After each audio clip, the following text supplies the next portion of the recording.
Old Man Logan is a classic story within the Marvel pantheon. There was a technical continuation to it known as Dead Man Logan. Here on Comicstorian, we have covered both Old Man Logan and Dead Man Logan, but today we're going to bring you a full story omnibus. We're going to bring you Old Man Logan and Dead Man Logan for you to enjoy. We open on Logan, now an old man riding his horse into his small rundown farm in California. He's in charge of this land, and he has a family, a wife, and 2 small children. Things are not well for Logan. This is not a happy life, but a life with struggle where Logan pays rent to the Hulk gang, and the rent is due. With nothing to pay this month, Logan refuses to sell his children's toys to pay this rent, so he decides that he will face the Hulk gang and try to reason with them. Perhaps get a pass on the rent this month, but the Hulk gang does not do reason. And when they arrive on the farm the next day in the Fantastic car, they bully Logan and they run him down. They already know that he can't pay the rent. A confrontation is brewing, and suddenly Logan pops his claws and he fights back against the Hulks. Except he doesn't. It was just a daydream, a fleeting thought. Logan has become a pacifist, and he swore to never unleash his claws again. And instead, the Hulk gang pummels Logan into the ground. They leave him a bloody mess, and they tell him that he owes double next month. Otherwise, his family will die. Lying in his bed, Logan's healing factor helps mend the wounds, and he's paid a visit by one of the old Avengers, Hawkeye, who is now blind. But even a blind man can see the trouble that Logan is in, and he proceeds to offer the former Wolverine a job to help Hawkeye deliver a package to New Babylon on the east coast of the United States. If Logan's willing to help him, he'll pay him $500, which should presumably cover his debt to the Hulk gang. Logan agrees to take the job, and the next day he says goodbye to his family and he gets on board the Spider-Mobile with Hawkeye, and they embark on an adventure to save Logan's family. Their journey begins by taking them through Northern California, where they encounter the Monoloids that live underground and have infested San Francisco. As Hawkeye tells Logan, these things are new and they've been sinking whole cities. He thinks that this is the Earth trying to take back what belongs to it. They begin by exploring an empty building for survivors when the Ghost Riders attack out of nowhere. Logan scrambles to get to the Spider-Mobile, but he's immediately attacked by a Ghost Rider gang member. The gang member shows no mercy as he beats the life out of Logan, egging him on. "Why don't you fight back?" And Logan tells his enemies that he will never hurt another living soul. Leaving Logan on the ground, Hawkeye has seen enough of this astonishing sight and he proceeds to shoot the Ghost Riders with arrows, murdering them where they stood. You see, Hawkeye might be blind, but he has an amazing sense of hearing. Logan is appalled by the violence from this one-time Avenger, but Hawkeye just looks at Logan in disgust and asks, "What the hell did they do to you, man?" And Logan replies, "They broke me, bub." The two eventually arrive at Hammer Falls, which is the #1 tourist attraction in America because, well, it's the final resting place of Thor's hammer. Even though they were simply planning to stop through the town, they're immediately approached by Ultron 8, who is now married to Hawkeye's third ex-wife, Tanya. Ultron 8 pleads with Hawkeye to go see her, and when they meet her, they learn that his daughter Ashley has recently formed a super team that has been captured by the new Kingpin. Hawkeye needs to rescue her, but Logan is only interested in going to deliver the package.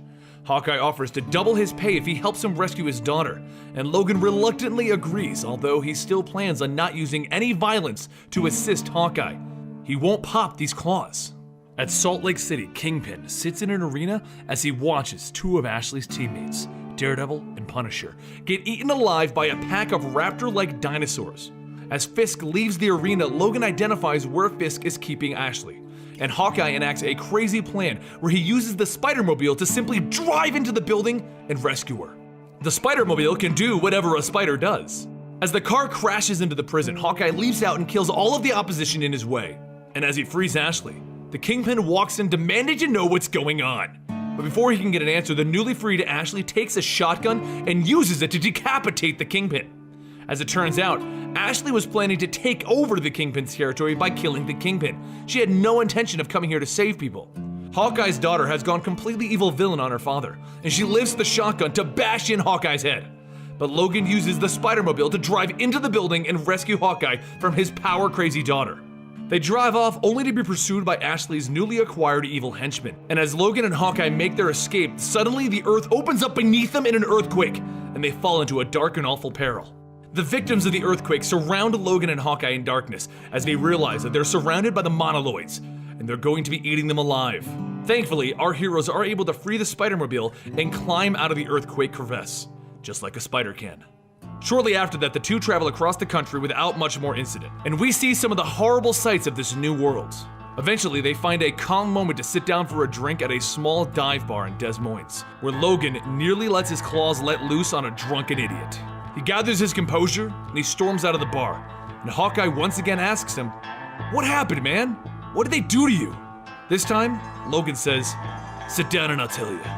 So you want to know why Logan hasn't popped his claws in 50 years? Why he is now a pacifist? It began in Westchester, where Wolverine was with Jubilee, and they were receiving distress calls from the Avengers, S.H.I.E.L.D., and the Fantastic Four. It turns out that the villains had finally assembled, and they were attacking everyone at once. It's just at that moment that a large group of villains pop into the room, and they seemingly kill Jubilee. There are too many villains to count, not just mutant villains, but all of the famous Marvel villains all at the same time. This is it, the final showdown. Wolverine pops his claws, and he does what he does best. By eviscerating all of the big bads, he fights to the protests of the mutant children in the Mutant Academy, and he continues his assault on these supervillains as he begins a long, drawn-out battle with Bullseye, which ends with Wolverine punching his claws into his gut. As Bullseye dies in his arms, it's at that moment that Wolverine comes to his senses, and he sees that it is Jubilee dead in his arms. In the room with Wolverine is Mysterio, the master of illusions, and he says, "Did you really think that you could do this alone? Take down 40 superpowered villains? Talk about delusions of grandeur. But your friends, people who would hesitate, that's a different matter entirely." Just then, Wolverine peers over his shoulder, and he sees the room for what it really is, what really happened. All of his X-Men allies have died by his claws.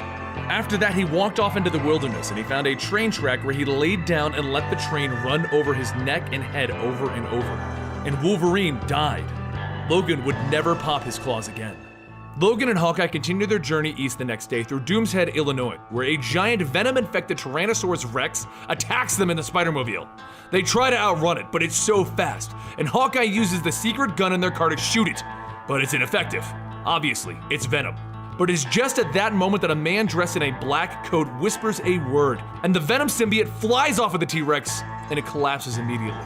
Before Logan and Hawkeye can ask any more questions, they're instantly transported to a strange facility, and it is here that they are greeted by a familiar face. The White Queen, Emma Frost, who looks surprisingly young because she mentally projects the image of her younger self to everyone around her. She has transported them to the Forbidden Quarter, which is the home of her husband, Dr. Doom. We find out that her marriage has preserved the 20 members of the mutant species that remain, as well as her old ally Black Bolt, the mysterious man who helped them with the T-Rex. After a few choice words, Emma has the Spider-Mobile fixed up and she sends them on their way, as Dr. Doom looks on. Shortly after departing from the Forbidden Quarter, our two travelers pass through the town known as Pym Falls, which, as they're crossing, they see why it's called that, and they reach their destination, New Babylon, which is overlooked by a giant statue of Red Skull. As they drive into the bustling city, Hawkeye finally reveals the true nature of his journey. Logan had suspected that their secret cargo was drugs this whole time, but as it turns out, Hawkeye was delivering something far more valuable than that. The two walk into a room where Hawkeye recognizes their contact, a man by the name of Tobias, and he opens the case to show Tobias that the package is intact, and still containing 99 vials of super soldier serum that they plan to use to spark a rebellion against the Red Skull. Just imagine it, 99 Captain Americas. As payment, Hawkeye asks only to join the rebellion as a hero, even though he's old and blind, and Tobias agrees. Hawkeye is ecstatic and he tells Tobias, "Man, this is like when they first let me join the Avengers. It just feels so good to be accepted somewhere." But at that moment, Logan is riddled with bullets by one of the men in the room, and Tobias pulls a gun on Hawkeye and he shoots him in the stomach. It was all a setup by Red Skull. All of Hawkeye's hopes and dreams for redemption are gone, and he says to the vile Tobias, "Do your worst." Then Tobias shoots Clint Barton, Hawkeye, right between the eyes. Meanwhile, over in the Capitol building of New Babylon, Red Skull remembers defeating his greatest foe, Captain America, as he stands in a room filled with the memorabilia of all of the departed Marvel heroes. As Tobias and his S.H.I.E.L.D. lackeys walk into the room, we see that Red Skull is wearing Captain America's uniform as some sort of sick tribute to his fallen enemy. Tobias then drops 2 body bags in the room and also has the super soldier serums and a suitcase of money that was going to be used for the whole operation. Just as Red Skull is complimenting them on a job well done, Logan rises from his body bag, still regenerating from the many bullet wounds, and he punches out Tobias and the other SHIELD members. Logan looks at Red Skull and says, "You're going down, Skull," and the two of them engage in a bloody fight. They throw punches back and forth, and Red Skull locks the room down so that they are in there alone and he can take out Logan by himself. Red Skull eventually picks up Black Knight's ebony sword from his trophy case, and just as he's about to strike down Logan, Logan blocks it with Captain America's shield. Logan, now armed with his legendary weapon, has the upper hand and he soon knocks down Red Skull. And without warning, and without mercy, he uses the vibranium edge of the shield to decapitate Red Skull, the first life that Wolverine has taken in over 50 years. Logan quickly has to find an escape from the rest of the soldiers that are in the compound, so he puts his hand on Iron Man's suit in the trophy case and he decides to use that against the soldiers. Then he sees the suitcase full of money and he grabs it and he flies out of New Babylon using what's left of the suit's power. It turns out there is just enough power to take Logan from New Babylon to within a 36-hour walk of his home in California. So, all is well. He's returning with 2 weeks to spare and the money so that he can pay the rent to the Hulk Gang and then live happily ever after. But when he gets home, he finds out the grisly truth. The Hulk's got bored. He walks into his home only to find his wife and 2 children murdered on the floor. It is then, with a resounding shtick, that Logan dies and Wolverine is born again. What happens after this is not pretty or subtle. It's just pure carnage. Wolverine does what he does best and he hunts down each and every member of the Hulk Gang and he murders them in as many grotesque ways as he can. He does not hold back. His revenge is nearly complete.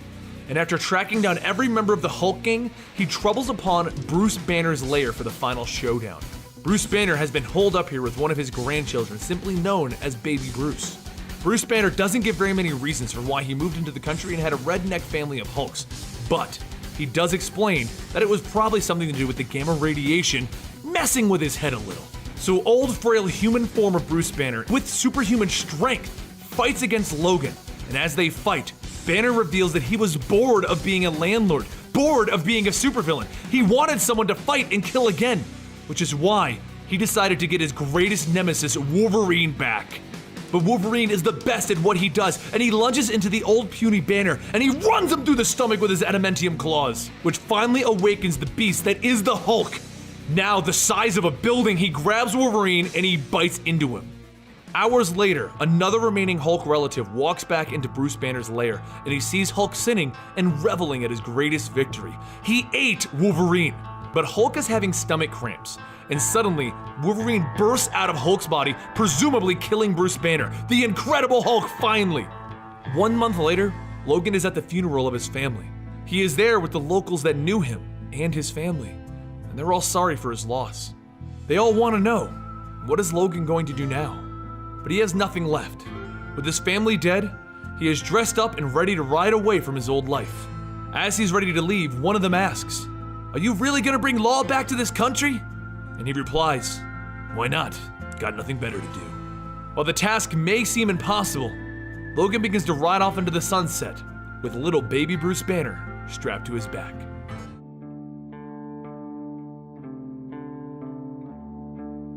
This leads us to a gang having a poker game, talking about how the Hulks are dead and everyone is grabbing up their territories.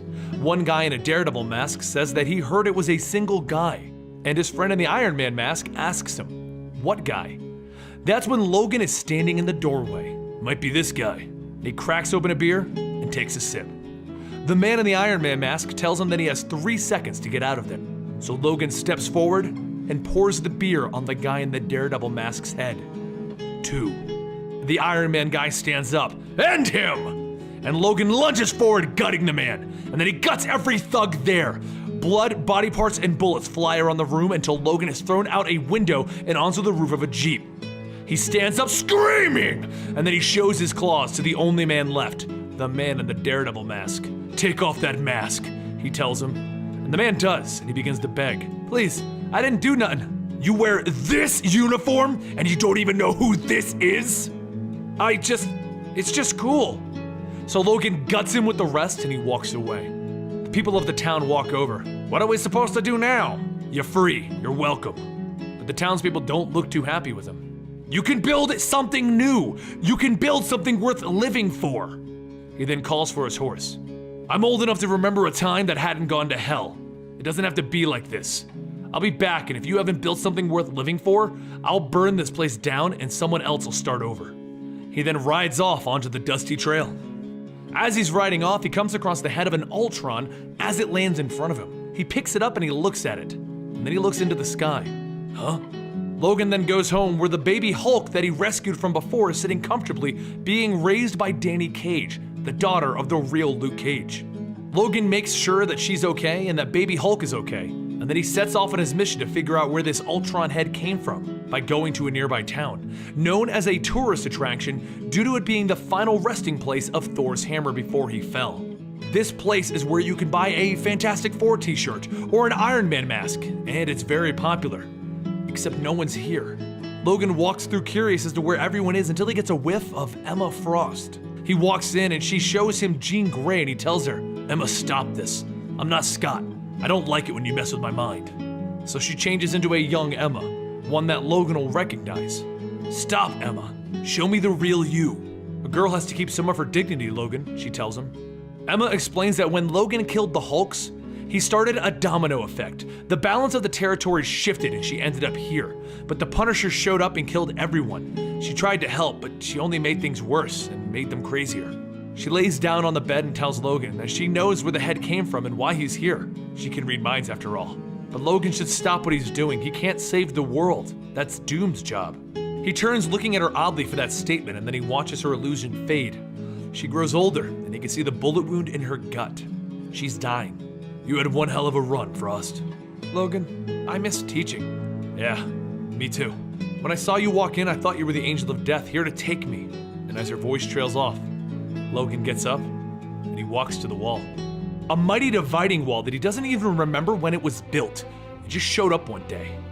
He sticks his claws into it and he begins to climb. And once he reaches the top, he can see for miles and nothing looks right. What is this? He asks. That's when a Thor from the Thor Corps floats in front of him. What you are doing is forbidden. What the hell are you supposed to be? And why are you dressed like a dead man? The Thor hits Logan with the full force of their lightning, and he falls off the wall and lands in the forest down below. He gets up, and as he heals, he runs into Sabretooth with a collar around his neck, claiming to be one of the Horsemen. The soldiers with Sabretooth begin to riddle Logan with bullets, but before they can continue their fight, there's a kathoom! As lightning hits the ground and Storm appears with the X-Men. They look at Logan in shock. How is it possible? It looks like his dad's dad! But before he can hear any more, he's shut down by Emma Frost.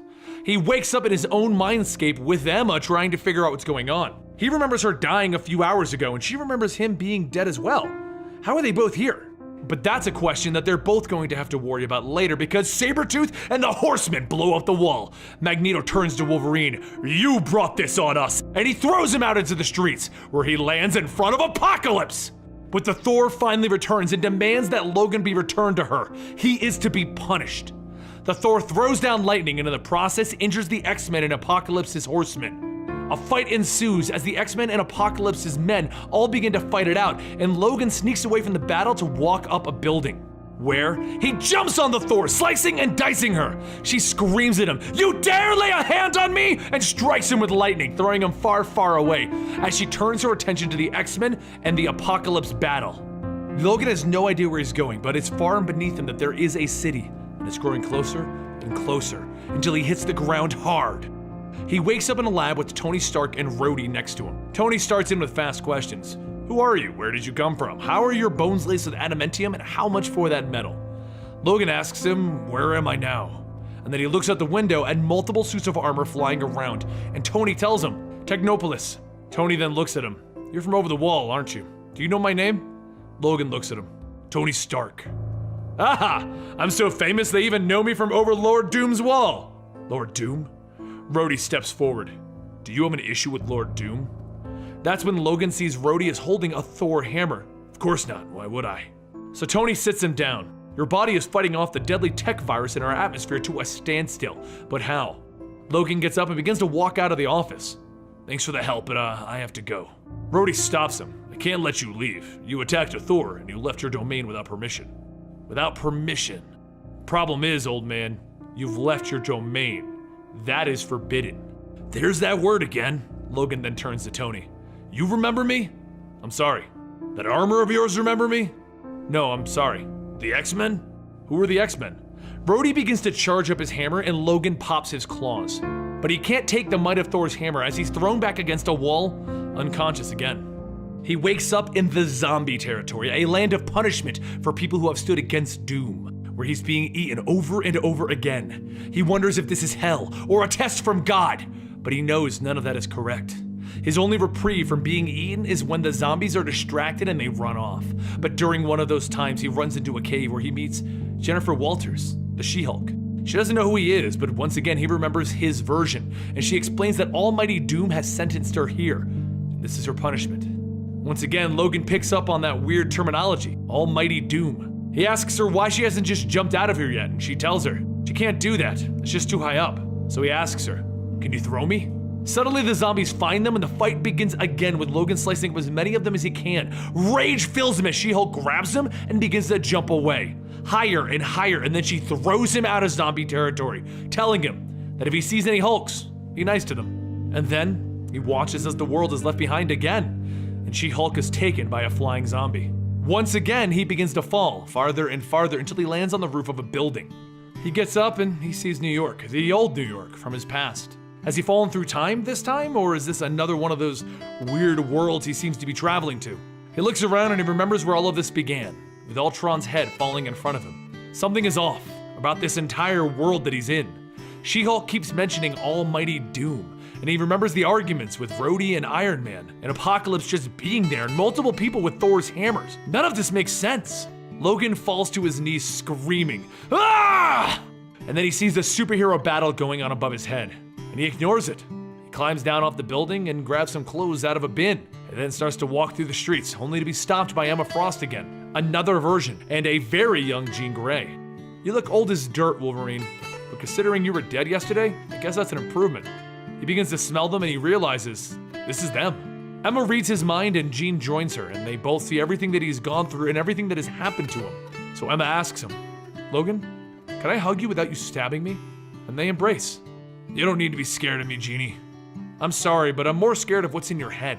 That can't be helped.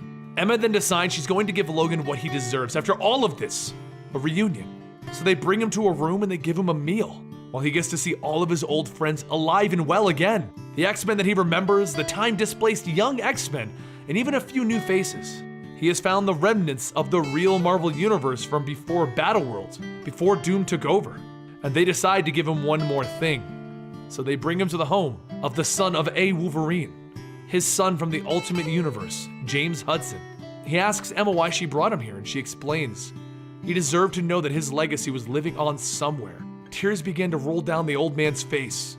Good-looking boy. And he asks, you said a Wolverine. Where are we? We're working on that. There was some kind of accident, and we seem to be in two places at once, two dimensions poured over on top of each other. We just can't figure out how Doom is allowing this. So Emma and Wolverine enter his mindscape again as she explains that he needs to relax now. Time and space are broken and everything is wrong. But eventually, the heroes will do something huge to correct this, to make time and space right again. She believes that when that happens, he'll be leading the charge through the front door. Because just maybe, all of his lifetimes were leading up to this moment. The universe was training him for the day that it would need him the most. So what happens after that, Emma? What happens after we rise up against God? I don't know. But maybe, after all of this, maybe we'll get a second chance.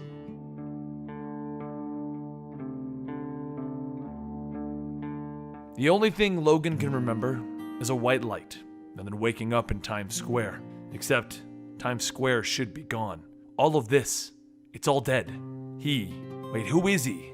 Scotty? No. As Logan tries to make sense out of what's going on, some officers begin to ask him if he's okay, and he lashes out at them, throwing a metal barricade at one of the officers and breaking the arm of the other. The first officer fires his taser, and then Logan tries to run at him, and the officer pulls out his gun, shooting him. Logan falls over, and as he picks himself up, he pulls out his claws and he remembers. Oh God, he remembers.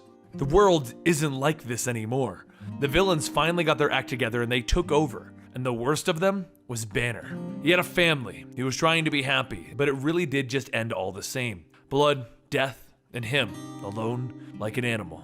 Looking at his claws, Logan runs off to find a place to think because this is all different. So he finds an apartment to crash in and he looks at the paper dated 2015. This was before everything went bad. Somehow he's back. Before the wastelands, before his family. How the hell is that even possible? He begins to get dressed and he looks down at his hat and he thinks how Scotty had a hat just like that. That was until one day when Black Butcher took his hat while they were trading and smacked Scotty knowing Logan wouldn't do anything. Logan wanted to do something, but he didn't and he left.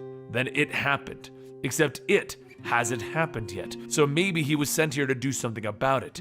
Do what he does best. So Logan begins searching for him, asking all of the lowlifes until finally, a few days later, they give him the answer that he wanted. As the night begins to cover the city, Logan jumps through a window knowing that this is where the Black Butcher was. And as he lands, Logan is tased by a younger Butcher telling him that he doesn't know why he's looking for him, but he picked a fight with the wrong guy. Just as the Butcher raises his arm to tase Logan again, the Butcher's arm goes flying off. Logan grabs him and the Butcher says, "Is this about the robbery in Jersey? I didn't mean to hurt those people." And Logan tells him, "This isn't about that. You hit my boy." Butcher tries to say he doesn't even know his boy, but Logan holds his fist to his chin and then schnicked. As the Butcher's body falls to the ground, Logan knows why he is here. He's here to hunt. So he takes out a pen and holds his arm out, crossing the name Butcher. And next is Banner. Logan begins to remember back to one night when he could hear the screams of another farmer die at the hands of the Banner clan. Logan and his wife Maureen would go to the farmer's home the next day to see his body in pieces, and she tells him there's nothing they can do. Logan tells her that maybe there was something he could do, and Maureen tells him this isn't his fight. He has a family now, he's already fought his wars, so he should just go home before they hear him and come this way. Except Maureen was wrong, it was his fight. All he did was watch, and that was what got his family killed. So now that he is in the past, 2015, he's not sure how, but he's here and it's time to set things right. He traveled through the sewers of Manhattan when he finds the Hulk helping with the traffic pileup. This isn't the first time that he's fought Banner, so he knows where to aim first. The legs. Logan crawls through the sewers and he runs past the Hulk, slashing at his ankles. Before getting too far, Hulk grabs Logan by the head and Logan slashes again at his hand, this time freeing himself. Hulk tells him that if he wants to fight, fine, but not here. There are too many people. And he punches Logan hard, sending him flying. He jumps after him, but before knocking him back to the ground, Logan thinks, this doesn't sound like Banner. For a second, doubt crosses Logan's mind, but then he remembers what his kids will do to Logan's kids, and he won't let that happen. He tries to jump back up to attack, but Hulk kicks him upwards through a building all the way to the top. Logan looks over at a crane coming from the roof and he thinks, new plan, distract him. With a quick slice, Logan cuts the crane arm to fall, and once Hulk catches it, he moves into attack. But before he can swing, Hulk grabs Logan's arm and crushes it, and then he slams him down, telling him, that's enough. But it isn't for Logan as he stands back up, and the Hulk tells him, okay, time out. You actually look kind of messed up. Logan begins to think again that this really doesn't sound like Banner, so he asks, and Hulk tells him, Banner? No, wrong guy. My name's Amadeus Cho, I'm the new Hulk.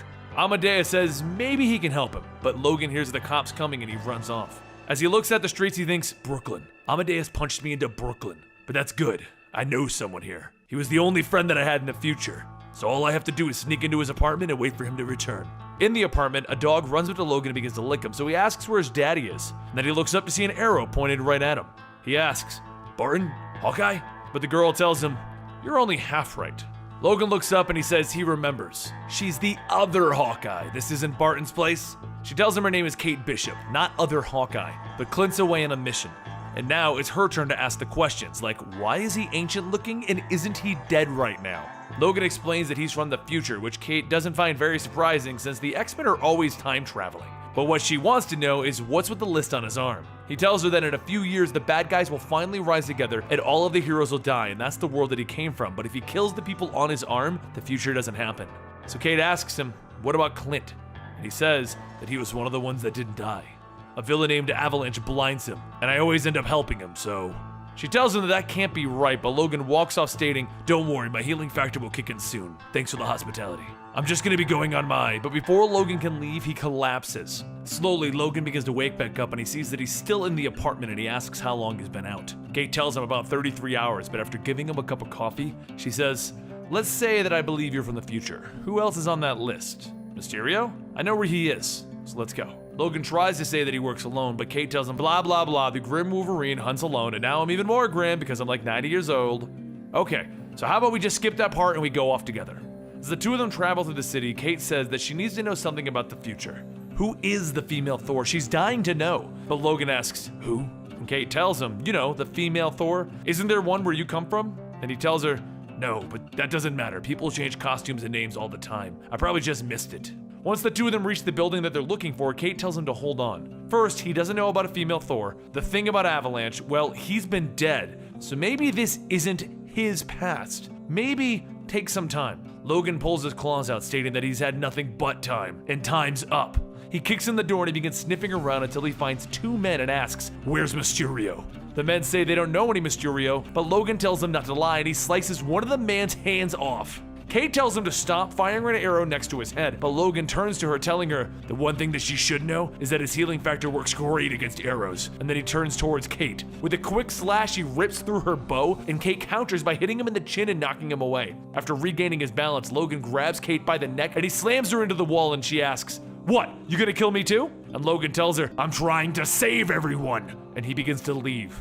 Once outside, he begins to smell something, and he begins to climb up a ladder. And something hits his wrist, knocking him back down. A man tells him that he's gonna need to stand down, soldier, and as Logan looks up, the shield hits off the wall, bouncing back to the older Steve Rogers, and he tells him, that's an order. Logan asks if it's really him, but then Steve asks, is it really you? And Logan gets back up. Kate draws her bow, telling Steve to be careful, he's unstable, and Logan points at Steve, stating, that's not you. Steve never went old like this. Steve tells him, take a breath, we'll figure it out. The claws pop out and Logan tells them, you're not taking me anywhere. And a second later, the arrow releases and the shield cracks Logan in the face. Later, Logan wakes up to see Steve and Kate, but they're not in the city anymore. They're in Alberta. Steve says, yes, near your home. The X-Men thought it would be a fitting place for it. And Logan asks him, what is it? And Steve tells him what they're here to show him, but before he lets him free, he needs his word that he'll behave. Logan agrees, but as Steve starts to untie him, Logan asks if this is one of Mysterio's illusions. Are they really back in New York? Steve tells him to wait, but then the claws come out and Logan begins to fight with Steve and Kate. Logan cuts through Kate's bow, and she tells him that that was the second bow that he trashed. The fighting continues with Steve beating down on Logan with the shield until finally he stops moving. Through his heavy breathing, Logan tells him, you have to stop it. I'm from the future where everyone's dead. You, the X-Men, everyone. I have to stop it from happening. Steve walks off telling him, you need to see something. The three of them walk into a cabin that's close by, and Steve explains that one of his X-Men, Forge, designed this place to let him rest in peace. As the elevator comes down, Logan sees the figure of him, and Steve says that that is him, encased in adamantium. He died. This isn't his past. Their Wolverine is dead. Well, Logan walks over to the figure and asks, this is really him, isn't it? And Steve tells him, yes, he died. So how is it you got here? As Logan tries to remember, he tells him, I don't know. All that I remember is my family, the wastelands, and then a flash. Steve asks him, family? And Logan tells him, yeah, I lost my family to the Banner clan. And Steve follows up, Banner? Lord, what kind of nightmare did you come from? As he stands there, Logan tells him, the worst kind. I've seen enough. And he begins to leave. Steve tells him that he wants to help, but Logan tells him that if he wants to help, just let him go. Ain't no place for him here and Wolverine is dead. Let him stay that way. So Logan did what he's good at and he drifted around. This wasn't his past. So much is the same, but so much is different. There's nothing for him to fight here, so he will just become a ghost. But with all of that time, he still can't shake the feeling that he's just biding time. But for what?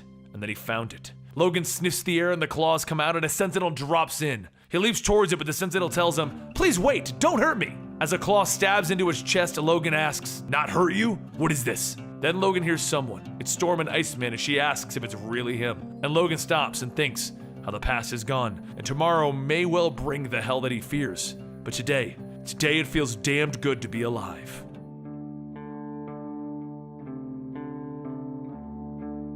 After spending some time with Storm and the other X-Men, Logan decided that it would be best to have a little leave of absence from the team, so he can go take care of a few things. Storm hands him a communicator, and Logan says that he needs to do this on his own. But Storm tells him actually it's more if they need him. He says he's getting used to the whole team thing again, but he'll be back. Once he got out of Limbo, which is where the X-Men mansion was located, Logan traveled north all the way up to the Killhorn Falls in Alaska, where he finds a small community built around a gravel quarry. The town has an ice road that allows access for only 3 months out of the entire year, and he arrived just as the road went out for the entire season. So this is where Logan will be staying for a while. Even though he's never been here before, it feels like he has, and as he walks around, he begins to remember. Back then, when he was tricked into killing the other X-Men, all he wanted to do was pay the price for killing his friends, and he would soon find a place just like this. Even though Logan tried his best to kill Wolverine, the healing factor had other plans. But from that day, Wolverine was buried forever. He couldn't kill himself, but he could kill the man that he was. But as time would pass in Killhorn Falls, Logan found himself a job and he began to blend into the community. That's what he came here for. And one night after leaving work,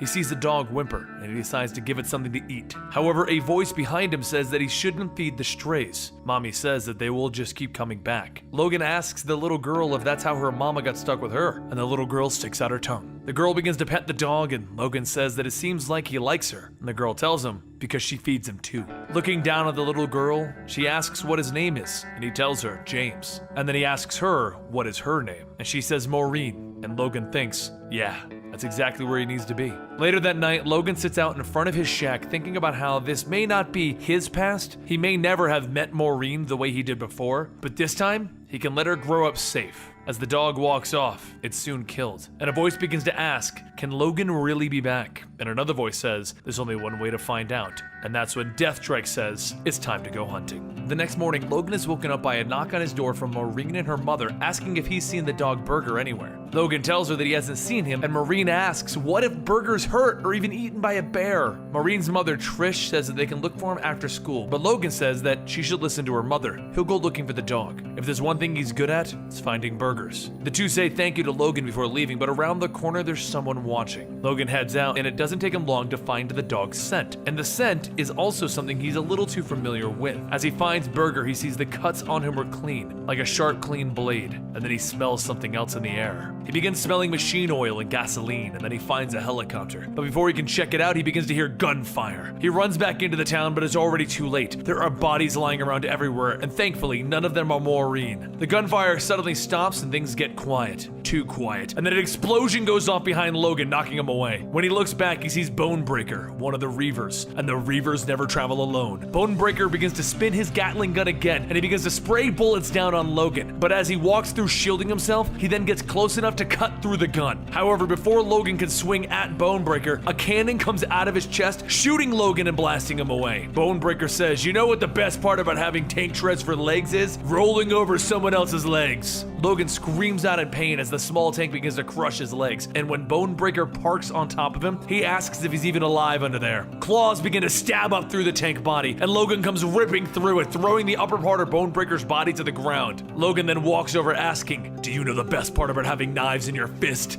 This. Logan pops his claws out, stabbing through Bonebreaker's neck and out of the back of his head. One of the officers comes over to see what's going on, and Logan tells him that he's gonna need his help. He's gonna need him to get all of the remaining people in town down into the quarry while he checks on something. He runs back over to his shack to grab the communicator that Storm gave him, and he finds that his shack is already destroyed and on fire. A little while later, as people gather in the quarry, Logan meets back up with them, and Trish says that the kids aren't here. They're in school and in the church basement. Logan rushes back over to the church, and just as the door opens, a Reaver starts to walk in, and Logan appears behind him. The Reaver's body is then pulled back outside, and then Logan goes back inside, telling them that they need to move. Maureen hugs Logan, and he tells her that she needs to help him right now. She needs to take all of the kids over to the quarry at this moment. Once the kids begin to leave, Logan picks up another scent, and then his claws pop out. One Reaver says, it's over, Wolverine, and another one grabs a child, telling him to just give up. Everyone in this town is going to die. Logan steps forward and he tells the Reaver that he would like to make a counter proposal. Let the kid go and I might let you keep your legs. Before he can answer though, Logan punches through the Reaver's head and then shouts for Maureen to take the others and run. The other Reaver stabs Logan in the back, and then after slashing back and breaking the spine, Logan takes it and stabs him with it. He then asks, why are you doing this? And the Reaver begins to tell him that they just wanted to lure him out with the dog, but she got other ideas. Logan asks who, and the Reaver tells him, Lady Deathstrike. And as he finishes saying her name, his head flies off in the air. Logan heads back down to the quarry, but he knows he's already going to be too late, and as he walks up, he sees Deathstrike holding Maureen and Trish hostage. Deathstrike says that she heard he came back, but he cheated. He was supposed to be dead for real this time, but here he is, older, so she has a proposition. She will let one of these two go, and he gets to choose who. Logan tells her not to do this, Yuriko, and Trish says, just promise her that he'll take care of Maureen, alright? Just promise her.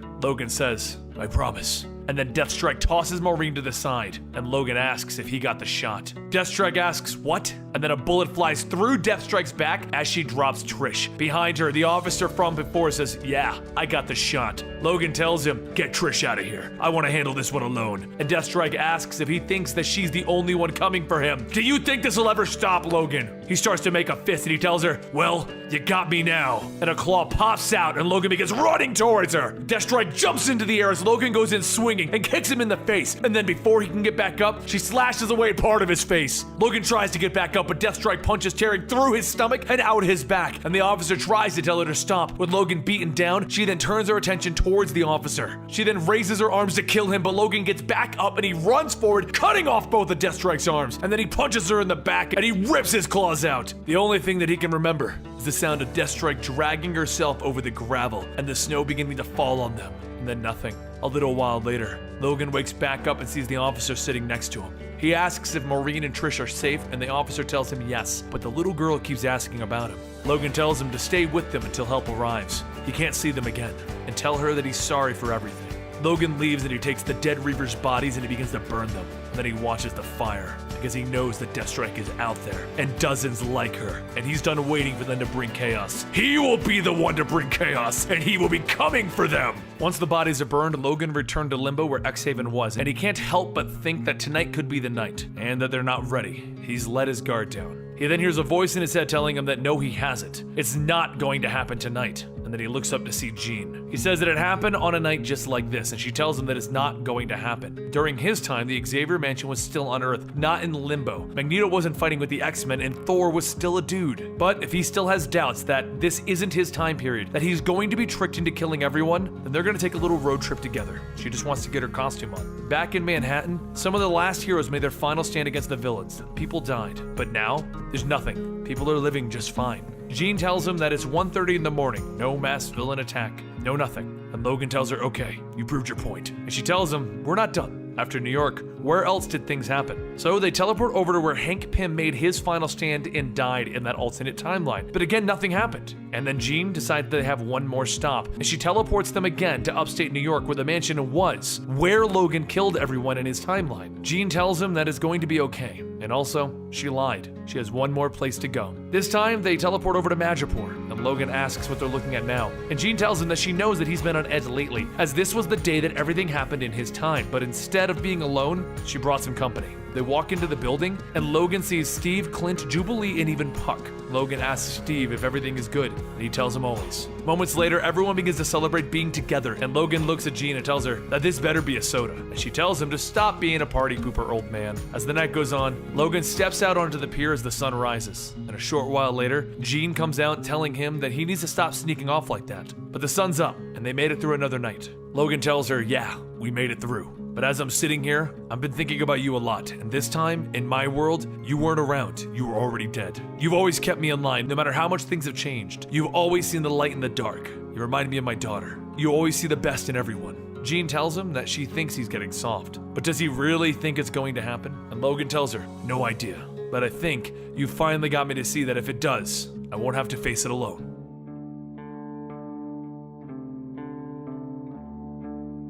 With Deathstrike still on the loose, Logan heads over to Tokyo to meet with a contact known as Ito, hoping that they know where to find her. As the two sit at a bar, Logan asks if Ito has any information, and Ito tells him sure, but where's the money? Logan slides an envelope stating that all 1 million yen is there. Ito takes it and slides over a paper with the intel. He also says that he's done some digging himself and he found that there still appears to be a bounty on Logan, 3 million yen to be exact. As Logan opens up the paper, he sees the word boom, and he quickly realizes things are not about to go too well. Before he can even stand up, Logan is shot over and over until his body falls down onto the table. Logan thinks how he knew he couldn't trust Ito, and unfortunately for Ito and his crew, they don't know everything about Logan. Logan gets up, throwing the table at the gunman, and he jumps over to Ito, popping his claws. Within seconds, all of the gunmen are cut down and killed. Ito tries to escape, but before he can even get out the door, Logan grabs him, telling him that he has until the count of 3 to tell him what he wants to know. A little while later, Logan takes a boat out to a village where Ito said that Deathstrike was, but the strange thing is, he doesn't smell anyone. After a bit of searching, Logan finally picks up on her scent, machine oil and blood. The trail takes Logan to an abandoned shack at the edge of the village. and he pops his claws ready to kill. As the door opens to the shack, Logan hears Deathstrike asking him if it's him. He tells her to come out so he can see her, and she says that she can't. He's gotta help her. He looks over to see that Deathstrike is bound and chained up with cuts all over her body. Though this isn't the first time that Logan has been to Japan, he's reminded of the time that him and Maureen escaped the wastelands here. Back then, they had other troubles to worry about. The Silent Order. Logan runs over to Deathstrike, telling her that this better not be some kind of trick, and she tells him that he shouldn't have come here. It's exactly what they wanted. Logan asks who, and then he feels an arrow go through his arm, and then several more shooting into his back. As his body falls to the ground, he begins to feel his healing factor working, but the arrows, they were poisoned and they're slowing it down. A foot then steps on his head, and the voice tells him that he has no idea how long they've waited. He now belongs to the Silent Order. A little while later, Logan finds himself in a hole and the voice of Maureen telling him to get up. Logan says this can't be real. That can't be you. Maureen was left in the wastelands at a different time, a different place. Before Old Man Logan found himself in this world, Maureen was his wife before she was murdered. Maureen tells him of course not, he's still in Japan and right now he needs to wake up, but be warned, it's really going to hurt. Logan opens his eyes to see the arrows from before still stuck in him, and then he sees the sunlight atop. He begins to pull the arrows out and he claws his way out of the hole. And as he begins to get higher and higher, the voice from before tells him that that was pretty impressive, but futile. The man pulls back at his bow and he fires another arrow into Logan's chest, knocking him back down to the bottom of the well. He then says that he's been trying to kill him for days now, but even with him being resilient, they will find a way. Logan looks at the man and tells him, that's where you're wrong. I already know everything about you. Your name is Sohee of the Silent Order, and I've already killed you once before. Back then, when he and Maureen were surrounded by the Silent Order, they attacked him. One of the men said that his name was General Sohee. Logan tried to tell those people from before that they were passing by, but back then, Sohee stabbed Logan in the throat, except Logan didn't die. Back in the current day, Logan goes on stating that he knows a lot of things. Like, when Sohee killed him before, he was a bit younger. Sohee tells him that they've been after him for quite some time. Using Deathstrike as bait would surely draw him out without the aid of the other X-Men. Logan calls out that he's sorry to break it to him, but he's killed him before. He has no problem killing Sohee again. Logan pops his claws and he begins to climb again, and as he does, Sohee fires more and more arrows into him. After finally clawing his way out, Sohee asks if he's had enough, and Logan tells him, not even close. Deathstrike's voice shouts, it's no use, you can't beat them, and Logan pulls an arrow out of himself, telling her, yeah, I'm gonna see about that. It's just gonna be me and Sohee. Sohee laughs, telling him that won't be the case. Unlike you, we are the Silent Order. When you fight one, you fight all of us. Logan charges, jumping into the crowd of men, cutting away who he can, but as the fight goes on, Logan knows that even he can't outlast them like this. So that means, like it or not, he's going to have to team up with someone who wants to kill him. Logan cuts down the post holding up Deathstrike's cage as she steps out, stating that she's not sure if she should thank him or just kill him right now. The two stand back to back and Logan says that she can kill him if she wants to,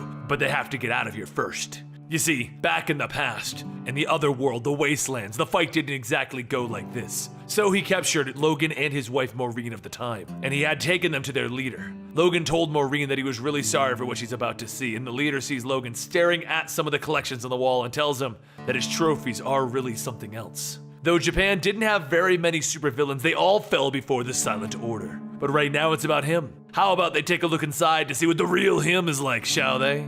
As the leader places his hands on Logan's head, he begins to see Logan's life, all of the death and destruction that surround him. He then steps back, asking Sohee what he has done. He has brought a monster to them. Logan stands up, popping his claws, telling Maureen, I'm sorry, but you're gonna want to close your eyes. Back in the current times between Logan and Deathstrike, the two cut down most of the Silent Order, but Sohee tells them that it's not enough. Deathstrike tells him no, they used her as bait, so now she's gonna kill him. So he pulls out his sword and in a flash tells her that now their story is finished with her. Logan tells him to leave her alone. He's already killed him before and he's happy to do it again. Logan then charges with his claws out, but Sohee catches his fist, telling him, you claim to know me, but I too know all about you. Through their struggle, Logan headbutts Sohee to push him back, but Sohee just returns the kick to the stomach, knocking him away. As the two fight, the fight doesn't quite play out as it once did before. This time, instead of Logan standing over Sohee's body, it's Sohee standing over his. But before Sohee can deliver the final blow, Logan kicks him, knocking him over the ledge. But rather than falling, his body stops and floats, and Logan begins to float as well. The voice of a young boy tells Logan to stop hurting his friends. Logan tells the boy that the way he's looking at it, those guys are not his friends, they just want to use him. And he goes on stating that he can help with his powers. There are others like him, so please stop this. The boy screams no. He knows who he is. He has seen the day of his death brought on by him. Logan's body is slammed into the ground, and the boy says that the day his power manifested, he had a vision. It was his future, where Wolverine killed Sohei and himself. But the killing didn't stop there. He began killing everyone in the Silent Order, those who tried to protect him, but no matter what, he just kept coming like a monster. Logan slowly stands up, stating that he isn't here to kill the boy. That future is not going to happen. That's why he came back here, to change that. Right now, their future is unwritten, both of their futures. The boy shouts, liar, and Sohei tells him to step back, but the boy begins to lift up both Logan and Sohei again, stating that he's tired of being told what to do. They all just fail him. He then holds Logan up and shoots him down into the well where Deathstrike fell. Lifting up Logan again, he continues to slam him down harder and harder each time, asking why he won't just die. Deathstrike says that she asked herself that many times before, and over again, the boy just keeps lifting and dropping Logan. There are plenty of times that Logan wished he could have died, like back when Maureen watched him slaughter the Silent Order of their time. One of these days, he's going to die, but that day isn't today. Deathstrike grabs one of the stray arrows and throws it up into the well into the boy's leg, causing him to fall down. So he runs over to catch him, but his grasp misses. He looks down and he sees Logan holding the boy with his claws ready to pop out, telling him, playtime's over. He then shouts at them to send a rope down, and so he says that not even the Wolverine will kill a defenseless boy. Deathstrike says maybe so, but she sure as hell would. So he tells the others to grab the rope. While Sohei and the rest grab it, Deathstrike tells Logan that he owes her if they get out of here. And Logan tells her that if they get out of here, he's gonna make her a damned X-Men. But as the two of them go on, the boy's eyes begin to get wide. And then there's a massive explosion, throwing both Logan and Deathstrike out. As they watch, they see the boy coming out as his body begins to transform. With a bright pink flash, the boy's body grows into a giant creature, and he starts to shout, "You won't kill me!" Logan runs up telling him to hang on. He knows that he's scared right now, but the boy tells him no. He isn't scared of anything. So he shouts that is enough, but the boy tells him to wait, and several spears shoot into Logan's stomach. He begins to think to himself that this is where his future finally catches up to him. Breaking all of the spears, he tears through the Silent Order, and he punches upwards, cutting away at Sohei's chest and face. He looks back, telling the boy that the last time he saw his boy, he was about the same age as him. He would give anything to give his son another chance, but this world is hard enough as it is. So no, he isn't going to kill him, and if he stays with Sohei, it's only a matter of time before someone does. The boy breaks out of the giant body and places his hand on Logan's head, and he looks. Everything that Logan has been through, everything that he has fought for, everything that he has lost. The boy leans back, stating that he lost them all, but he's here now. How could that be? Logan tells him that he barely understands his situation himself, but he's living with it. And right now, he's got a choice. He can stay with Sohei and let them decide his future, or he can choose his own way. Sohei shouts that he can't. The Silent Order will rise, and he is the one to lead them. But as Sohei goes on, the boy tells him to just stop. He doesn't want to do this anymore. He just wants to be a boy. He then begins to destroy everyone around him, pushing back the Silent Order. Logan asks, "Did you?" And the boy says no, they're not dead. There's already been so much of that. The boy then asks what happens now, and Logan tells him, "I'll put a call into S.H.I.E.L.D. and I'll pick up Sohei and the others. But you can come with me and leave all of this behind." The boy then asks if there are other children like him, children who are different. And Logan holds out his arms, telling him, "Yeah, I know a whole mansion of them. You're gonna love it there."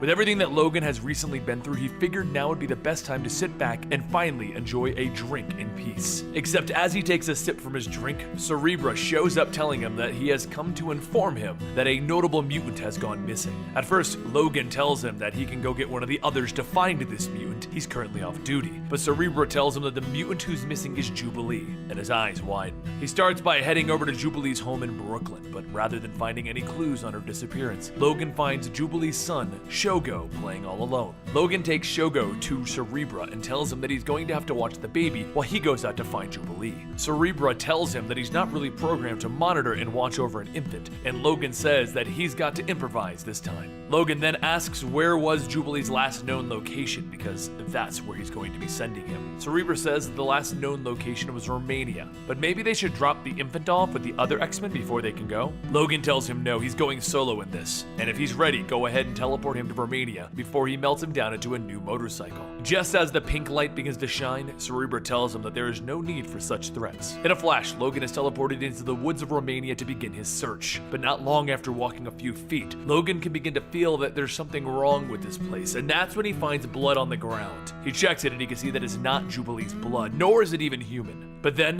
he begins to hear a twig snap, and a giant hand reaches out, grabbing him by the face. Man-Thing slams Logan to the ground, and he picks him back up and sets him on fire. Logan claws his way free, and that's when he hears a scream as a monkey jumps on his back. Logan grabs the monkey and throws him off, and then a wolfman runs in, slashing at Logan's back. He turns back to attack the wolfman, and the wolfman tells him, "Whoa, whoa, whoa, whoa, time out." He then calls out for the Howling Commandos to hold. This man is that old Wolverine guy. Logan tells them that the only reason they're not dismembered yet is because they're wearing SHIELD uniforms, so they better start talking and keep the damn monkey away from him while they're at it. The Wolfman says that his name is Warwolf, and they're the Howling Commandos, an elite paranormal division called Stake. Logan stares at him and says, "You've gotta be effing kidding me." And Amphibian asks which part. Warwolf explains that his group is looking for their teammate, Vampire by Night. They just happened to assume that he was one of the hostiles, so sorry about that. Currently, they're at war with Dracula and his vampires. It goes on to state that he's been doing some recon, and as of late, all sorts of vampires have been coming to this place. Amphibian then asks why he's here, and Logan tells them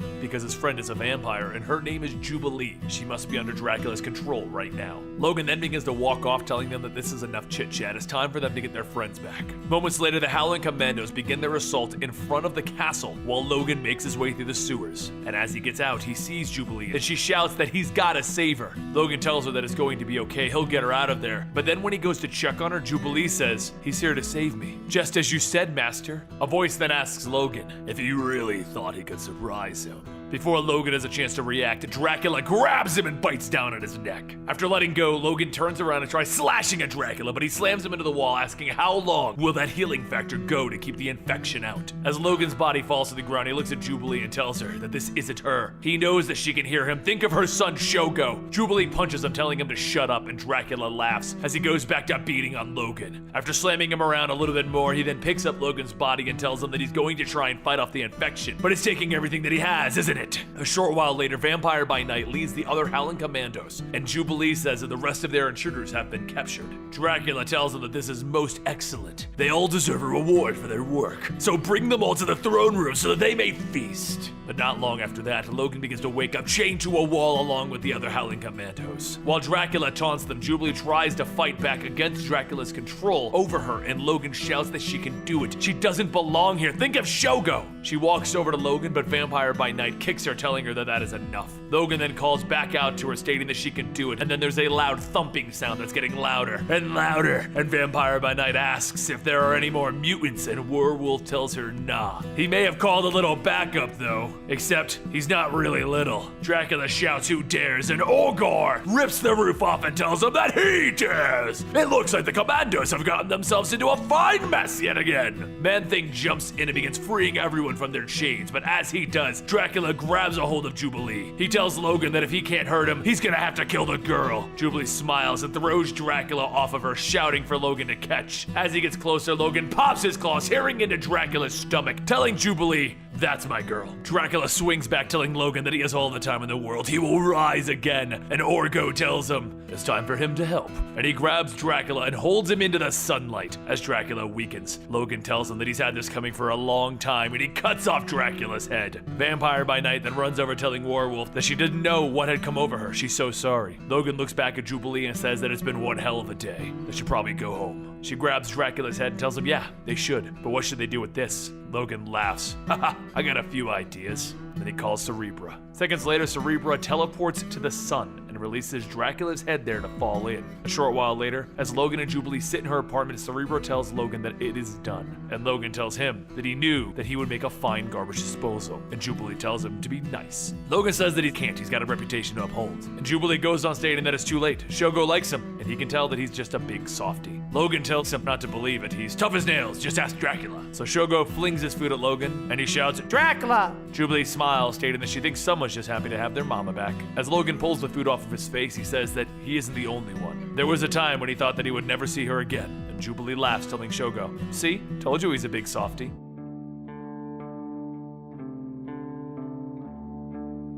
As the sun beats down on Logan, He begins to open his eyes, and he sees that he's back in the same place where he came from, the wastelands. But no longer does he try to figure out why he's back here. A giant Tyrannosaurus bites down on him, swallowing Logan up in one gulp. But as Logan slides down the belly of the beast, the claws pop out, and he rips his way out, falling in a pool of blood. He grabs his hat slowly, dusting off his coat, thinking, how did I get here? I was just given a second chance to be a hero, but instead I'm back in the wastelands. He tells himself to think, just think. What was the last thing that he can remember? Puck? A puck like in hockey? No, Puck, as an Alpha Flight Puck. He called for help. He was in space. Puck was in an orbiting space station that Reed Richard used, and there had been nobody in it for years. That was when he got on. He could smell it. He could smell the brood. What if he wasn't in space? Maybe that wasn't real. Maybe he's been in the wastelands the whole time. All he knows now is that he was headed to Las Vegas to see Danielle Cage, who was taking care of Banner's grandson. Logan begins to travel the barren wastelands to Danielle's home, but things are too quiet. As Logan checks around the house, he finds blood, and he thinks, what is that baby doing? Logan forces himself to look in the crib, and he sees nothing. Suddenly, there's a loud thud hitting the closet door, and the claws come out. Logan pulls the door back, ready to hit, and then he sees Danielle tied up. He pulls the tape from her mouth, and she shouts that it was Kang. Kang was here, and he took the baby. Logan thinks to himself, asking, did Kang really do this? Is that how I got here? What about that time when I was in space? I was fighting off the brood, trying to free those who were infected by them. That's when Sasquatch attacked, driven mad by the infection. And then there was Abigail, also infected. Just before I was about to become a part of them, that's when Puck called out to me. But none of that matters right now. Right now, I'm back on Earth, and I need to find Banner's grandchild. If you're curious about this grandchild situation, watch the original Old Man Logan storyline. We have it here on the channel. When that story ends, he has Banner's grandchild, but when the new run started, suddenly that child was missing. Maybe it's time for us to resolve that. Logan heads off and he gets a chill, one that runs down his spine, a cold sensation that he's never felt before. He blinks and he goes from being on Earth to back in space. Puck goes on telling him how him and the other Alpha Flight members came here because of reports of something crashing into the space station. But as far as he can tell now, it was the brood who came aboard, and just as they got here, the brood took over Sasquatch and Abigail. However, before Puck could go on, the alarm sounds and the hatch doors begin to open.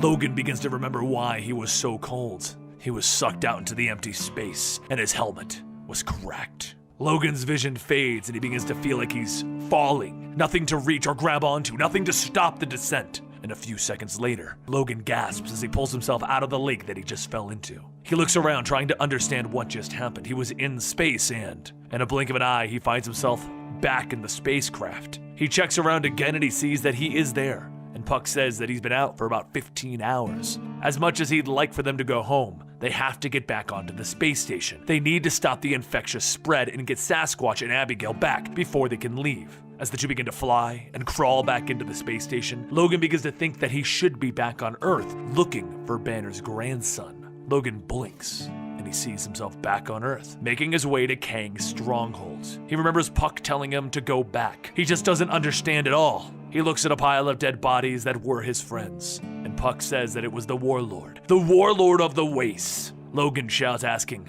what's happening? How is this happening? Everyone should be dead, and where the hell is Kang? A voice cuts through the silence telling Logan that he is here. But before Logan can attack Kang, Kang reaches out, touching Logan's forehead, telling him the question that he should be asking himself is, where is he? Bits and pieces of information flood into Logan's mind. He's here on Earth, but he's also up in the space station fighting the brood. Logan snaps himself back to reality, grabbing Kang, asking, what have you done? Where's the baby? Kang tells him that he did take the baby, yes, but he was trying to stop the Warlord from rising. The one true Warlord will rise, and he will rule the wastelands. But before Logan can ask, Logan sees a giant Hulk walking forward. Kang shouts that Banner's grandchild is the Warlord. The Warlord looks down at Logan, telling him, you left me all alone, and because of that, the wastelands gave birth to me, shaped me into what you see now. The Warlord grabs Logan by the throat and he slams him into the ground, shouting, I am the wastelands! Logan hits the ground and he sees this reality shatter, and then he hears Puck stating that they were alone, and there was another ship that came to help. It came from X-Haven. She came to help him, but now She is the one doing this. Logan asks, who is doing this? As his memories begin to piece themselves back together, he sees her, Jean. Logan calls out to Jean, but with the infection inside of her, she doesn't answer, and the Brood begins to pull Logan away. He tries to fight them off, and then his vision begins to change again. First he's in space, then the wastelands, then back in space, and so on. And just as the Brood reach down to grab him, Logan can hear a voice calling out for help. He can hear Jean's voice calling for help. Logan picks himself up and he begins running towards that voice, and as soon as he opens the door, he sees all of the X-Men's bodies dead and lifeless. A hand reaches up from the pile, and as the dead bodies start to come back to life, they begin to swarm onto Logan, and he shouts at them, please, don't let me hurt you like this again. Logan closes his eyes, and then the feeling of him being pulled apart fades, and he opens his eyes to see the wastelands. He can hear something through the wind. He can hear something crying. He follows the sound and he sees a basket, and inside of that basket is Banner's grandson. Logan reaches down, telling the baby that it's okay. He's got him. But as the baby's hand reaches up, it begins to grow and it grabs onto Logan's face. He sees the Warlord towering over him, telling him not to feel guilty for leaving him. He's glad the world forged him so. It's what he was destined to do. Logan sees the Warlord sitting on his throne and he shouts, I didn't mean to leave you. The Warlord tells him, there is nothing to fear.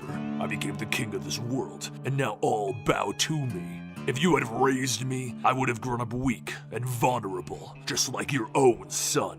And look what happened. They're all dead. Logan looks around, seeing himself laying in a pool of blood, and his daughter JD asking why didn't he save them. Logan tells himself no matter how painful it is, this isn't real. The real him is on the space station looking for Jean, and now he knows what he has to do. He pops a single claw, telling Jean to hold still. He's only got one shot at this because if he misses, then she'll die. Jean tries to stop Logan, and Logan shuts his mind down and he swings! The single claw scrapes across the back of Jean's neck, slicing the parasite that's latched onto her head. He quickly catches Jean before she can fall, telling her, it's okay. Puck calls out, telling him, no, we're not okay. There are too many of them and we can't hold them back. And as the Brood begin to cover Logan and Puck, Jean stressfully says that she can handle this, since they all share one mind, one big, cold, disgusting mind. Jean mutters the word sleep, and in an instant, the Brood stop attacking, and they fall asleep. As the three get back up, Jean tells Logan that she's so sorry, and Logan tells her that it wasn't her fault. Besides, it's all over now. When Logan looks back at everyone, Jean looks at Iceman and says that he's going to be real pissed. And Logan says that he's not cleaning up this mess, calling the experts. A short while later, Beast and the rest of the S.H.I.E.L.D. agents arrive, and Logan sits alone thinking that there is something that he still needs to do.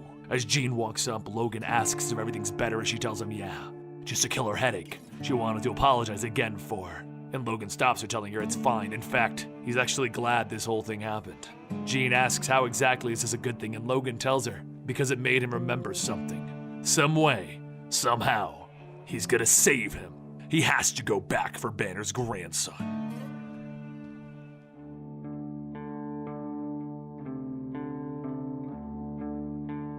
Logan has been called many things in his lifetime.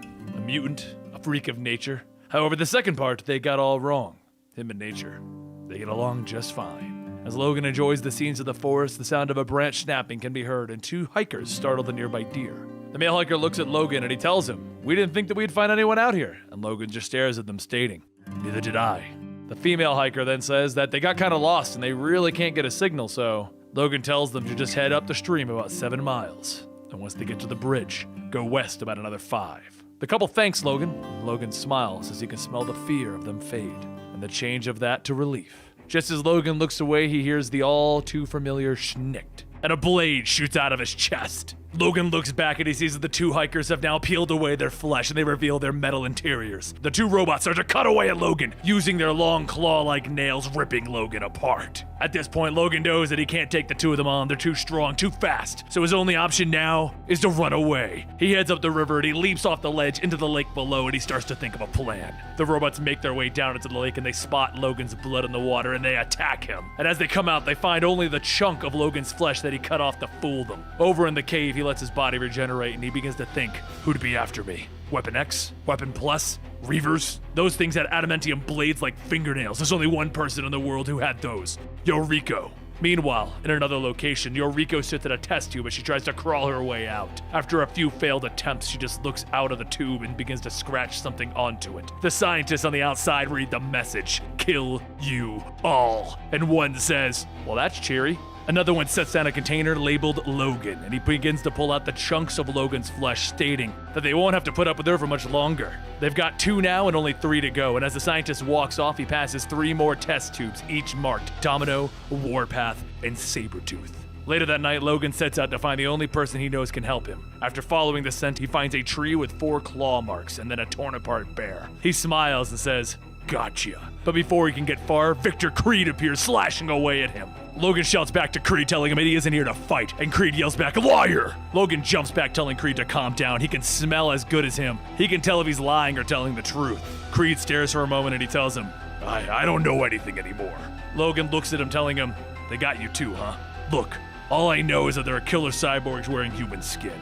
Creed closes his eyes and he says, "The one that came for me was a little kid. Her face split in half and 1,000,000 claws came out." Logan begins to head up to Creed's cabin and he says, "You look like crap, by the way." And Creed shouts, "Well, yeah. Takes a while to regrow half your internal organs and 100 pounds of muscle." Once inside, they decide that they need to work together.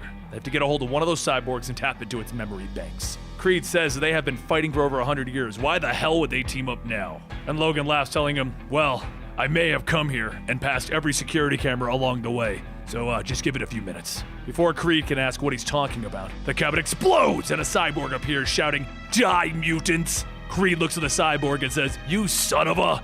And Logan asks, "How about a team up now?"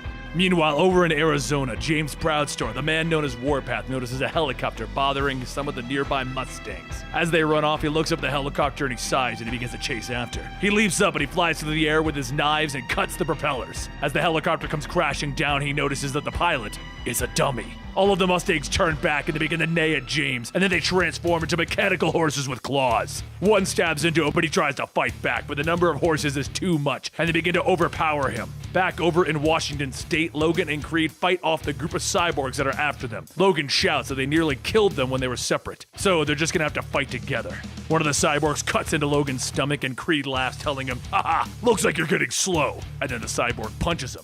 Creed starts to get back up and telling him, "This is stupid, I'm getting out of here." Logan then watches as Creed runs and he says, "Aw, crap," and he follows close behind. Once he catches up, he says, "You know, they do have tracking skills, but they don't have our experience. So I'm a bit curious as to how they would follow us if we went into a box canyon." A short while later, along the ridge, one of the cyborgs begins to sniff, but when it gets Logan's scent, he leaps out, cutting off its head. Creed grabs it, and before Logan can tell him not to, the head self-destructs. Logan shouts, "We needed it alive!" And Creed tells him, "Shut up, there's more coming." Back a ways, 2 of the cyborgs locate the scent, but they notice it everywhere.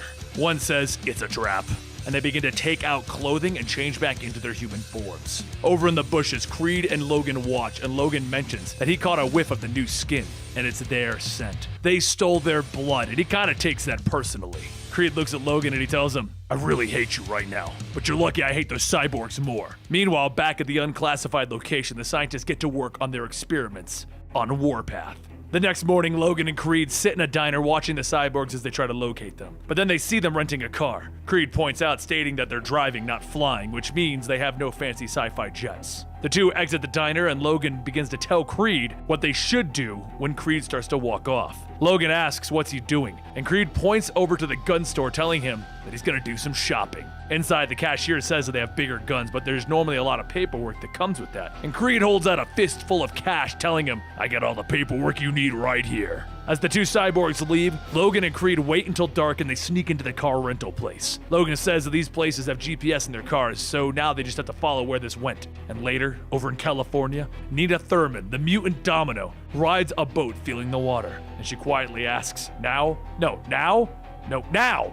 Domino then jumps into the water and swims down to a clam and tries to open it up, revealing a coin. After swimming back up with the clams, she tosses them onto the boat and the 2 men call out to her, and they say that they're a little lost. Domino points off into the distance, telling them that they could just follow the shore to get back to the docks, and one of the men says, "Thanks. But while we're close," a claw springs out into Domino's boat, and another cyborg shouts, "How about you die now?" As the cyborgs begin to climb onto Domino's boat, she grabs her guns from underneath the floorboard and jumps to the other boat, firing. As the bullets begin to bounce off, the cyborgs open up their hatches and they point several guns back at her. They jump back onto their boat and she leaps onto hers, kicking open another floorboard filled with grenades. After tossing all of those grenades, Domino jumps into the water as the explosions go off, and while underwater, she watches as the cyborgs fall in and they claw their ways back up. Domino shouts, "Really? We're running out of boats here." And then another explosion goes off. Speeding up from behind, Creed laughs, holding out a smoking RPG, and Domino shouts, "Logan!" Another explosion goes off, sinking the boat that the cyborgs are on, and Logan starts to help Domino up onto theirs. As she begins to dust herself off, Creed says that she's a hot one, and then Domino pulls a gun on him, telling him, "Yeah, super hot right now." Logan tells her it's all right, we're working together. There's a bunch of cyborgs hunting mutants, so you in? And Domino says that she was working some carefree mercenary work and they just lost her $250,000 in gold doubloons. So heck yeah, she's in. Meanwhile, at a classified location in Washington, D.C., a man looks at the reports and says, "The cyborgs can't swim?" And the doctor says, "Given the amount of adamantium, they are extremely heavy, so right now, we need something incredible. We're gonna need to merge them with the Hulk." However, not only did the scientists think that they should get a hold of the Hulk, known as Amadeus Cho right now, but so did Logan, Creed, and Domino. Amadeus explains that right now they are off the Gulf of Mexico, and there's a group of researchers using an oil rig as a research facility for Weapon X. There has been a small group of scientists who are regularly seen there, and that's who they're going to try and capture. Once the plan is set, Amadeus leads the charge towards the facility by dropping out of the Olympus Group airship down onto the oil rig. He smashes into the rig, and the others provide support fire while the rest of them can land. After destroying the top forces, Creed says, "That was a little too easy." Amadeus tells him that those cyborgs are probably an early batch. The real threat is deep inside. However, before Amadeus can get in, the rest of the cyborgs make their way out and they all begin to attack. Logan gets stabbed and Creed shouts, "What the hell is this?" And he jumps on top of Amadeus, telling him, "Look me in the eye." And when he does, Creed fires an assault rifle into his face, telling him, "Get mad already!" Amadeus rips through the horde of cyborgs, screaming, "You shot me!" And Creed laughs, telling him, "That got him going, huh?" Amadeus then pulls apart the floor for everyone to make their way inside, and as they get into the lab, they see the test tubes. Domino sees the Eureka's tube and says, "Please don't make her regret this," and shoots the glass, freeing her. Logan then gets Warpath out of his tube, and then he runs straight into a group of cyborgs, tearing them all apart. Domino helps Eureka, and she extends her nails, and Domino shouts, "Whoa, whoa, whoa, we're here to save you, and are you okay?" Eureka tells her, "No," but she knows things that'll make this better. She then sees the group of scientists, and they run back and close the reinforced door, locking her out. Creed hands Eureka his jacket and says, "I'll give you a hand," and he rips the door off. One of the scientists shouts that the lab has been compromised, and Eureka jumps stabbing into his chest. Another scientist begs, "Please, don't kill me."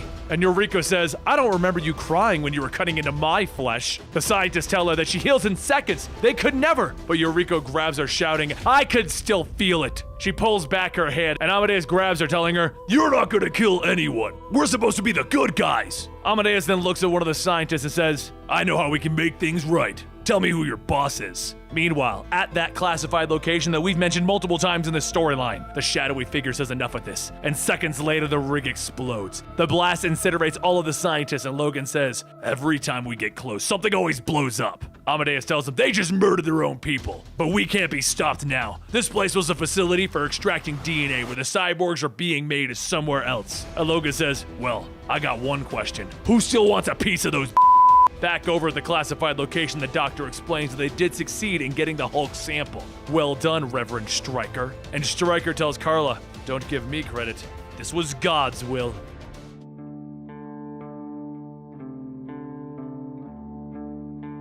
On a long street of highway, one can hear the birds chirping as they fly by.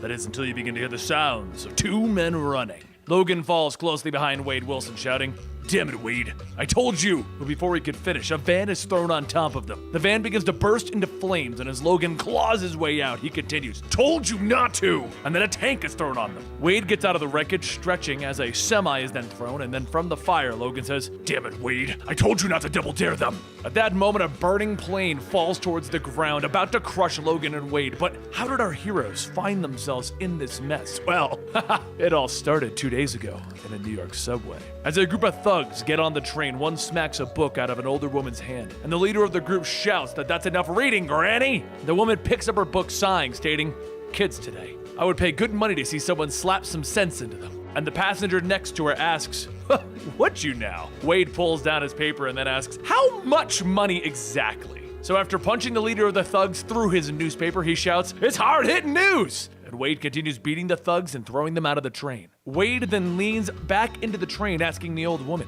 if they can settle that bill, when suddenly Wade is pulled out by an older man. The train door is shut and Wade shouts, "Hey, wait! That grandpa just cost me money!" And that's when old man Logan looks back at Wade before running up the stairway to leave. Wade runs after him, telling him, "Wait, I gotta talk to you!" And as Wade jumps down in front of Logan with his swords drawn, Logan swipes at the blades, cutting them, telling Wade, "Get lost, kid. I got better things to do." Logan hurries on ahead and Wade asks, "Better things? Kid?" Up ahead in the park, Wade jumps in front of Logan again, shouting, "I want a do-over! I lost at least $25 because of you. The least you could do is apologize." But Logan takes his claws out again, telling him, "Move."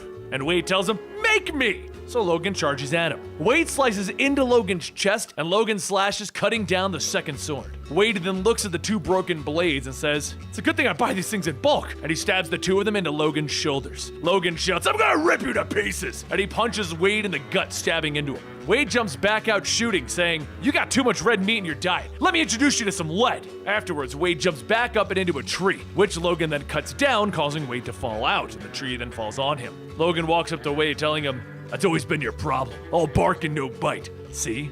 I can make jokes too." Then there's a scream off in the distance. The two of them look over to see people running away from a girl who seemingly set the area on fire. Wade gets back up asking, "Who's the dork?" And Logan elbows him in the face, telling him, "None of your business." Wade stumbles back shouting, "If you think you're gonna go save that girl, then screw it. I'm gonna go help her before you, and I'm gonna go help the hell out of her." The two fight their way towards the girl, with Logan calling out to her asking, "Do you need a hand?" And the girl gets up running away, telling them, "Just leave me alone." Logan and Wade begin to follow, and then a hot dog stand suddenly falls in front of them, and then bicycles. Logan shouts, "You clumsy idiot." And Wade says, "Really? Clearly you're losing your sight in your old age if you think I did that." Logan then stops and tells Wade, "Shut up, I'm starting to hear something. As much as I don't want to say it, I'm gonna need you to go after the girl. Something else is coming." Wade tells him, Fine. Can't believe I'm gonna miss the old Logan. I mean, the young Logan. The one before you!" Wade runs off and a large helicopter descends, and a voice over the intercom shouts, "Target located.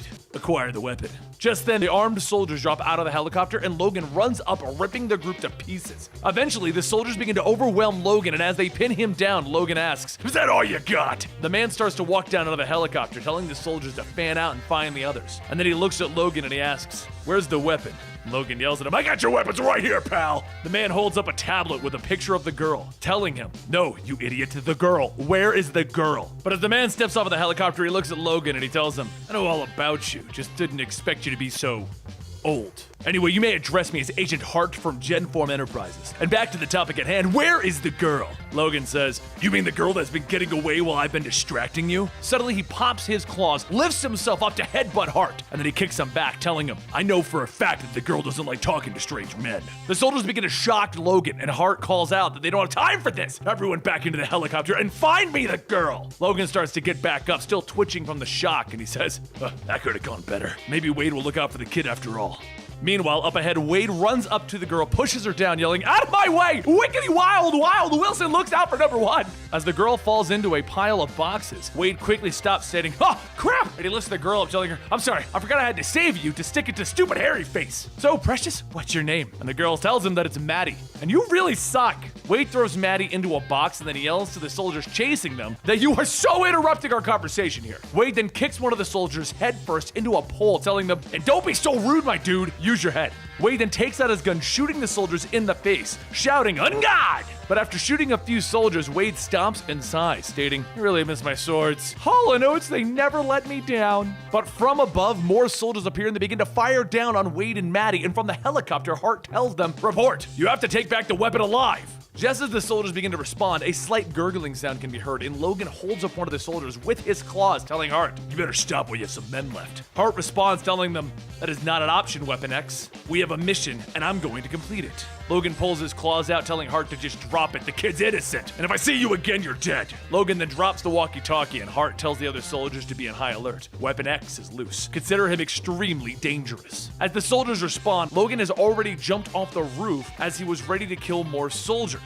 Up ahead in the alleyway, Wade stops and tells Maddie that he's pretty sure that they lost him, and Maddie asks, "Who the hell are you anyway?" Wade asks, "How do you not know who I am? I'm Deadpool, the lovable merc with a mouth. poop jokes, chimichangas, etc. Maddie stares for a moment and then says, that's a hard pass, I'm out. Wade tells her, listen, you're in danger and I gotta help you. It's my duty as an ex-Avenger, and also because it'll seriously bug Minnie Eastwood back there. Maddie then asks, isn't he your friend? And Wade tells her, he's more like a co-worker, one that I really hate. Maddie stops Wade and tells him, look, I don't know what else to say. You need to get lost. I know what I'm doing. Now leave me alone. And Wade yells back at her, fine, but only if you do something first. And that's take this little miniature Deadpool figure. If you're ever in real danger, you can just use that. Maddie takes the figure and tells him, right. This just got really weird. But who? Suddenly up above, a metal spear appears and it's thrown into Logan's back as he's jumping down to the two of them. Wade says, hey! And then he's hit by a flying motorcycle. Maddie sighs and says, I warned you, you should have left me alone. And then she begins to run off. A few moments later, Logan and Wade start to get back up, and Wade tells him, man, I feel like I've been hit by a truck. Logan pulls the spear out of himself, telling him, you were just hit by a motorcycle. Anyway, that kid needs help. She's in way over her head. And Wade tells him, I agree. But Miss Sweet 16 isn't gonna let us help her. Just then, more soldiers begin to run at the two of them, and a few moments later, Wade and Logan escape on the motorcycle that hit Wade in the head. Logan cuts off the arm of the soldier that grabbed onto the bike, and Wade then asks, what does he want with the girl anyway? And Logan explains that the girl's an Omega-level mutant. Her power lit up Cerebro like the 4th of July. She's gonna need proper training and the Xavier School can give her that. And Wade then asks, so what are her powers then? And Logan tells him she's a teleporter. It looks like she can only teleport objects, not people though. It looks like the Gen 4 mopes want to make a weapon out of her. But we've been through this mess before, haven't we? Wade tells him, yeah. And Logan tells him, all right, something we can agree on. Now let's hurry and get to the kid. After making one more turn, the two catch up to Maddie, and as Logan shouts to her, she turns back yelling, I already told you to stay away! I'm fine on my... But then from behind a car, a soldier steps out tasing Maddie, and soon Hart's helicopter touches down. Wade yells, faster and furiouser, here I come! And he speeds up to catch the helicopter. As the helicopter unloads hundreds of bullets, Wade tells it, okay, that didn't go as planned. And that's when the helicopter begins to escape, with Wade getting back up telling Logan, just so you know, this is your fault. The next day, Logan follows Maddie's scent, and Wade goes on explaining a story about these nuns that were really ex-special forces, so he beat the crap out of them. Logan then stops Wade for a moment and pops a claw, cutting Wade's vocal cords. And Logan simply says, that's so much better. Wade tries to speak, but with his throat cut, he ends up spitting blood all over Logan, and then Logan asks, how could you even be more annoying without talking? However, below in the underground facility directly beneath the two of them, Hart gives the order to prepare for a trial run of the new weapon. While the two walk and Wade's throat heals, a mound of earth begins to push up out of the ground, and within it are a group of soldiers. Wade yells, I heard a bunch of weirdos like to kidnap girls, but if they're so tough, why are they hiding in a hill? Logan tells him, don't. And Wade continues taunting the men. I dare you, I double dare you to do something. The rest of the ground begins to open up and suddenly a jeep is thrown at them. Wade pushes Logan out of the way and then he asks, where the hell did that come from? And Logan sighs, stating that they're walking into this like a bunch of amateurs. This is just a test site. Wade then says, that can't be good, so what do we do now? Logan tells him, we run! Which now brings us to the beginning of our story, in which several vehicles, including a plane, are being dropped onto Logan and Wade, with Logan shouting, I told you not to dare them! A short while later though, as Wade begins to open up his eyes, he sees Maddie. She tells him, man, you guys suck. Wade says, man, I'm just having a terrible dream. So, how are you doing?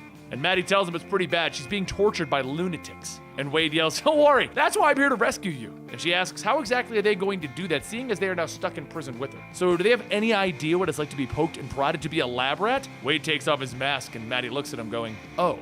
Just then, Logan begins to wake up asking, what the hell is that smell? It smells like sweaty chicken, like a giant moist Band-Aid. And Wade clears his throat shouting, Wade looks back at Maddie and says, you can teleport things, right? How about you just teleport us? And Maddie tells him that she can only affect objects, not living things. She's tried. So Wade tells her, sure you can, you just need to focus really hard. And Maddie says, fine. She begins to focus. Her eyes go white and a small cactus appears. And Wade yells, I knew you could do it. And Logan sniffs and says, that's actually a fake. He pops his claws and he says, we're gonna see how tough this door is against adamantium. As Logan walks and slashes at the door opens up, an electric prod pokes him and shocks him. He's then dragged out of the room and Maddie asks, what are they supposed to do now? And Wade says, I got an idea and you're probably not gonna like it. Moments later, outside of the cell, Wade screams in pain and Maddie shouts that there's something going on with this guy. The guard runs in asking what's going on and Wade yells, I've made a huge mistake. However, as the door closes behind the guard, it's suddenly kicked off its hinges and Wade tells himself, all right, can ruin this. Wade walks out having Logan's claws and yells, Schnuck! Damn it, Schnick! Logan leans up from the examination table that he was on asking, Schnuck? And Wade asks, what's wrong with Schnuck? Schnick is in need of a reboot anyway. He then jumps into one of the scientists, stabbing him, asking, how about a new catchphrase then? It's stabbing time. While Wade goes all Wolverine, hacking people to pieces, Logan then asks, why does Wade have my claws? And Maddie tells him, well, he wanted to help, so I teleported them. Logan says, right, well, do me a favor and give them back. And get me out of here before Wade does something crazy, or rather crazier. Wade pulls the claws out of another scientist and looks at another and asks, how many pieces can I cut you into? He pulls back and begins to punch into the scientist with the claws, but before the claws can stab, Wade ends up just punching the man in the face. He then begins to ask, what happened? And Logan screams as the adamantium is put back onto his bones. As the scientist hits the button to open up the door, Logan tells Wade, take the kid and run. Wade grabs Maddie and jumps over the next group of soldiers, and Maddie asks, what about Grandpa what's-his-name? Wade tells her he'll be fine. It's everyone else that should be worried. Once the two are clear, Logan begins to rip through everyone that is within arm's reach. Cutting off, stabbing, slicing, stabbing, more cutting off. Once the bodies and the body parts hit the ground, Logan stops and he sniffs. I can smell you, Hart. From the pile, Hart holds up a file telling him, you don't understand. You don't know what she is. Her file. Logan runs up, picking up Hart's body with his claws, slamming him into the wall, and Hart tells him, listen. And he whispers something into his ear. Logan pauses and then says, I'm sorry. This is some mess that we've gotten ourselves into. The least I can do is put you out of your misery. Meanwhile, back with Wade and Maddie, Wade asks, so have you ever tried teleporting a person? And Maddie tells him to just drop it. The exit should be right over here, but it's not. So Wade tells her, crud! And the door before them opens up with more soldiers behind it, with Wade adding, double crud! What I wouldn't give for a pair of swords right now. Suddenly, swords appear in Wade's hand, and he says, oh, I could kiss you right now! But I'm not that sort of criminal. And Maddie tells him, gross. As Wade begins to cut down the soldiers, one manages to grab Maddie and put a gun to her head and tells Wade to stand down. Maddie looks at the gun and makes it disappear. And Wade then stabs into the man's throat, telling him, that's teamwork! So now let's make like a tree and open this door so that we can leave. And then a voice tells him, no. Logan walks up all bloodied and bruised, shards of glass sticking out of his body, and he tells him, the kid stays here. Wade says, I'm pretty sure we're supposed to be rescuing the girl, not leading her to an impending doom. Logan tells him, yeah, that's not happening. I saw her file. She's too dangerous. She's volatile, unpredictable. Should have listened, but I was too stubborn. Wade takes out his sword and lunges at Logan, and Logan asks, do you think I want this? And then he punches Wade in the face. Wade reaches for his gun, stating, I just think that you can't handle this. Well, you can cut it out now. And Logan proceeds to cut his hand off. And Wade shouts, that's not what I meant! You literally just disarmed me! While the two go back and forth, hacking away at each other, Maddie shouts, would you just stop? I never asked for help from either of you. Her eyes begin to glow and there's a flash of white, and then suddenly everything around them begins to look different. Wade says, see? I knew you could teleport people. And Logan tells him, try and catch up. She didn't teleport us. She went and teleported everything else. Up above the three of them is the chunk of earth that the facility was on, ready to fall back on them. Wade looks up and says, well, we better get the hell out of here. Maddie, do something. She tells him that there isn't anything that she can do. Logan looks at her and says, you could teleport us, isn't that right? And Maddie says, uh-huh. Logan says, look, Cerebro sent me here to stop you before your powers became too dangerous, but that's already happening. So go ahead and get us out of here before we're flattened. Maddie asks, us? Okay then. Suddenly, both her and Logan disappear, leaving Wade in the hole. Wade looks up at the falling rocks and shouts, you have got to be kidding me! A second later, the entire facility falls on Wade. A few hours later, the rubble begins to get pushed aside as Wade pulls himself out, stating, wow, well, that was easy. Talk about being stuck between a rock and a hard place. As Wade drags himself out, he sees Logan walking towards him and he yells, thanks a lot for leaving me to rot. Logan doesn't say anything, and Wade goes on talking to himself, basically. So, Wade, how have you been? Oh, I've been totally fine. Been crawling under a massive base all day. Logan looks at Wade and tells him, no more playing around. And Wade asks, what did you do? Where's Maddie? And Logan tells him, just drop it, stay away from the girl. The Wade tells him, that ain't gonna happen. Now get out of my way. Logan pops his claws, shouting, make me! The two start stabbing and cutting at each other, with Logan yelling, will you just stop and listen? Hart told me the truth before he died. Maddie led them to Gen form. She sat back and watched without even blinking as we killed all of those people. There's something wrong with her. We've been trying to save her, but she didn't want to be saved. She's a killing machine just like us. I tried to shut her down, but I failed. Let's flash back to moments after the base fell. Logan shouts, asking, why did you take Wade? And Maddie tells him, because she knows about him and he'll be okay. You, however, I'm not so sure about. Logan asks, what is that supposed to mean? Whatever it is, it doesn't matter. You're coming with me to the Xavier school. But before Logan can grab Maddie, she says, I can teleport people, but there's one problem. And suddenly Logan falls to his knees in pain. She says that she's sorry. She told them to leave her alone, Back when her powers started showing, she could just think about something and make it appear, including people. The problem is, though, that whatever she teleports dies. She watched as she brought her dad home from work and he died right in front of her. Wade didn't deserve that, but you do. You deserve it because what you're about to do to me. And I'm telling you now, once and for all, back off. Come at me again and you'll regret it. See you, old man. Or not. I really don't care at this point. Logan tries to stand back up, stating that he should have put her down when he had the chance. And then he coughs up blood, screaming in pain. Now, back in the current time, Wade says, wow. And Logan tells him, yeah, I've been trying to heal ever since. She learned the hard way that teleporting people kills them. And they made her. Wade tells him, whoa, whoa, whoa, whoa. You mean you made her? Either way, she's kind of our responsibility now, right? She needs our help. And Logan sighs, telling him, I'm not so sure. And Wade goes on telling him, look, maybe I misread the situation. Maybe. Logan then tells him, I can't blame you. I'm guilty of the same. We should probably just get going. Aw, we're becoming friends. Do me a favor.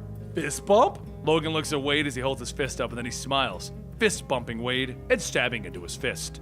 2 months later on a farm in Idaho, a man takes his bags into a barn and he shuts it down. As he does, a voice calls out to him, hello, Hart. And Hart looks back stating, hello, Maddie. Maddie, now with a new look and shorter hair, says that she's heard that he's been looking for her. Well, she came here to tell him that she let them experiment on her. It was so that she could learn more about herself, and he could never come looking for her. Maddie's eyes begin to glow, and from Hart's chest, blood begins to appear. And Maddie goes on stating, those other two, they best not make the same mistake as you. And with that, Hart's body lifelessly falls to the ground.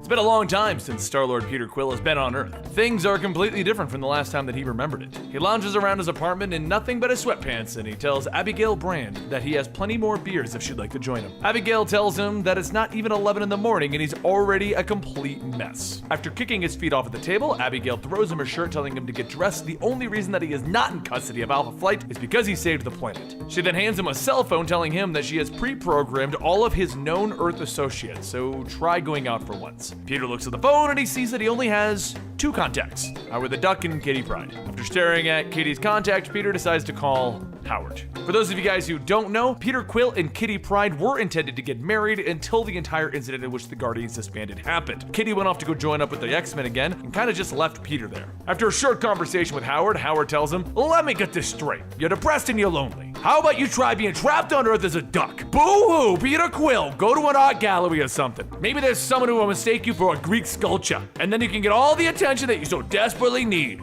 Bye. And so Peter does just that. After listening to some old woman tell him about Van Gogh, Peter hears a familiar voice across the hall. When he looks over, he sees Kitty with a group of her students, and he asks her what she's doing here. One of the students says, ooh, it's the boyfriend. And Kitty snaps at him, telling him that Peter Quill is not her boyfriend. Now go look at some life-changing masterpieces while she talks to her friend. Peter nervously says, look, I know we broke up, but I'm stuck here for a while and thought maybe we could hang out. Nothing more. She tells him, yeah, about that, she's actually really busy with the X-Mansion being an actual limbo. And is that your gun? How did you get it past the metal detectors? Kitty walks off saying, you know what? Forget it. I have a lot to take care of with real children. And Peter shouts, wait, I'm trying not to be creepy or anything. But a voice tells him, you know, bub, you kind of are. Peter looks over to see old man Logan and he says, for the love of God, how did you get past the metal detectors? Logan tells him, look, you're raising your voice in an art gallery in front of children carrying a gun. You best keep on walking. Peter leaves and he heads back to his apartment trying to call Howard again, but a beggar asks him for some change. He says, actually, he does got some, but before Peter can hand over the change, the beggar says, actually, I'm fine, gotta go.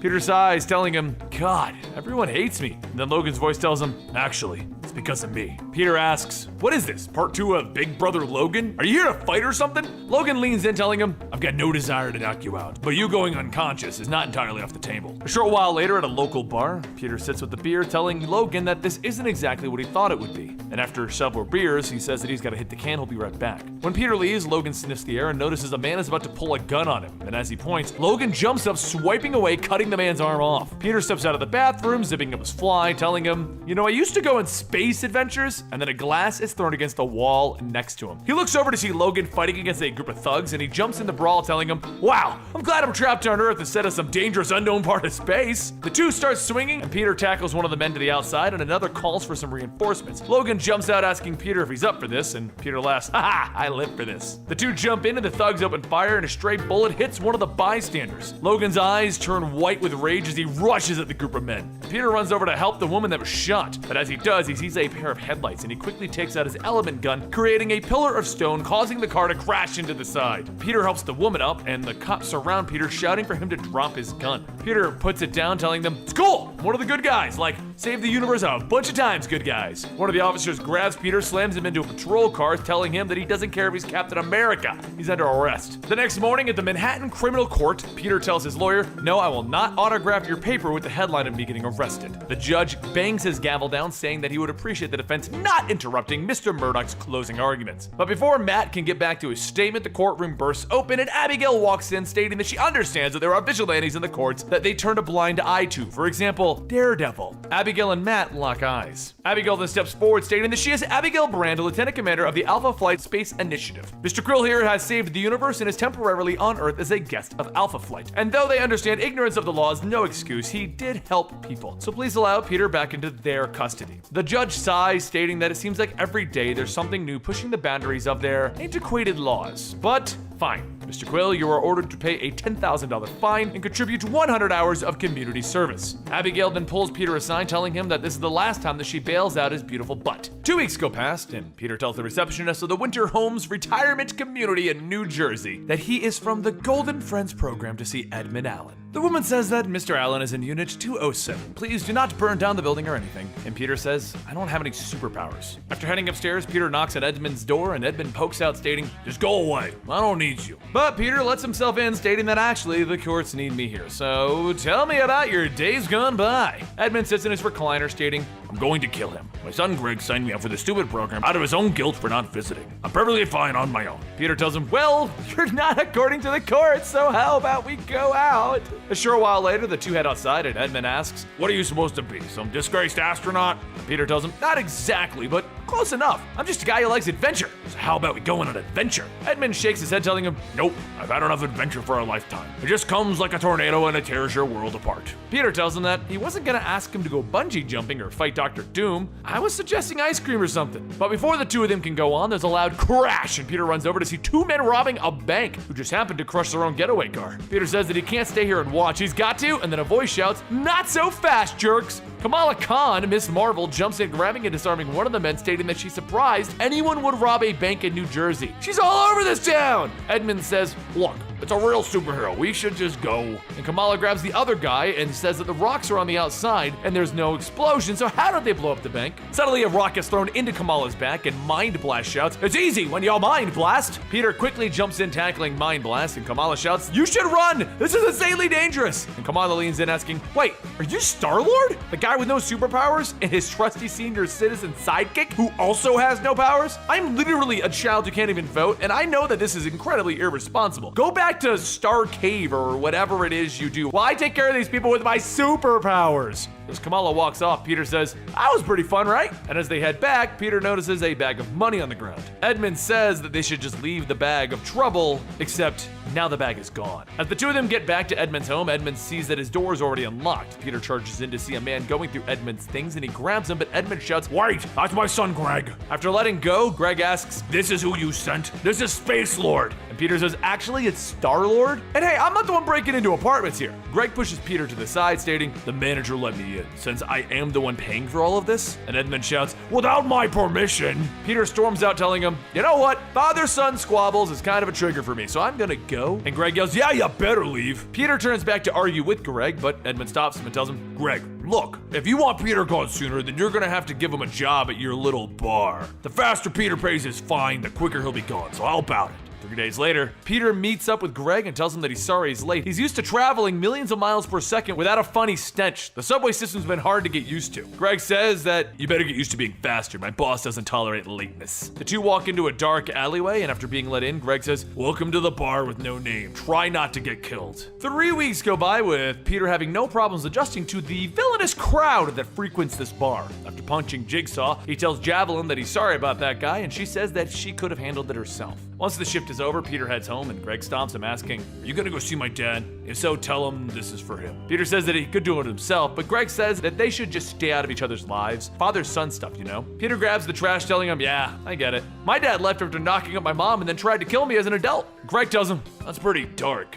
But, given any thought to what I asked you earlier?" Peter says that he's flattered that he wants him to stay permanently, but once his ship is repaired, he's off this planet. As Peter walks down the alleyway to the dumpster, he tells himself, "Look, I'm finally making something for myself." And then as he drops the bag into the dumpster, he sees a shadow and quickly elbows hitting the person. Daredevil stumbles back, and then he jumps in, kicking Peter. The two begin to fight, and as Daredevil pins Peter down, he says, "I got word from the DA that you were supposed to be staying out of trouble." Peter coughs, asking, "Is everything illegal on this planet? Element guns and garbage disposal? But attack a guy in an alleyway while wearing a mask, that's totally fine." Peter gets up and he walks off saying, "I will be sure to never take out the trash again." But Daredevil stops him, asking, "Where's the money?" Peter stops, asking, "What money?" Daredevil shouts that you and Miss Marvel stopped a bank robbery and the police are short $4,000. I've heard stories about you. But as Daredevil goes on, Peter walks off, telling him, "I don't have to listen to this. I've saved the universe a bunch of times. That goes to the top of a resume, you weird ninja." As Peter walks on, a crowd starts to gather around Daredevil, and he throws him a card telling him, "If you hear anything, call me. And get a better job, too." Peter looks at the card and says, "Wow, that's some nice embossing." Later that day, Peter goes out to see Edmund, and the two take a walk into the park when Peter sees an ice cream truck and says that he hasn't had some since forever.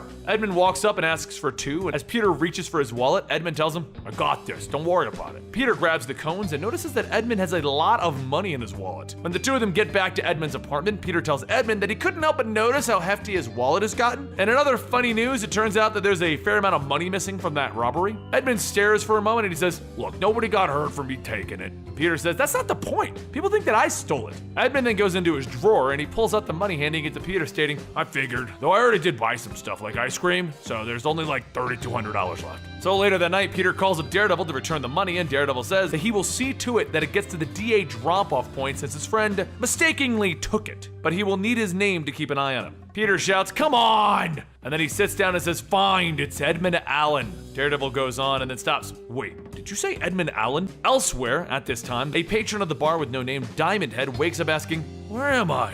A female voice tells him that he really shouldn't have been spilling secrets about the bar. "Thanks to you, I've been getting the drop on these jobs before them." She also realized that you can be more useful than just getting me information. Black Cat stands over there with one of Diamond Head's legs, telling him, "You're actually a resource yourself." Back at Edmund's apartment, Peter asks Daredevil if he's really supposed to believe that Edmund is some sort of supervillain. Edmund gets up from his recliner stating, "Cat burglars, supervillains are idiots." Edmund then tells Daredevil that he quit the game after he barely got away from him during his last robbery. He looks at a picture of his brother stating that he always swore that he would stop it if it got too dangerous. And Peter asks, "What, so you have powers?" And Edmund tells him, "No, I have a suit that came out of somewhere or sometime, who knew? It was my brother's job to figure that stuff out. All we knew is that it was something alien, and the suit could just go places, more specifically the boots and the gloves. One day when my brother was working on the suit, the men that he worked for killed him because he wasn't telling them his findings. So using the boots and the gloves, I killed his employers, and with no one knew, I took off the boots and the gloves." Daredevil says that he robbed people, and Edmund says, "Look around, does it look like I'm living the high life? I gave most of it away already." Daredevil shouts, "It doesn't matter. You broke the law." And Peter stops him, telling him, "Look, I spent years traveling through space, so I legitimately do not care about your laws here. Just leave the harmless old man alone and let me handle this. Shouldn't you be punching drug lords and not star-lords?" Both the men look at Edmund, and Daredevil leaves stating, "If you step out of line once." Peter then turns back to Edmund and he says that he thought that he was above it all, but all he did was end up shutting everyone out. This is what life looks like on the other side of bad decisions. Later that night at the bar, Shocker asks Peter if he could tell him about Diamond Head. You see, a few nights ago, Diamond Head left the bar and he heard a scuffle. When he went outside to check on it, there was no one there, so he's just worried. Peter stops him, telling him, "You're just worried that whatever happened to him might happen to you, right?" And Shocker shouts, "Yeah, or no. Well, I'm just worried about Diamond Head too. I'm complex." Peter tells him, "Fine, we'll go out back and check around to see if there's anything left behind." So Peter puts on his mask and Shocker watches and says, "That's some real Iron Man right there." And Peter shouts, "Oh my God, stop talking." Peter starts to scan the area and he finds some diamond dust along the walls, and he says that this looks like there was a fight here. Shocker asks if he thinks that dust is worth anything, and Peter goes on completely ignoring that comment, stating the trail stops at the street, so it looks like Diamond Head maybe was captured. Peter takes off his mask, telling him something happened and I could really use the distraction. So, I'm gonna go save Diamondback's life. Shocker tells him it's Diamond Head, and Peter says whatever. He walks back inside telling Greg to go over the security footage, and Greg tells him that is not good for business. Peter tells him nope, or maybe Diamond Head, but let's see. As the footage plays, Peter says that everything happened in the alleyway where the camera is not facing, which means whoever did this knew how to not be spotted. He can, though, make out the license plate, so he's gonna make another quick call. Over at a gym, Abigail picks up her phone asking, what, you run out of shirts or something? And a short while later, Peter and Shocker head over to the address to where the license plate was registered to, and they see that it's a giant warehouse. The two sneak in, and Peter says that they should split up, and Shocker says, no effing way! Strike the numbers! Just like when I was in the Sinister Six! Peter says, yeah, and how did that work out? The two head down the hallway towards a light, and when they open up the door, they see Diamond Head's head and foot on the table. Before Peter can do anything, Shocker pushes Peter down, telling him to duck! And soon Black Cat's men run in swinging. As Peter fends off against the attacks, he sees Shocker taken down, and he runs over grabbing his blaster. One man grabs a hold of Peter, and another swings a bat at him, so Peter hits the blaster, launching them both into the wall. His vision then begins to fade, and as it comes back, he sees Black Cat telling him that he's a pretty handsome renegade bartender, isn't he? Not so sure about the beard, though.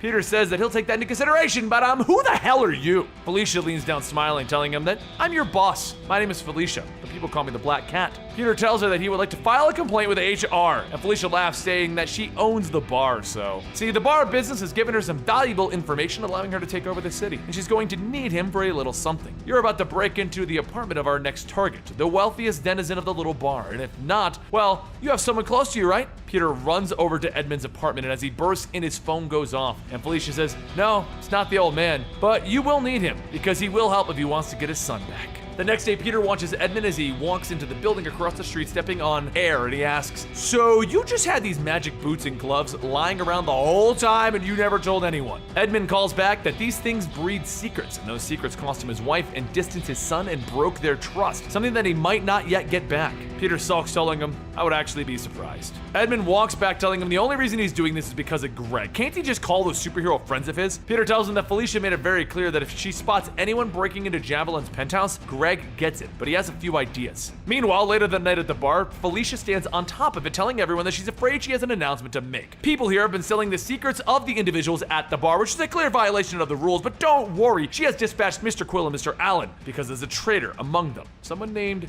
Javelin. Everyone gets up and surrounds Javelin as she tells them that they do know she's playing them all, right? All of the villains move in on Javelin, and as they get close, one of them has 3 claws shoot into his back. As the man falls, Logan says that he really needs to stop drinking at bars. Meanwhile, back at Felicia's warehouse, Greg asks one of the guards if he can bite of that sandwich. The guard tells him there's no way that he's giving him a bite of this $12 deluxe pastrami, and then he laughs. And then there's a thud. When the guard turns back, he sees his partner knocked out and Daredevil smiling through the shadows. Over at Javelin's penthouse, Edmund begins cracking the safe and he finds an envelope, a small bag, and a book. Before they can grab the contents, the door opens and Felicia walks in, stating that she didn't want them to have all of the fun. She grabs the book and Peter says that he doesn't get it. She's a master thief. Why get them to break in? So Felicia tells him that that's true. She could have done this herself, but she runs things in this town and it's all about delegation. Peter then asks, what is it that she wanted to steal anyway?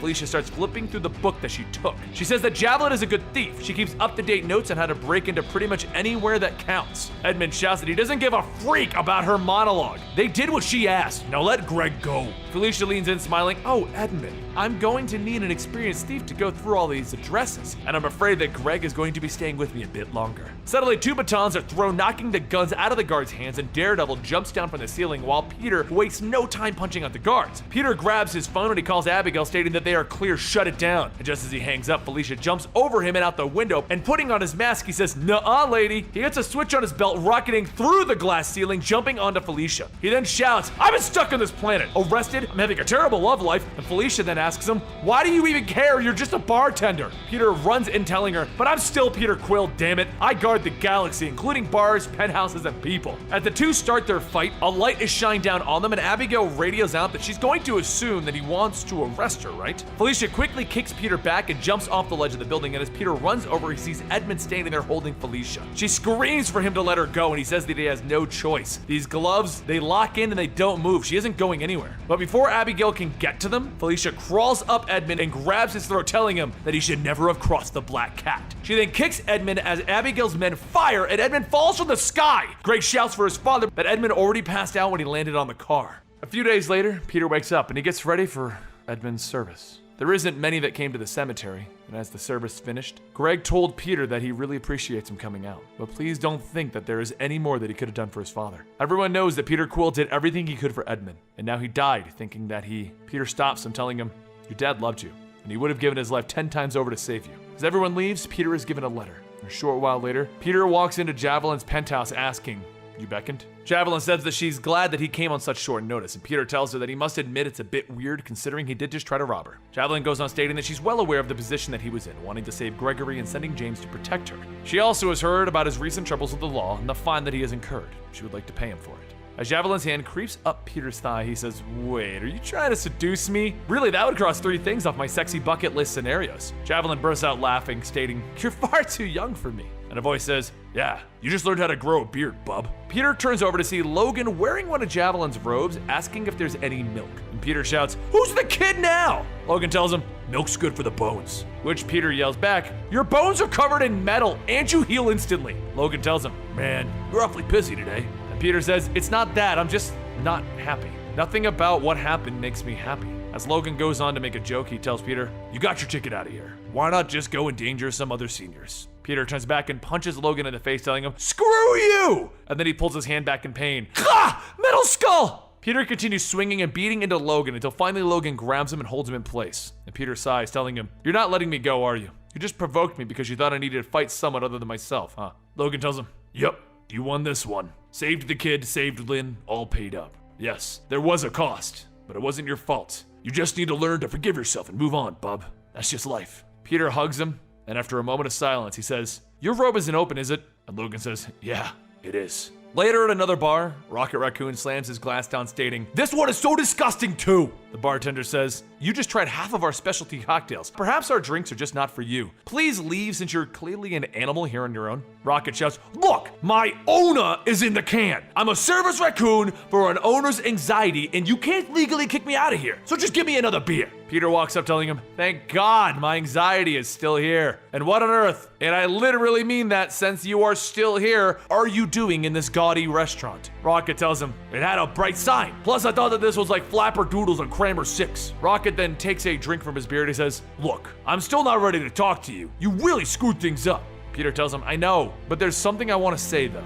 I'm sorry. The Guardians are my family. The bottom line is I should have trusted you. I should have told you that Thanos is right here. I just didn't want to loot." Rocket jumps up on the table and he shouts, "Damn right! You think you could just waltz around like you're the leader and leave us all to be the king and then come back to be our leader again?" Rocket leaves the restaurant and Peter asks, "What is it I can do?" And Rocket looks back at him and tells him, "It's just time.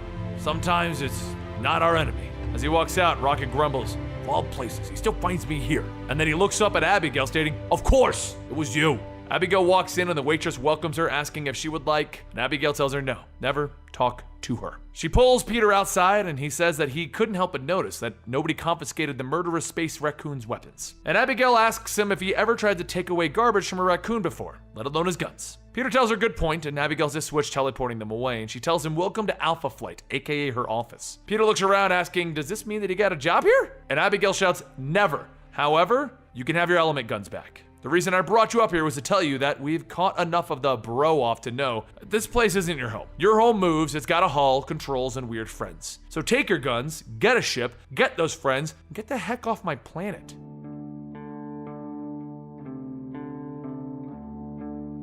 Deep in the cellar of a maximum security super prison, 2 guards get ready for what's about to come through that door.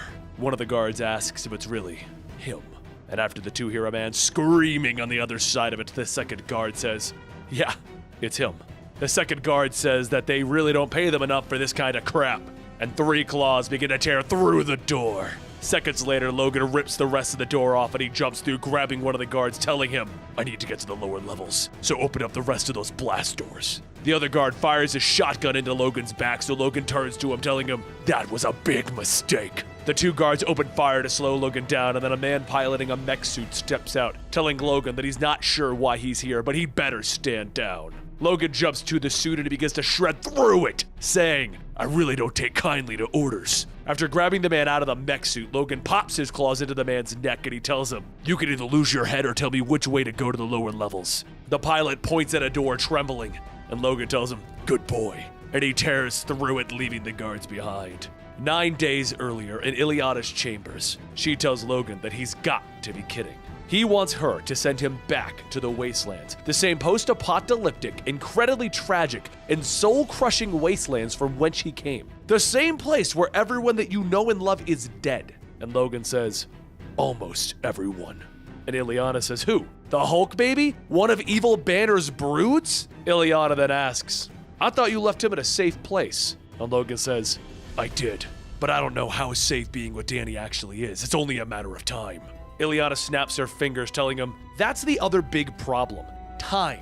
It isn't as simple as using my powers to send you back or forward. The other problem is that the future might not even be our future." Logan tells her, "That's why I came to see you." And Ileana grabs Logan by the shoulders, telling him, "I'm sorry, but every time that we mess with time, things go bad, so just stay here." Logan then tells her, "You know me, and you know that I won't stop until I find a way to get back." And Ileana tells him, "I know, but my answer is no. You're gonna have to find another way." Back in the current time, Logan heads down the hallways of the prison when he feels a web stick to his shoulder. He turns back to see Spider-Man, Miles Morales. Miles asks, "What's the matter? Did they run out of rice pudding in the X-Men's cafeteria again?" Logan cuts the web and telling him, "This isn't your fight. You might want to back off while you got a chance." Miles swings in, kicking Logan, telling him, "This is my fight now. Those webs are not cheap. And why would you want to be breaking into a prison for supervillains?" He webs up Logan's feet, telling him, "Let me guess. It's because you got some grudge against a baddie in here, and you're gonna go provide some grim and gritty justice. Close? Hot or cold?" Logan steps forward, ripping the webbing apart, telling him, "I'm not here to hurt anyone." And Miles swings in again, kicking Logan, telling him, "Yeah, tell that to the 24 guards that you just slashed up." The two begin to battle it out, and Miles tells him, "Come on, tell me what's up, because these hero versus hero stories are getting really old. Maybe I can even help you." Logan pops his claws, telling him, "Trust me, ain't no one left who's gonna help me." 8 days earlier, and each day after, each person who could possibly send Logan back told him no, including Dr. Doom. But as the fight goes on, Miles says that he's gotta hand it to him. He moves pretty quick for an old guy. Logan turns back, telling him, "You're just as mouthy as the other Spider-Man." And then he cuts through the lock, and Miles asks, "What are you—" Uh-oh.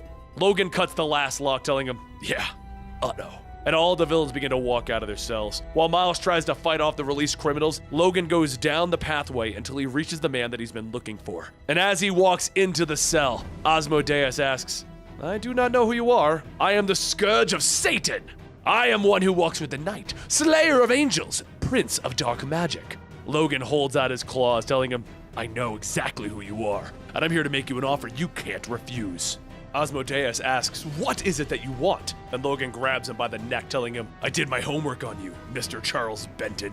Files say that you zapped Hawkeye and Wonder Man back to the medieval times. So right now, I find myself in need of a man with those type of particular set of skills." As he lets go, Logan asks, "So what's it going to be? I can get you out of here and then you zap me back to where I need to go." Asmodeus falls to the ground, coughing. "Surely your friends would have helped you." And Logan says, "Yeah, they thought it was a bad idea, which is why I'm resorting to a piece of scum with no morals." Asmodeus sits up, telling him, "If I could use magic, I wouldn't be here. I need many of my artifacts, objects of power."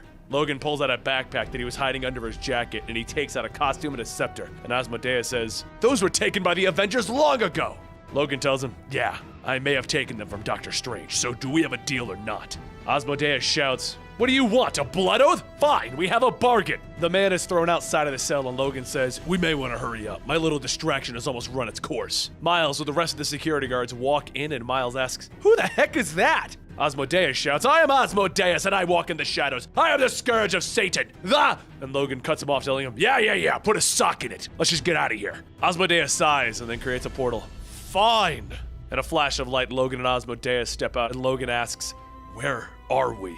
Asmodeus tells him, "New Jersey. Stephen Strange did not find all of my weapons and tools. There are many still hiding here." Logan asks him, "So, hiding is a low-rent storage locker in Jersey?" And Asmodeus tells him, "Yes. We all don't have Xavier mansions or sanctum sectorums, now do we?" Logan cuts the lock and pulls out the unit. He says, I can really smell the mold here.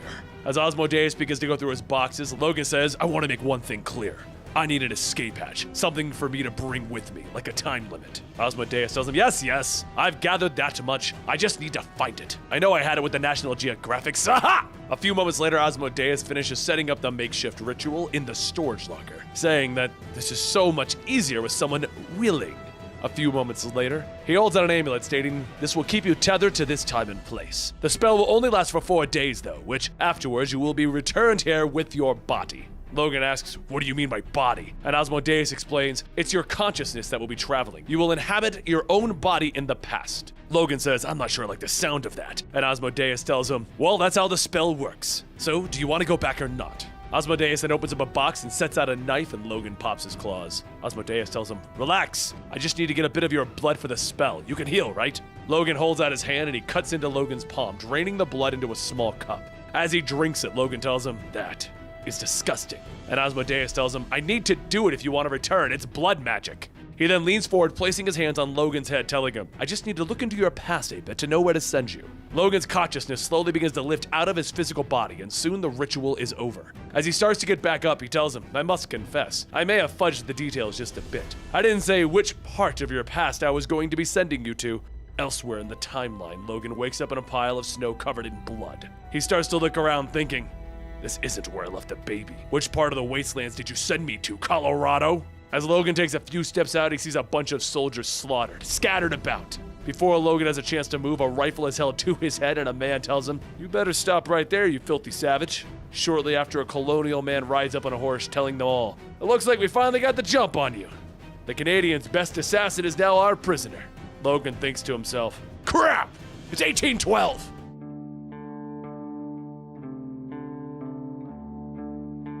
Logan is led through the snowy woodlands and he starts to remember what this is. It's the War of 1812, and he can't remember what happened next. He's then thrown into a cell as General Macmillan walks in telling him, this man doesn't look so dangerous now, does he? Macmillan looks down at Logan and asks, why do you think I had my men scouring the woods for you? Is it because one of my soldiers you just butchered back in the Battle of Detroit was my son? Macmillan pulls Logan's head back, slashing away at his face without saying a word. Logan growls. Everyone watches closely and they see the wound on Logan's face begin to heal. And Macmillan shouts for everyone to get out, lock the cell. Captain Everett holds out an amulet and he says that they also found this near the prisoner and it's glowing.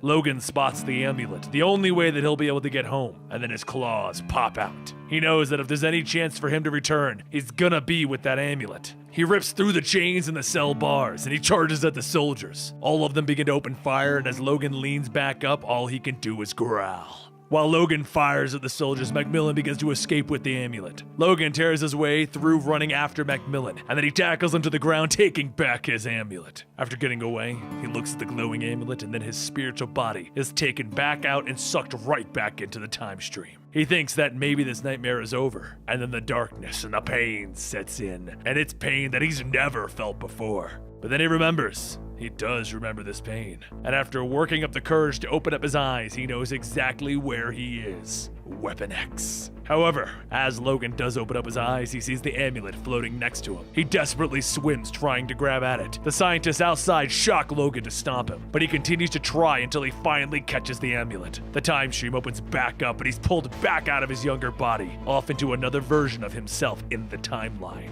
Meanwhile, in the proper time, Asmodeus tells the henchmen from all of the different organizations that he is now in possession of a weapon deadlier than anything that they could have ever known. He'll start this off by asking, how much will each of them pay for this man? Back with Logan, his eyes open up and he sees the yellow and the blue costume, which is much better than floating around in Weapon X. And that's when he hears the sounds of trees snapping. He looks up to see that he's in the middle of the fight between the Hulk and Wendigo. Logan remembers that this is the first time that he ever went up against Banner. Between those two giant things is the amulet. Of course, that's where it is. Logan brings out his claws and he jumps into the middle of the fight, shouting, Wolverine is coming through. Hulk shouts, little man jumps around like rabbit. Stand still or Hulk smash! With a single swipe from the Hulk, Logan's body is thrown through the trees. But rather than fight off the Hulk, he cuts into Wendigo. The Hulk then punches Wendigo away, telling him, "Hulk doesn't understand! First little man fight Hulk, now he fight Hulk enemy!" Logan doesn't respond to him, and instead he jumps past the Hulk, grabbing at the amulet. The Hulk knocks Logan back into the ground, and he grabs the amulet asking, "What this?" But not knowing what the amulet is, the Hulk tosses it off into the woodlands. He then digs into the ground, pulling out a giant boulder, and he says, "I will show Beauty Man how strong Hulk am!" Logan rolls around, cutting into the Hulk's leg, and he runs into the woods where the amulet fell. Just as Logan grabs for it, the Hulk jumps down right onto his back, and he begins to pound. But before Logan can lose the feeling in his body, his soul is zapped into the time stream. He opens his eyes again to see that he's not in the woods, but in Central Park, the place where, oh no, he can feel the fiery heat, and then he hears Jean shouting that she is fire and life incarnate. She is now and forever Phoenix! She blasts everyone away with a fire blast, and Logan gets back up trying to reason with her, hoping that this time things might be different. He looks back at the amulet and he reaches out calling for Jean, and that's when the giant Phoenix appears. Logan watches the Phoenix leave, and with a heavy heart, he picks up the amulet, wishing to be anywhere but here. With another flash of light, he opens his eyes to find himself in Japan, right in the middle of a ninja ambush. The claws come out and blood and limbs fly everywhere, and when it's all said and done, Logan says that made him feel better. He holds out the amulet, ready to jump yet again, and then he stops, saying that there's one more thing that he has to do. He jumps from rooftop to rooftop until he finally opens the door up to see Mariko. She asks if everything's alright, and he kisses her, telling her, "Alright, now I can go." He pulls himself out of the water, gasping for air. The smell of the sewers. He would know that smell from anywhere. He was back in Madripoor. Back in the current time, one of the Hive agents asks how can they be so sure that they don't have to worry about Wolverine returning. An AIM agent says that they'll pay $1 million. They need proof that he's not there. Asmodeus smiles, telling them fine, and he takes out a dagger, stabbing it into Logan's chest. Of course, his body doesn't move, because over in the past, he yells as his body feels that pain. But before he has a chance to even think about what just happened, a young boy skates by, stealing the amulet. The boy weaves through the crowds as Logan runs through, knocking everyone over, and then he turns into the alleyway after the boy. That's when he sees nothing. Then a group of men ask what a hairy barbarian is doing in their alley. Logan looks at the men and he thinks to himself that he doesn't have time to deal with any Yakuza, but it seems he won't have a choice in the matter. He calls out to the leader, Dragonhead, telling them that if they're looking for death, he'll deliver. Dragonhead gives the order to shoot, and all but one of the men light up Logan.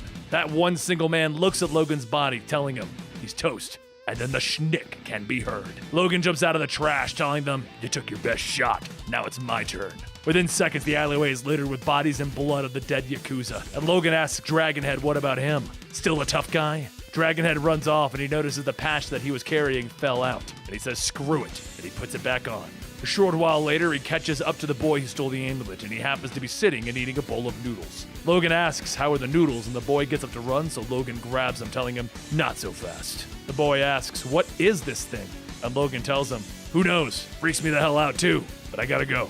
He grabs the amulet and he's brought back into the time stream, and then he blinks. As he does, a baseball whizzes by and Bobby shouts, "Strike!" Jubilee yells, "How could that have been a strike? That pitch almost took off his nose!" Logan looks around and sees himself at Xavier's mansion, and he quickly turns to Bobby, telling him, "You gotta listen. I don't have much time." He yells that he needs to remember the address, 123 Bleecker Street in Jersey. The date is... But before he can tell if Bobby heard him, he's brought back into the time stream. He then falls face first in the sand, and he feels old.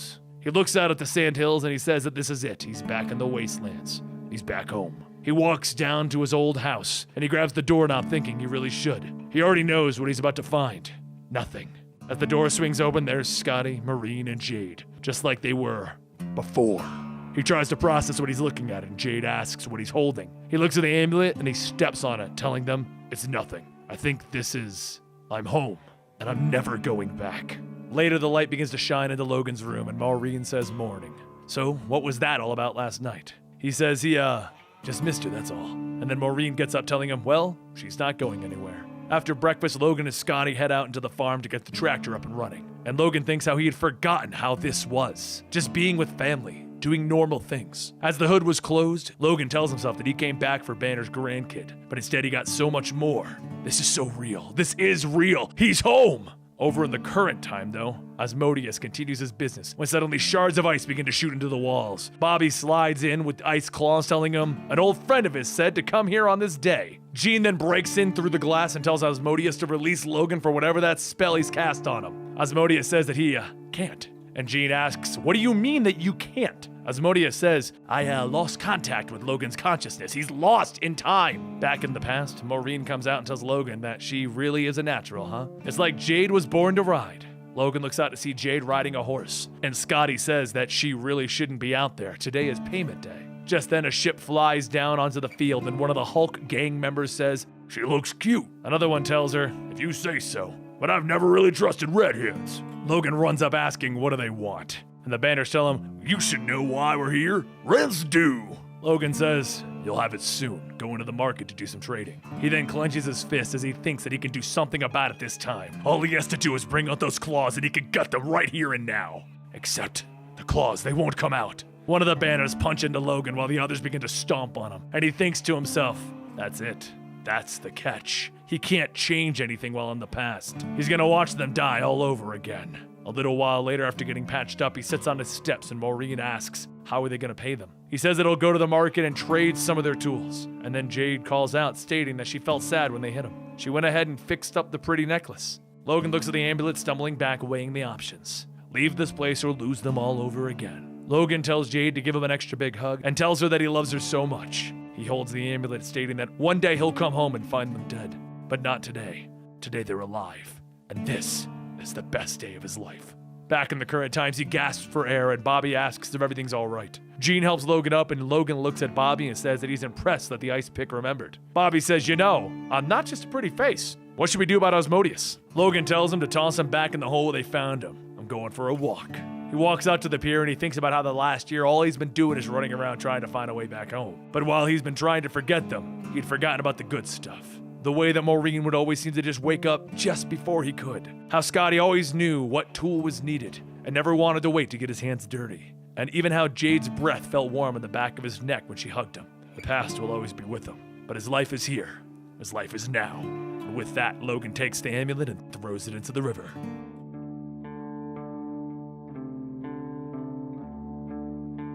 Since returning to the current times, Logan has decided to take some time to himself and do a little bit of traveling, which is what brought him to Toad River. He parks and he stops at a local diner and then he smells the air and he can tell that something is off. He hangs his jacket and Logan asks the waitress, where's Lexi? And the waitress says, oh, it's her day off. How about I get you some coffee? Logan sits at the bar telling her, sure. And as he looks around, the waitress begins to pour a cup when Logan grabs the waitress by the arm. Logan pulls her close and tells her, there's never been a Lexi who worked here. This place has been run by the same couple since the 60s. What'd you do to them? The cook jumps over the bar tops telling him, it's no use pretending anymore. It's still a family business, just a different family and a different business. He then tells Logan, you took something from us, something that we can't get back. But it's not like we've ever personally met. But you do know my brother, Billy Bob. Billy Bob walks out telling Bew, I'm not sure about this, I got a bad feeling. Bew doesn't even respond and continues talking to Logan. Do you remember stealing Billy Bob's clothes and leaving him in a cave? Logan stops and tells the group, I don't know what kind of stunt this is. This isn't possible. The claws come out and Bew's face begins to change into a Hulk and he says, oh, but it is. Everyone begins to transform into Hulks and Bew shouts, you killed our paw and you ran off like a little rat. Hid yourself in a whole nother dimension, but we found you and we're gonna kill you. Seconds later, Logan is knocked out the diner window as one of the Hulks jumps on him. Logan punches his claws straight into this Hulk's face, and then he thinks to himself that he killed the Hulk gang back in the Wastelands, all except Billy Bob. He should have never let him walk. The female Hulk quickly slams Logan down and the rest begin stomping on his body, telling him that it was easier than they thought. But just as they stop, Logan jumps to his feet, swinging upwards, tearing into another Hulk. Bew then kicks Logan back and Logan lunges back, stabbing into him, and then ripping through the last Hulk. With the 4 Hulks dead, Logan walks back into the diner telling Billy Bob, you aren't going anywhere. All I want to know is how. How did you get here? Billy Bob begins to panic, stating that their paw, he found them, but before Billy Bob could finish, Bew grabs one of the fryers from the back and pours it onto Logan. Logan's flesh begins to melt away, and the first thing that go are his eyes. So all he can do is smell his own sizzling flesh, and then he turns to swing before he turns into a puddle of skin and bones. Logan swipes into Bew's neck before falling, and as Bew shouts to Billy Bob to help him, Billy Bob tells him, no! And he escapes. A short while later, at the Department H weapons facility, Billy Bob crawls his way in and a man named Maestro asks what happened. Where were the trucks that him and his brother were supposed to be getting? Billy Bob says they tried to get him. They had him, Logan! We tried to get him for what he did to Pa, but he killed everyone and Maestro shouts, what? You set off as a personal vendetta after I told you not to? As Maestro yells, his body changes into a Hulk, and he smacks Billy Bob, telling him, "The blood of 4 lives are on your hands." He starts to grip down on Billy Bob's neck, and Cambria yells for him to stop. They've already lost 4 lives. Losing any more won't help. Maestro tosses Billy Bob, telling him, "Now we're short-handed, and I must assume that we are no longer operating in a veil of secrecy. Load up the trucks with as many missiles as you can get." As everyone leaves, Maestro grabs Cambria, telling her that her allegiance to her brother is admirable, but if she ever defies him in front of the others again, they will be sharing a grave. Back at the diner, Logan finally regenerates enough to get up, and he looks at the bodies, and he sees what they should have looked like, and he tells himself, "Keep it together." He then smells some of the blood left behind and can tell that those 5 weren't the only ones. There are more. A lot more. And when he finds them, they're gonna wish they stayed in whatever hellhole they crawled out of. Later, at a remote Yukon territory, Maestro walks up to a compound and the armed guards tell him that if he's lost, best be going somewhere else. Maestro says that he's heard that this was a good place to go if people wanted to get off the grid. They are in need of such a place. All of the other guards start to point their guns, telling him that he better turn around before they shoot him where he stands. Maestro's eyes glow green and he tells them, "I said I needed this place, so we're gonna take it." As he finishes saying that, a swarm of Hulks jump out of the woods and they descend on the base. Back at the Department H weapons facility, Logan pulls up to find the place reeking of Hulk with no signs of any of them. This facility was supposed to be cleared out of his nuclear weapons, but that isn't the case. Banner's kids are too stupid to know what to do with them, but they're not stupid enough to try something. Down the road at another diner, Logan makes a call to the only person that he knows that can help him in this situation, Puck. And he tells him, "I need a favor, the kind where the person doesn't ask questions." Puck tells Logan, "Asking for a favor? Let me just mark this on my calendar real quick."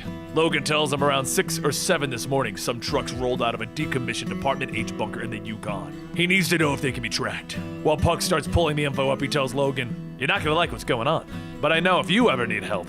Logan doesn't acknowledge the offer and says, "You got the location yet?" A short while later, Logan heads on Puck's lead, and as he rides, he hears something off in the distance, an unmistakable sound, and it registers way too late. An explosion goes off, destroying the motorcycle, and as Logan picks himself back up, an army jeep rolls by, running him over. He tries to get back up, but as he gets to his feet, he's shot back down by several assault rifles. One of the Hulks laughs out loud. "That's how you do it! No use getting into a punch-up match with a madman like Logan." Another Hulk punches Billy Bob forward with a gun, telling him to finish it. He owes it to his dad and the others that Logan has killed. Billy Bob takes the gun and he nervously walks over to Logan's body, but as his hand trembles, he pulls the trigger. Except, there's only a click with no gunfire, and Billy Bob asks why it isn't loaded. Why did they? But before he could even ask, the other Hulks open fire on him, telling him, "Sorry, you're not welcomed at our new paradise, Billy Bob." A little while later, Logan opens his eyes and finds himself chained to a chimney stack. The Hulk from before shouts, "Oh, look who's awake! We almost thought you were really dead this time." Logan shouts, "How the hell are you here? I killed your entire filthy inbred Hulk gang back in the wastelands." And the Hulk tells him, "Clearly, that ain't the truth, cause we're here. And thanks to your healing, we can get ours again and again and again." All the Hulks start to unload into Logan just as they did at the ambush until he stops moving. Meanwhile, back at the compound, Maestro begins his work on the nukes, and Cambria says that it's quite alarming to see him in his human form so often. Maestro says that it's not because he enjoys it, but there is something to be said for the nimble fingers of a human. Comes in handy when working on things that can blow us back to the Stone Age. "So what did you come for? Because if you couldn't tell, I'm kind of busy here." Cambria asks, "Are we really gonna go through with this? It's strange that something so small could cause so much destruction. Why do we have to kill everyone? Why not just live here away from everyone and be with our own kind?" Maestro tells her, "It's because man will kill themselves with these weapons regardless. I've seen it happen. They're already dead. All the Hulks are doing is just moving up the expiration date. We're doing this because man will never leave us alone. They will hunt and kill us just as they did to the banner of this timeline, especially after all of the blood that we've shed. The war has already begun. The only question now is, who will end it?" Cambria walks up stating that he's right. She's just worried about Billy Bob. He's been gone for a long time. Maybe she's just overthinking things. Back with Logan, he begins to wake up again, and he looks around when the Hulks ask him, "What are you doing?" Logan says, "I'm looking for a way down so I can whoop your asses." And the Hulks tell him, "You wouldn't even last a few seconds against us." Logan tells him, "Where I'm from, I used to beat your asses like a drum every damn time. All those brothers and sisters all hitting like kittens, barely even tickled." The Hulk yells for him to shut up. And Logan laughs, telling him, I would have laughed back then too, if I wasn't too busy killing all of you. The Hulk punches at Logan, and Logan lifts himself up high enough for the hit to miss and destroy the chimney. Once free from the wall, he takes the chains and he wraps them around the Hulk's neck, and then he pulls it back, snapping the neck. The other Hulks begin to run up, but with Logan's healing factor being a lot slower at this older age, he ducks away into the barn to figure out a plan. One of the girl Hulks walks in with a minigun, and out of the shadows, he stabs her in the leg. Another one from outside throws a tractor through the building, but when they go to check on Logan, they hear something wind up. Suddenly, the rest of the Hulks are riddled with bullets as Logan stands up holding the minigun. As the last of the bullets are shot, Logan throws the large gun away, and he tells one of the Hulks that he's got more than enough time to make his death long and agonizing. The Hulk tells him it doesn't matter, he's going to make him suffer worse than anything you can do to us. Logan grabs the Hulk by the shirt, asking, who is he? And the Hulk just laughs, telling him, Maestro's gonna kill you real good. Logan pushes his claws into the Hulk's leg, asking him, who the hell is Maestro, and why is he trying to kill me? The Hulk says, it's not just him, it's everyone. But before he could go any further, the Hulk passes on. Logan gets up thinking that he's never heard that name before, but then again, it could be one of those anomalies between his timeline and this one, like that weird lady Thor. As Logan walks, he falls and passes back out. Later, as he begins to wake back up, he hears a voice tell him, good morning, and he asks, what am I doing here? The man says, what? No thanks? Your friends are worried about you, and from the looks of it, I can't blame them. Clint Barton then asks, so how about you tell your old buddy Hawkeye what's going on? Back at the compound, one of the Hulks from Logan's ambush drags herself in, stating, everyone is dead. Logan got away. Maestro runs over asking, what happened? And she tells him, Logan got free. Killed everyone. Tortured Horace. Horace told him everything. Maestro tries to hold back his anger, but he shouts to everyone, we need to pack up the truck and get ready to move now. Then a voice tells him, no. One of the Hulks steps out from the group, telling him, we're done following you all over the place. You promised us a paradise, and all you brought us was closer to death. Enough with the hiding. Maestro tells him, we're not hiding. We're keeping a low profile. There's more to battle than just blindly charging in and smashing the enemy. So what now? Do you think you can do better? The Hulk grins, telling him, yeah, I can. And I'm not afraid to get my hands dirty. With one heavy punch, that Hulk knocks Maestro to the ground, but as Maestro hits the ground, he begins to laugh. And he gets back up, punching that Hulk to the ground. He gets up on top of him, beating on his head, telling him, I'm gonna be laughing long after you've taken your last breath. Maestro starts to get up, leaving a bloody mess where the Hulk's head he used to be, and he asks, is there anyone else who'd like to challenge my leadership? Over in Dawson City, Clint Barton asks where they're off to now, and Logan tells him, there's no we. Us and road trips? Well, it doesn't usually end well. Clint tells him, I get that you're like a lone wolf and all, but Puck said you called asking for help, and asking Puck for help, despite being a loner, means that things are real bad, man. Since I wasn't around the first time you got to this timeline, I'm gonna make up for it now. Logan grunts and gets in the car, telling Clint, fine, but we're gonna keep that chit-chat to a minimum. The two head out, and Clint says, look, I know I'm supposed to keep quiet, but what's the future interdimensional version of me like? Is he like a real badass? Logan tells him, no. He married Spider-Man's daughter and they had a kid. She then leaves you for an Ultron. Later, you get cataracts and go blind, and then you run drugs. Clint tells him, wait a minute, who'd you say I marry? Meanwhile, up in the mountains, Maestro pulls over and everyone makes their last checks on the nukes. Once everyone's strapped in, Maestro tells them, head straight to your targets, let nothing stop you. But before we can embark in the final step of our plan, you've all managed to rise above the butter that lesser, different banner damned you to. And for that, I am proud of you, my inbred, interdimensional family. Back at the compound, Logan and Clint make their way in when Logan notices all of the nukes have been dismantled. Logan says, these Hulks, they lift a bunch of nukes from Department H. And then Clint looks around telling him, well, we found the missiles, so crisis averted? What do you mean by Hulks? As in more than one? Maybe you should tell me about everything that's going on now. Logan says that the nuclear cores are gone. Other than that, he really doesn't know. And then a voice tells him that she does. Cambria steps out, and the first thing that Logan does is shout, where's Maestro? Clint pulls back his bow, and Cambria says, please, she just wants to help. He once helped her long ago. Logan thinks back to the Wastelands and how he used to have his pig stolen by this girl. And after talking with her, she stopped. Logan tells Clint to drop the weapons, and Cambria goes on stating that she used to be with Maestro, but not anymore. Logan asks, where is he, and how do we stop him? Cambria says that she'll help, but he's got the children with him. They came here because Maestro promised them something better than they ever had. Some decided to continue following him even after seeing how brutal he really is. And the kids, they just don't know any better. So if I help you, you have to promise that nothing bad will happen to them. However, we must hurry. We're almost out of time. Maestro is sending out the nukes right now. A short while later, all across the globe, the world sees firsthand what a group of Hulks can do to them. Back in the mountains, Maestro drives the children, telling them to remember everything will be fine. You can survive just about anything. The bombs won't hurt. And just as he says it, an arrow hits the windshield, and Clint shouts to step out of the vehicle with your hands over your head. Logan looks at him, asking him, really? And Clint says, well, hey, it was worth a shot. But Maestro doesn't look like he's slowing down, man. As the truck gets closer, Maestro jumps from the window in his Hulk form, quickly knocking both Logan and Clint to the ground. He stomps on Logan, telling him,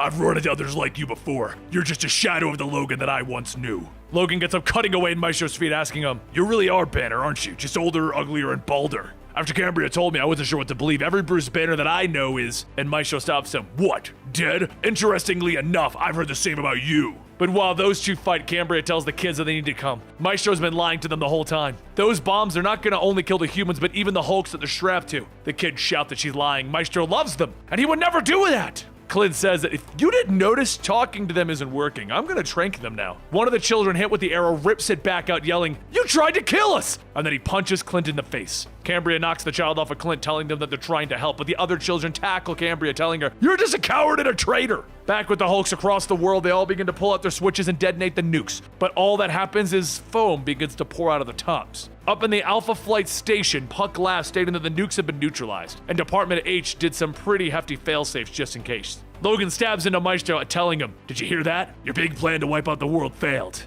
Maestro smacks him, telling him, you can't lie to me like that, I programmed the bombs myself. Logan wipes the blood from his face, telling him, well, I got short friends in high places that tell me that your programming ain't worth a damn. Clint shouts, I've wrapped up the last kid, and Logan yells to him, get away, I'm gonna deal with Banner. Maestro charges at Logan, telling him, that Banner from the Wastelands was garbage, he had no imagination, no drive, he wasn't half the Hulk that I am. But rather than defending, Logan runs into the hit, and Maestro stops and falls back, holding his insides in. Logan then starts to walk towards the Maestro with his stomach cut open, and then a voice shouts for him to leave him alone. Everyone looks back at the truck to see little Malachi holding an exposed nuclear core. He yells that if they hurt Maestro anymore, he's gonna open up the nuke and everyone will die. And Logan tells him, look, you do that and we all lose, but the Maestro shouts, do it! We're bored from the bomb! Logan says, I can see that you're not like him, you're not a killer. If you do that, there's no going back. Cambria tells him, look, listen to Logan. Maestro lied to all of you, he sent the others to die. While everyone talks, Clint tells Logan and Cambria to cover their eyes, and he fires a concussive arrow behind Malachi. Clint gets up, stating that they only have 30 seconds before Logan can reach for the core, Maestro grabs him, throwing him into a boulder, and then he picks up the core, stating, I should have left you and the rest of your worthless kin back in the Wastelands. He begins to rip into the canister, but before he can, Maestro feels a dozen arrows shooting into him.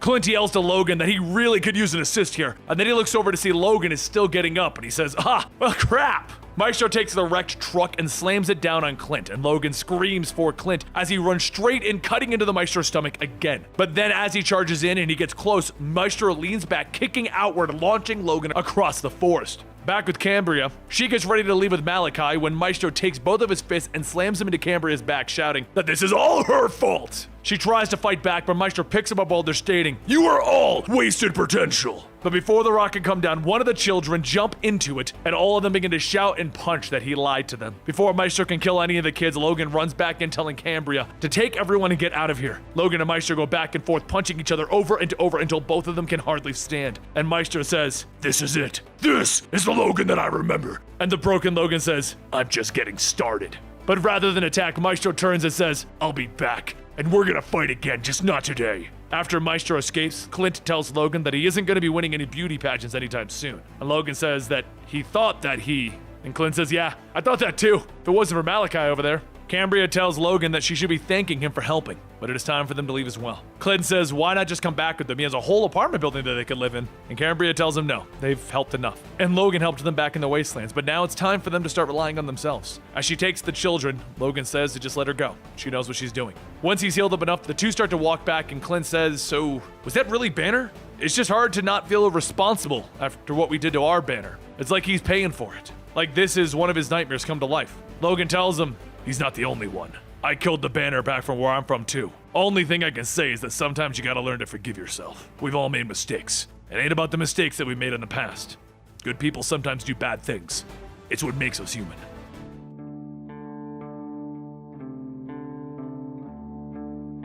As he walked down the busy streets of Tokyo, he thinks to himself how he never thought he'd miss a place like this. Open roads, the solitude of the woods. Those are the places where Logan can relax. But there's something that he's been missing here. Probably just noise. Logan stops by a bar to get a drink, and as he opens the door, there's a man standing in the front window outside. A group of thugs follow the man out, yelling that this is Crazy Thunder territory. If he's gonna be drinking here, he's gonna be paying for their drinks as well. The man tries to get away from the thug wielding a bat, but Logan tells the thug, hey, I've had a rough week. How about we let this guy go and I'll grab a round for everyone? The thug takes the bat, cracking it across Logan's head, telling him, step up! And soon the other thugs jump in to beat down Logan. Back in the day, Logan would heal from these sorts of attacks in minutes, but now he's going to be aching for days. As the claws come out, he swipes, taking off one of the man's fingers and another's hand. One moves, grabbing a knife and stabbing it into Logan's side, but he spins back, slicing off his arm from the elbow. The man screams and starts to laugh as another arm grows out, replacing what was just missing. He then says, "You're in for it now, Yankee!" And Logan sighs, telling him, "I'm Canadian." After cutting the man's arm off again, he pulls out the claws and punches the man out, telling him that he's just gonna need a new way to take these clowns down. The last thug standing begins to back away, and Logan tells him that just because he can't cut off their limbs doesn't mean that he can't knock them the hell out. The thug says it's all cool, we're just having some fun, we won't bother you again. Logan grabs the thug by the collar, telling him that he knows the three of them ain't mutants or humans. The odds of them having the same power is too great. What the hell is going on? Meanwhile, over at the Ishida Corporation, Dr. Tuco gets ready to head home for the night, and once the lab is clear, he takes 3 vials, hiding them in his coat. Later, as he walks out to his car, before he can get in, Shingen Harada stops him, telling him that he's working late as ever. The problem is that he's been stealing from the company. Tuco shouts back, telling him, "I would never do such a thing." There must be a misunderstanding, and Shingen holds out his phone, showing a video of Tuco stealing, telling him that it's all right here. How is this a misunderstanding? Tuco falls to his knees, telling him that he was forced to. He can't do anything or he'll be killed. Shingen then shows an image of Tuco's wife and child, telling him that if he doesn't tell them, he'll send his men to his crappy apartment, and they'll be the new test subjects. Soon, the silver samurai suit begins to appear around Shingen, and he grabs Tuco by the throat, telling him, tick-tock. Tuco dangles over the ledge of the parking garage, and he shouts that it was Kenji from the Crazy Thunder Clan. Please don't kill me! Before he could finish, Shingen lets go and watches Tuco's body go slamming into the sideway below. Later, over in a warehouse, Kenji tells his men to hurry up and get everything ready for their next shipment. Tuco was supposed to be here 3 hours ago with the Regenics. The boat to Madripoor is about to leave, and there needs to be at least 10,000 vials shipped. Suddenly, Kenji hears something, and Logan walks in, throwing the guard stationed outside onto the floor. Kenji tells him, "You get lost, old man?" And Logan tells him that he ran into some of his boys earlier. The drugs that they were on shouldn't be in the hands of a bunch of drenched wannabes. But by the looks of things, it doesn't seem like you'd have the brains to come up with all of this on your own. So tell me where the drugs are coming from. Kenji calls out to the Crazy Thunders, and within seconds, they swarm around Logan. He pops out his claws, and he begins to hack away at the men, but as the fight goes on, he notices some of the men aren't regenerating their limbs. The only difference from before is the air is cooler, which would make one believe that cold air slows down the regeneration process. Once the last of the thugs are taken out, Logan grabs Kenji, holding his fist to his chin, telling him, "You have 10 seconds, where did it come from?" As Logan counts to 1, Kenji spits into Logan's face, and 2 of the outer claws shoot to the sides of his head. He tells him, "That's 2. You don't want to see 3. Kenji shouts, "Fine!" Regenics comes from some stiff named Tuco. He works in some unknown lab. All we know is where he lives. And back in the Ishida Corporation building, Shingen sits in his office when he notices a red ninja run along the outside of his window. He puts his phone down, sighing, and then he suits up into the Silver Samurai, telling him that he was supposed to have dinner with a Swedish supermodel in 20 minutes. The hand ninjas break through the window, and Shingen gets to work carving his way through the horde. While he fights, he notices a man watching, and he tells Gorgon that if he's hoping to stone him with his gaze, he's got some bad news for him. Gorgon keeps his arms folded and states that the hand has tried multiple times to unify with Clan Ishida. Each instance he refused. This is what he may call a hostile takeover. Shingen cuts down more of the ninja, stating that he's got a thing for this. Initiate sequence HA4372. Suddenly lasers begin to shoot out, shredding the ninja where they stand. And Shingen laughs, stating that that's just one of over 5,000 defensive protocols. Shingen readies himself before Gorgon, and he asks, "So this is where we fight, right?" And Gorgon tells him that he will do no such thing. He's already lost. Before Shingen can respond, he's struck from behind, and a female samurai pushes a sword through Shingen's back. She tells him, "Let go of your life. Clan Yoshida is now in the capable hands of the Scarlet Samurai."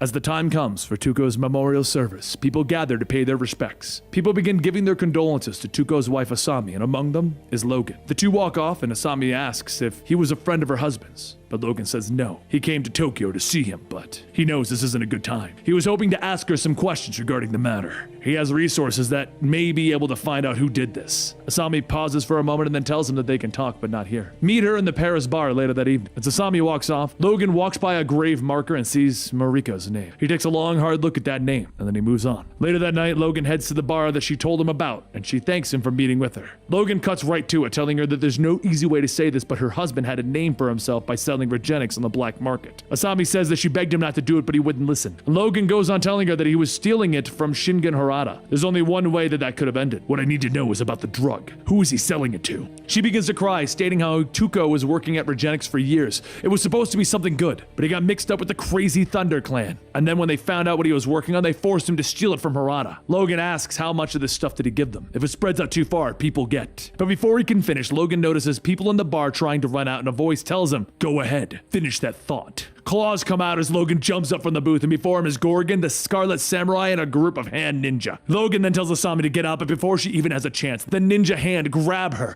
and Logan shouts to leave her out of this. As he steps forward, the Scarlet Samurai pulls out her sword, swinging, forcing Logan to step back. And Gorgon says that he can see it now. He's trying to figure out all the ways to save the widow, and allow him to say that she is already lost. Asami screams as one of the ninjas stab a sigh into her chest, but Logan lunges at Gorgon at the sound of it. Scarlet Samurai quickly then cuts into the side of Logan's body, knocking him down. But there's something that Logan smells, death and decay, years of it. Gorgon asks, "You smell it, right? What is it? I've been waiting years for this moment. Now tell me, what is it that you smell?" Logan charges it again, thinking of cherry blossoms, and Gorgon tells him, "Yes. What else?" Next is rose water, and Gorgon tells him to keep digging. The more things that Logan thinks of, the more he tries to push them out, only focusing on the fight with the hand and the Scarlet Samurai. The more that Logan cuts away at the men, he realizes that it's the same as those thugs before. They're regenerating. Claws aren't gonna help him out here. He punches into one of the men, and the Scarlet Samurai slashes upwards, cutting off one of Logan's hands. He grabs the nub where his hand used to be, thinking about how could she cut through adamantium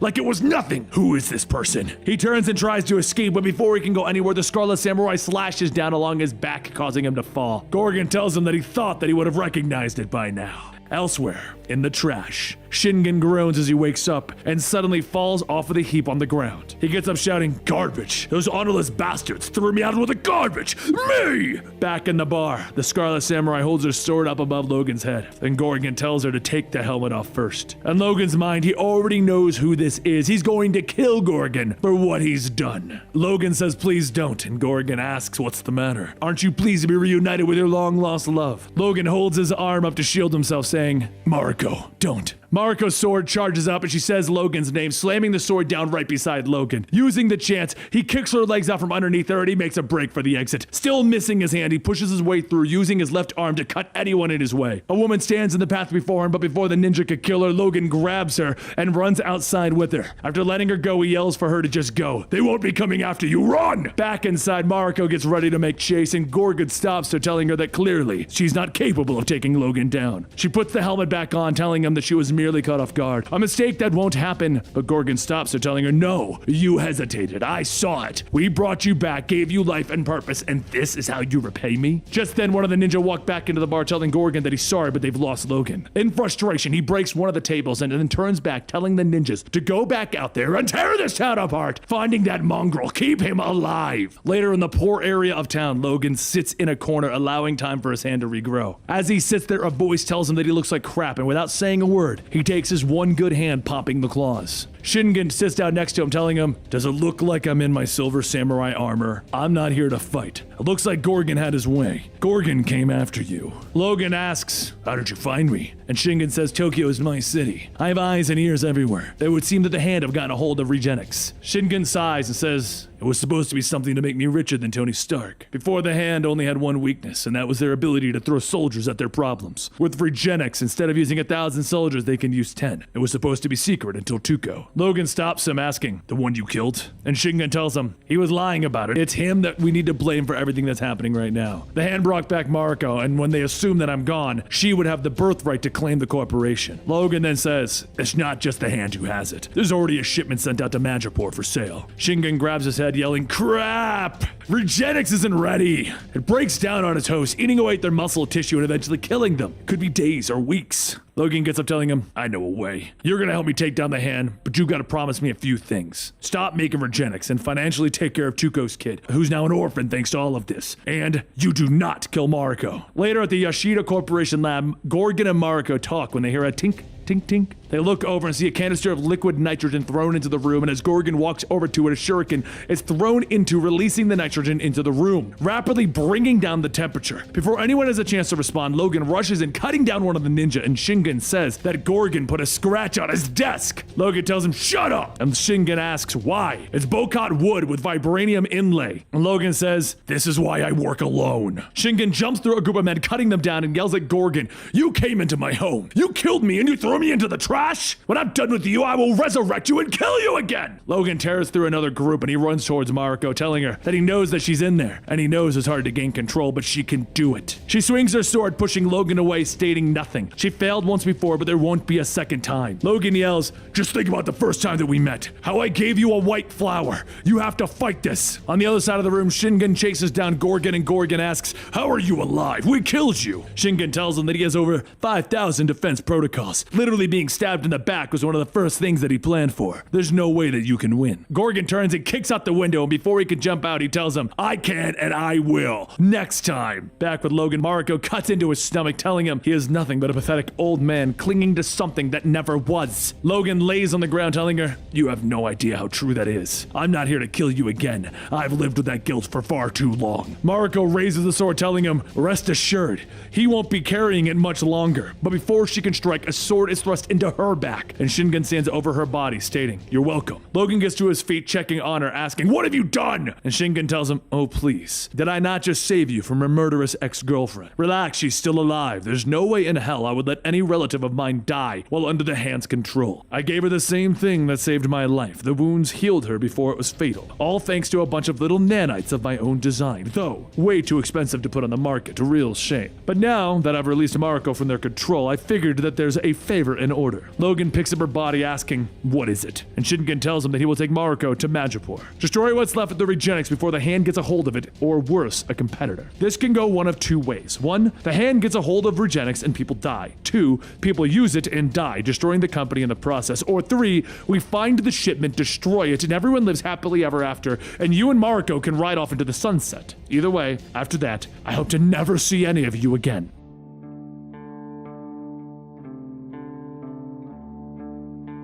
It all started 6 months ago in the small Canadian town of Fort Wells. One night, as two locals get together for drinks, an argument breaks out. The younger man says that he needs to go back home to the wife before it gets too late. The older tells him he's whipped, can't even stay out if he wanted to. But while the two drunkenly bicker, a man sitting in the back asks if they're done being morons. He'd like to finish his drink. The older man looks back, asking if he has something to state, and the shadowy man tells him, I do. When I first came into this town, I was taken back by all the wasted potential. You have a plethora of unexploited natural resources, and yet your town is falling apart at the seams. So I'm left to ask myself, what type of fools would be blind to the opportunities here? And judging by the two of you, I now know why. The younger man says that if he wants to keep running that mouth, he's going to be swallowing his teeth here shortly. And the shadowy man smiles, stating, oh, I'm hoping for a fight. 3 months go by and a group of townspeople find themselves in the harsh winter forest just outside of the town. A little girl asks her father why they can't just turn on a flashlight. The father kneels down, telling her, we just can't.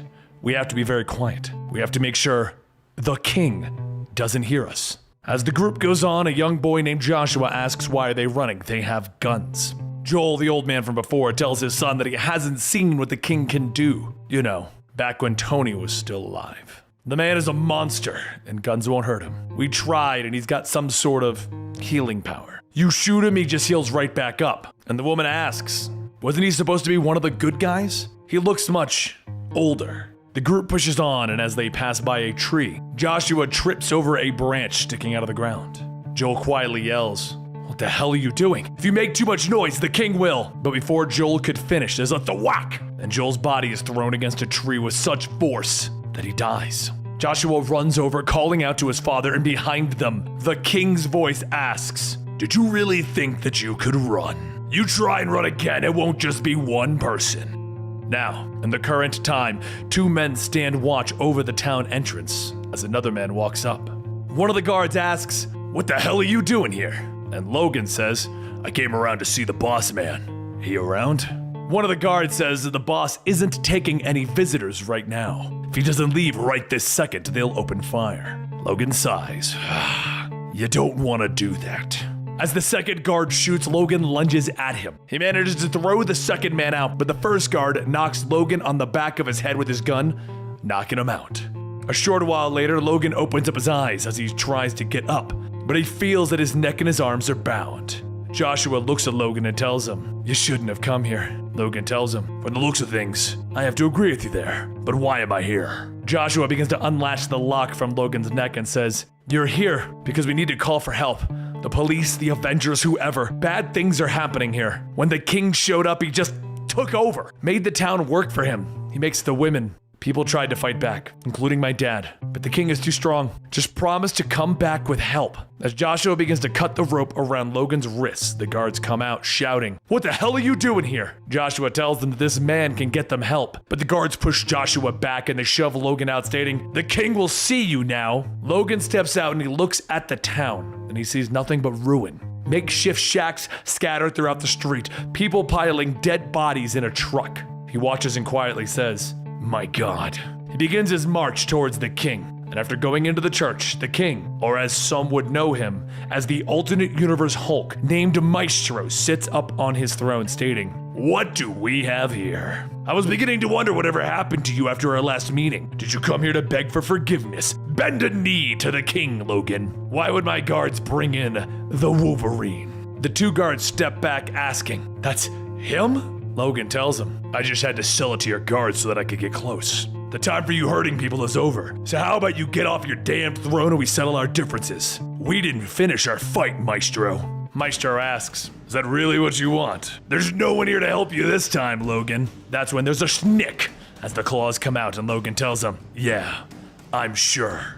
The Maestro charges at Logan, knocking him into the street, and it's at this very moment that Logan realizes this was a mistake. The Maestro is weak, but he hits just as hard as the regular Hulk. Logan right now has a slowed down healing factor due to his age and due to the fact that he's just not healing properly. He even has bone claws in one of his hands. He's gonna have to hope for a miracle if he's gonna drop a Hulk in his current state. The Maestro jumps down and Logan jumps on his back, stabbing in. But the Maestro grabs him by the face, shouting, "You literal backstabber!" As Logan's body is slammed into the concrete, Maestro takes his time punching Logan over and over again. Maestro scoffs, "Well, that was disappointing. I didn't think the fight would be over that quickly." He looks back at the townspeople, telling them, "Don't just stand there. Grab a shovel and clean up this mess." A short while later, Logan groans as he wakes up in the middle of the woods, naked. As he gets up, he smells something. He runs over and he begins to dig through the snow, and soon he finds the source of that smell, a pile of dead bodies. He starts to make his way back, asking what the hell is Maestro doing here? However, as Logan gets closer to the town, he remembers his healing factor isn't what it used to be. He shouldn't have pushed himself that quickly. He collapses into the street and he's spotted by Joshua and another young boy. The young boy says that they should kill him, but Joshua tells him no. They need him to help. The young boy tells him no way. He's gonna get back up. The boy walks off. Logan tells Joshua that he shouldn't be putting his neck on the line like this. And Joshua tells him that he can't leave him out here. He brings Logan back to an abandoned house, and Logan tells him, "I had a bag with me when I came in. Where's that bag?" Joshua runs out telling Logan to wait here. He'll be back shortly with it. As moments pass, Joshua returns, tossing the bag at Logan, asking, "Is he okay?" He's looking a little dead. Logan tells him, "Nah, just feels like it." He reaches into the bag and he pulls out a small syringe of the Regenex, telling himself that he's gonna need to boost his healing factor if he's got any hope of taking down the Maestro. He gets dressed, asking, "How long have I been out? A day?" And Joshua tells him, "No, you've been out for 5 days." Silence fills the room as Logan looks at his hands. And Joshua asks, "Is that normal? Not the coming back from dead part, but how long it's taken you." Logan tells him, "No. Usually it doesn't take more than a few hours to heal, but lately. Look, a Hulk not much different than this one killed my family, and I'm gonna be damned if I'm gonna let the same thing happen here." But Maestro said that he's looking for something. He's not sure what it looks like, but it's a big machine, like something out of a sci-fi movie. You got anything like that around? Joshua tries to think, but before he could give any real answer, the two hear shouting from outside. Logan looks out to see people gathering around asking, "What's going on?" And Joshua says that the two men that brought him in, the king thinks that those two knew who he was, so he's tried them for regicide. Down below, the man's wife shouts, "You can't do this! He's a good man! He's got children!" And the man tells his wife Angie, I love you. Look after the kids for me. Maestro pushes the man forward, telling him, enough quivering. If she wants to be with you that badly, she could be hung right next to you. Maestro takes his place at the nearby truck watching, and as the executioner tightens the noose, he tells the man, I'm sorry, I don't want to do this. The man says that he knows, but either way, the king is going to kill them off eventually. Maestro shouts, asking, what's the delay? People came here for a show. Back inside of the abandoned building, Logan hands Joshua his bag, telling him, keep the summer safe, I'm gonna need this. I'm gonna stop this. Joshua looks at the bag, telling him, thanks. But suddenly, there's a bang. Outside, the executioner pulls the lever, dropping the floorboards out from beneath the two guards. But inside, the young guard from before yells, I told you before not to do this! The young boy and the other guards open fire, and a barrage of bullets knocks Logan out of the window. Maestro laughs, stating, aha! Look who decided to drop in. As Logan lays there, he slowly reaches for the Regenex. Maestro walks over, stating, I should have known better. The Wolverine doesn't die so easily. Logan starts to stand back up, telling him, this is pathetic even for you. These people can't fight back, you're just a bully looking for easy pickings. He grabs a syringe, pushing it into his arm, but before he can inject himself, Maestro smacks him across the street. He steps down on Logan's back, telling him, I quite like it here, though it's a little colder than I would want, but you get used to it. As Maestro continues stomping on Logan's body, a little girl sees the syringe, picking it up. Logan sees this and tries to call out to her, but the Maestro stomps one last time, picking him up, telling him, we're just gonna have to find a more inventive way to deal with you, Logan. After locking Logan up, Maestro heads back to his quarters, but he can't sleep. Something is off. He gets up looking out the window and sees a group of people gathering, and then the young guard from before calls out to him. He says, Angie, the wife of the man that he hung tonight. She's trying to get the people all riled up. There's going to be a revolt. Earlier, they found another trying to help Logan, Joshua. They were the ones who shot him. But before they barged in, Logan said something about some sort of machine, something out of a sci-fi movie. Maestro smiles. Did he now? Interesting. Later, at the old meat market freezer, two guards watch over Logan, telling him that he made a big mistake coming here. Why the hell would he come back after getting the whooping that he did? But just then, Angie opens up the door, stating that she needs a moment with the prisoner. The guard begins to state that she can't, but Angie cuts him off, stating that this man is the reason that her husband is dead. She has every right to look him in the face and say her piece. The guard looks back at Logan and says, you got 5 minutes, Angie. We'll leave the chainsaw there just in case. As the freezer door closes, Angie asks, can you do it? Can you really save us? And Logan tells her, I can try, but if I'm gonna have a shot, there's something you gotta find me. There was a little girl who... But just then, one of the guards opens up the door, yelling, the king is coming! We have to hurry! Angie looks back at Logan and tells him, fine, just tell me where I can find it. A short while later, Maestro walks out of the meat market holding Logan up in chains, telling everyone that it has come to my attention that some of you are not happy. Some of you still think that this shell of a man can somehow save you. It's insulting, really. This town was dying before I showed up. You were nothing. If only you had truly given yourselves over instead of plotting behind my back, then we could have had prosperity and power. Maestro steps on Logan's face, grinding it into the ground, yelling, if you are willing to follow, then you're going to need to obey. If you resist, this town will be burned to the ground. The time to decide is now. You either bow down before me, or... But before he could finish, several automatic rifles start shooting, and Angie leads a charge, yelling that they are done bowing down to him. The others focus their fire on Maestro, and Angie runs over to Logan, stating that she found it. Is it really going to work? She injects him, and he tells her, there's only one way to find out, isn't there? Once the Regenex enters Logan's veins, he shoots up, telling Angie, you need to get the people out of here now. He pops his claws, cutting through the chains, and he stands up, telling Maestro, it's time to put an end to this pathetic charade. He begins to hack away into Maestro, but Maestro knocks him back, stating, I have an offer for you. Follow if you're interested. So Maestro jumps off into the woods, and Logan follows the scent until he reaches a cave. He slowly walks in, and Maestro asks, this is what you wanted, isn't it? The time-traveling machine.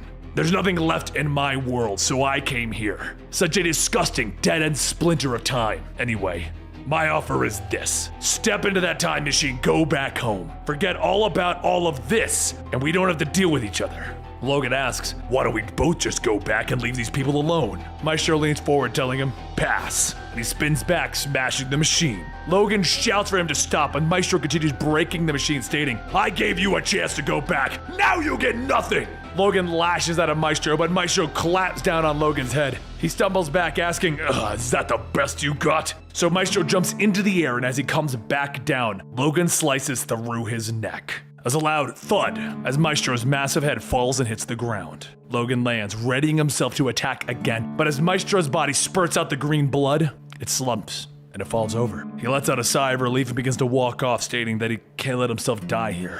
Not like this. Not like. But after a few steps, Logan's body gives out, and he falls face first into the snow, dead.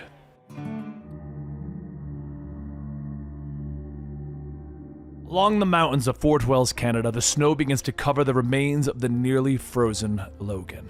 He would remain there if it wasn't for Cecilia and a few others finding him, along with the beheaded Maestro. Cecilia says that there is a faint pulse, but Logan is going to need immediate medical attention. Glob looks over and says that that's not a Hulk, right? Because he looks like a Hulk. Forge kneels down, wiping the snow off, stating that it sure looks like it's a Hulk. Whatever it is, it's dead now. Must have been one hell of a fight. As time passes, Logan wakes up on the operating table, quickly popping his claws, ready to kill something. Cecilia tells him to relax. He's in a safe place. They're actually back at the X Mansion. Nothing but friends here. Logan asks, "How long?" And Cecilia looks into her clipboard, telling him 11 days. Does he, mind putting the claws away? As Logan retracts his claws, he sits back up on the table, and Cecilia says that his Regenix readings have spiked. His healing factor is trying to stop it from tearing away at his organs, while also trying to combat the adamantium poisoning. So she's going to assume that he took another dose of Regenix after she told him that it would do this to his system. Logan tells her that he needed it to take down the Maestro. He couldn't do it without his healing factor. But Cecilia says that is besides the point. He overloaded his healing factor. His system is done. His healing factor can't keep up. By her estimates now, he has roughly 12 months to live. Logan gets up and he leaves, putting his jacket on, and Glob asks where is he going. Logan asks, "When you found me, did you happen to find a backpack lying around?" Glob says they did. He can get it, but Logan takes the bag, telling him that he has lived longer than most. Hasn't always been good. But the good times make up for the bad. But he's ready to move on. Be with his wife and kids. He just needs to settle a couple of things first, though. Make sure he lives this world a little better than he found it. Which happens to bring Logan to the bar with no name, throwing the bouncer through the window. As he walks in, he tells everyone that the first one who can tell him where Mysterio is gets to walk out of here in one piece. Everyone else is going to get their ass kicked. The D-list villains tell him that they ain't snitches, so Logan pops his claws, telling him that he did warn them. He rips, he tears his way through the crowd as Miss Sinister sips her wine, stating that the testosterone here is so thick you could cut it with a chainsaw. Logan looks over. This isn't your usual scene. All these lowlives are nobodies. She says that she was out looking for some bad guys, though after seeing this, they might not be bad enough for her tastes. Logan begins to walk away, stating that if he had thought for a second that she knew where Mysterio was, she'd be a pile of meat on the ground like the others. Once Logan leaves, Miss Sinister grabs a knife, telling one of the villains that she isn't quite impressed. All that, and he didn't say anything. A lot of little secrets locked up in that head of his. The man asks why he can't move, and Miss Sinister stabs him, telling him, "Because I don't want you to. But it's okay. I'm a telepath. Gives me an unfair advantage." Logan makes his way to New York, and that's where he hopes to find clues as to where Mysterio could have gone. But as he searches for one of Mysterio's old lairs, a voice tells him that Mysterio hasn't been there for more than a year. Hawkeye walks out with his arms up, laughing. "Ha! Looks like I got the drop on Logan, huh?" Logan tells him that he picked up his scent about a mile back. "You smell like Axe body spray, coffee, and desperation. Hard to miss." Hawkeye clears his throat. "Anyway, isn't this a bit outside of your wheelhouse? Mysterio is usually Spider-Man's problem or Daredevil's." Logan ignores him, but Hawkeye says, "Look, I know where Mysterio is, but before I can say, you're gonna have to fess up as to why you're looking for him." Logan turns to leave, telling him, "That's my problem. Doing it my way, and..." Hawkeye stops him. "Look, can't we just skip this? We've done it before. I'm gonna pester you over and over until you finally get annoyed and spill the beans." Logan pauses and considers it. "Fine. In my timeline, Mysterio, nearly every single superhero, X-Men, Avenger were killed, and the blood is on my claws. Mysterio made me think that I was protecting them, but I was really killing them. Can usually see past the illusion, but this cost everyone their lives. After that, the world fell apart, which that day has already passed here. But if Mysterio could do that in my timeline, well, we have to make sure that he can't here." A short while later, Mysterio is lounging in his mansion as a beautiful woman asks if he'd like more wine or perhaps something else. Mysterio smiles, and Miss Sinister tells him that this is really pathetic. The illusion fades as Mysterio sits up in his wheelchair asking who is she. You're not supposed to be. Miss Sinister tells him that she came to take him away from this place, though now she's starting to have second thoughts. Mysterio tells her, no, I'm where I belong. I'm done with that life. Let me just live out with all the other crazies. In here there's no Spider-Man, no Daredevil, hell, no Deadpools. Just let me rot in peace. Miss Sinister leans in asking, what if I told you you were meant for greater things, to be the one who finally turns the tide for the villains? I did a little poking around in Logan's head, and it was you who ushered in the new age. Mysterio thinks for a moment and then waves her off, stating that he isn't interested. He is staying. Miss Sinister then asks what if she told him that in about 5 minutes Logan was going to come in here and slice him open from stem to sternum. A few moments later at the front desk, Hawkeye tells the receptionist that he is an Avenger and he has to see Quentin Beck. The receptionist asks, really? Who are you again? Hot guy? Hawkeye tries to put the charm on her to get information, but Logan's phone rings and he looks at Hawkeye telling him to just do whatever that is while I take care of this. Glob tells him on the line that they've been trying to get a hold of him. Forge was looking for him, said that he had something to show him. Logan says, right, well, just tell Forge that if he needs me, call directly, but I gotta go. As Hawkeye comes back, he yells that she knew who Stingray was, but not him. That hurts. Later that night, Logan sneaks into the psychiatric ward stating that he should have done this from the beginning. He just needs to find Quentin, and the woman Mysterio was using for his illusion asks, Quentin? Quentin's gone. Gone. That lady took him away. Logan asks, does she know where? And another patient tells him that he isn't going to get anything out of her. She's crazy. Hell, they all are. Hawkeye then asks the man, does he know anything? And if he has information. And if that information is valuable, how about they get him a candy bar and a soda? Then they'll talk. So a few moments later, the man is biting on his candy bar, asking, you couldn't have gotten me one without nuts? And Hawkeye tells him that he should have been more specific, now talk. Logan sighs, stating, just get the man a chocolate bar without nuts. Hawkeye grumbles and walks off, and Logan says, look, I know Miss Sinister came here. What did she say to him? The man tells him that she asked if he wants to kill the X-Men. That's crazy, right? And they left. I guess Mysterio figured it'd be safer to go with that lady. But that's all I know. Hawkeye returns ready to hand over the candy bar, but Logan tells him to throw it away. The guy doesn't deserve it. We need to go. The next morning, in an undisclosed location in the Pacific Ocean, Mysterio follows Miss Sinister, asking if they're in the right place. Where are the guards? Miss Sinister points to one of the lasers, pointing at them, stating that if these people wanted them dead, they'd be dead.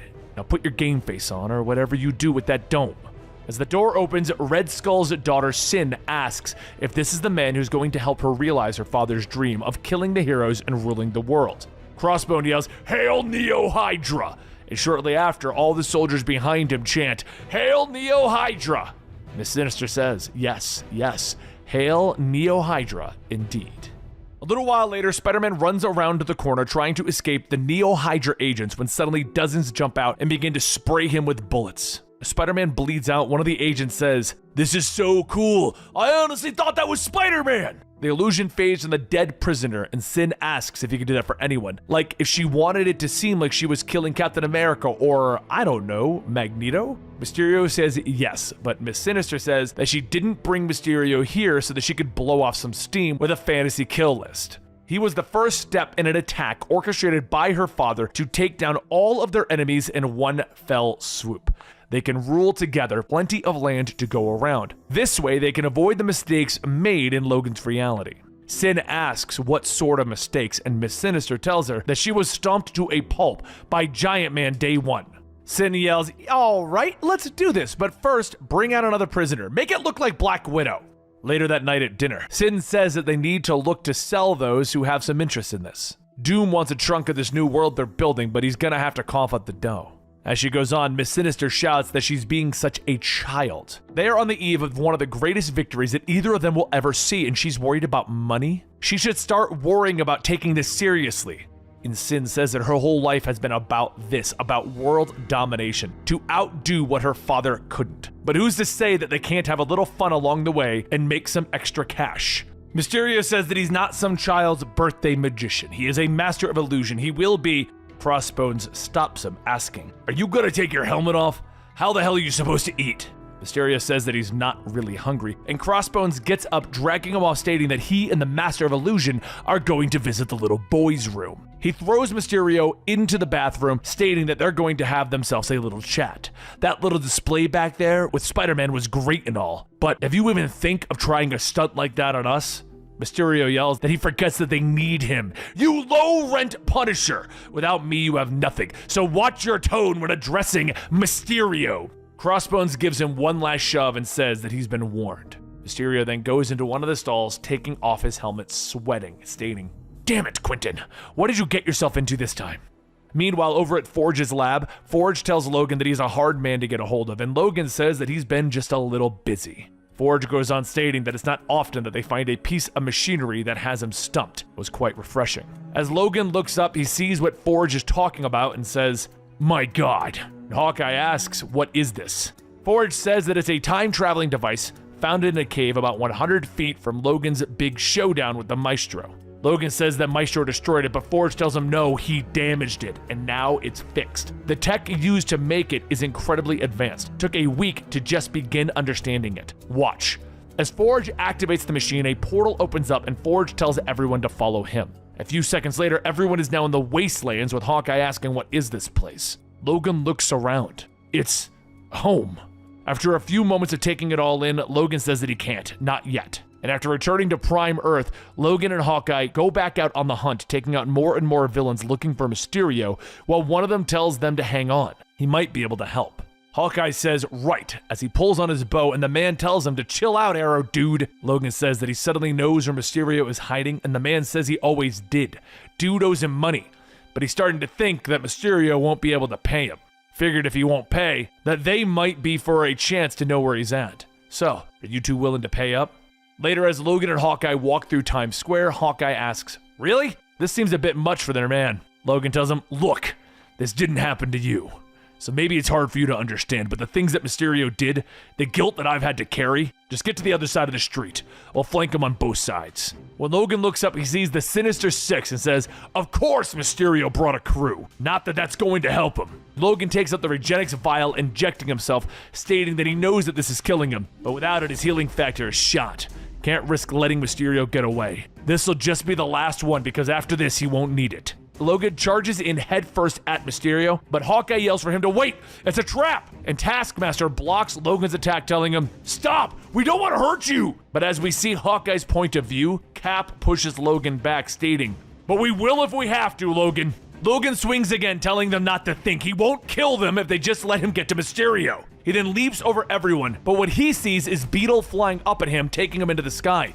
In reality, it's Iron Man, and he's asking, "What is it this time? Mind control? Are you on drugs? It's the bath salts, right? Just a matter of time before a mutant gets his hands on that stuff." Logan stabs into Iron Man's arm, ripping off some of the armor, telling them, "You're delaying the inevitable." Meanwhile, over in a penthouse watching the fight, Sin says that this is so much better than she was expecting. If she'd known that Mysterio could do this, she would have brought him in years ago. So much better than cosmic cube nonsense and stuff like that her dad was on about.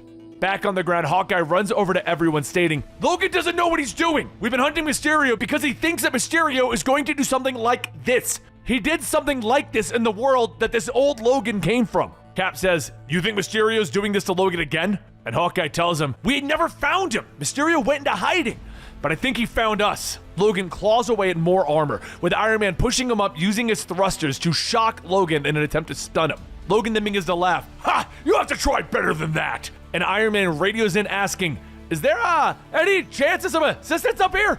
She-Hulk jumps onto Ghost Rider's car and the two begin to drive up a nearby building. She jumps off using the momentum, cracking Logan in the head, launching him back to the ground.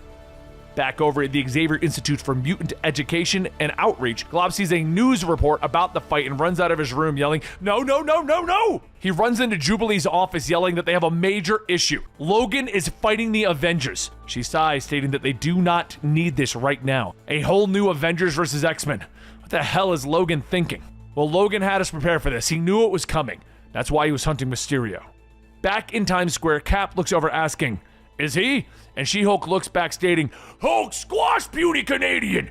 Make you road pancake!" Logan groans and then swipes at She-Hulk's ankle, getting up stating, "No more. I'm done playing with the Sinister Six. You can't protect Mysterio." He charges towards what he thinks is Mysterio, grabbing him, getting ready to bury his claws. But Hawkeye calls out for him to stop. 3 arrows shoot into Logan's back. And Hawkeye tells him, please, don't make me do this. Logan turns his attention to Hawkeye, and Sin bursts out laughing. This is on every news channel. As she is watching, Miss Sinister says that she really hopes the show is worth it. Worth giving up their only chance at ruling the world. This is starting to get a little too stupid. Sin follows her out of the room stating, wait, hey, sure, this looks like we're screwing around, but what we're planning, it's huge. Miss Sinister says that this isn't how it was supposed to work.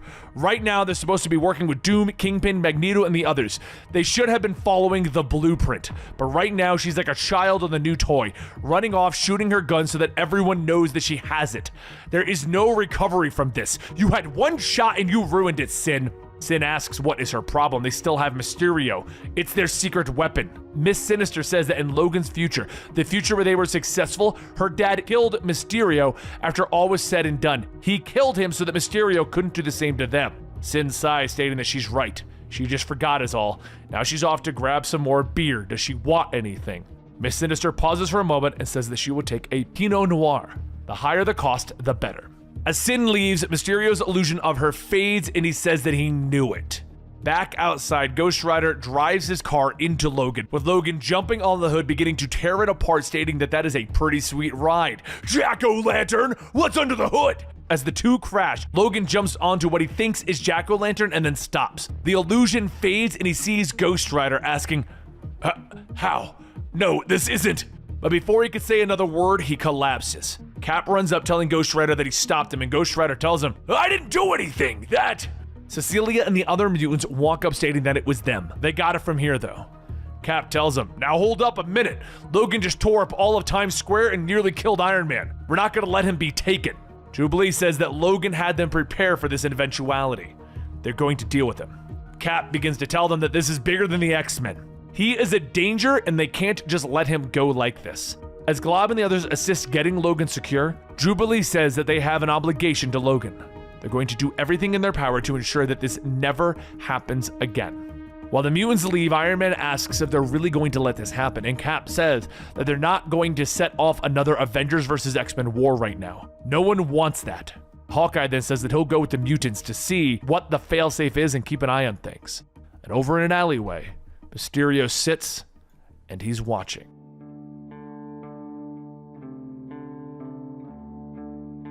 Over in Forge's lab, Logan floats in a rejuvenating tube and Glob asks if he's okay in there. Jubilee says not to worry, it's Logan, he always bounces back, but Cecilia says actually, he's not doing that great. Logan's healing factor has slowed down considerably, worse than when she examined him a few days ago. He's killing himself and he knows it.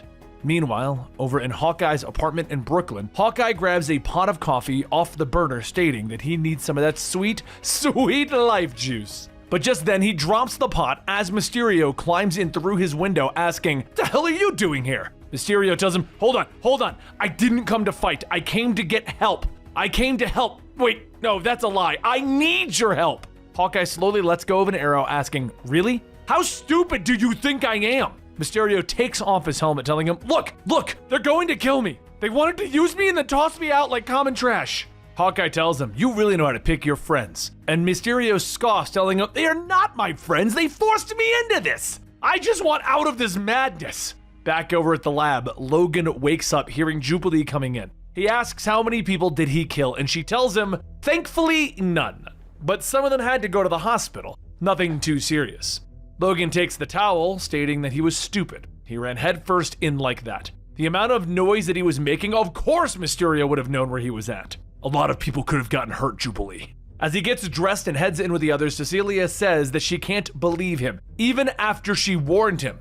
I'm not going to apologize. I know that I'm dying. Been a long time coming. If it means that I gotta speed it up just to do this one last thing, then that's the price I'm willing to pay.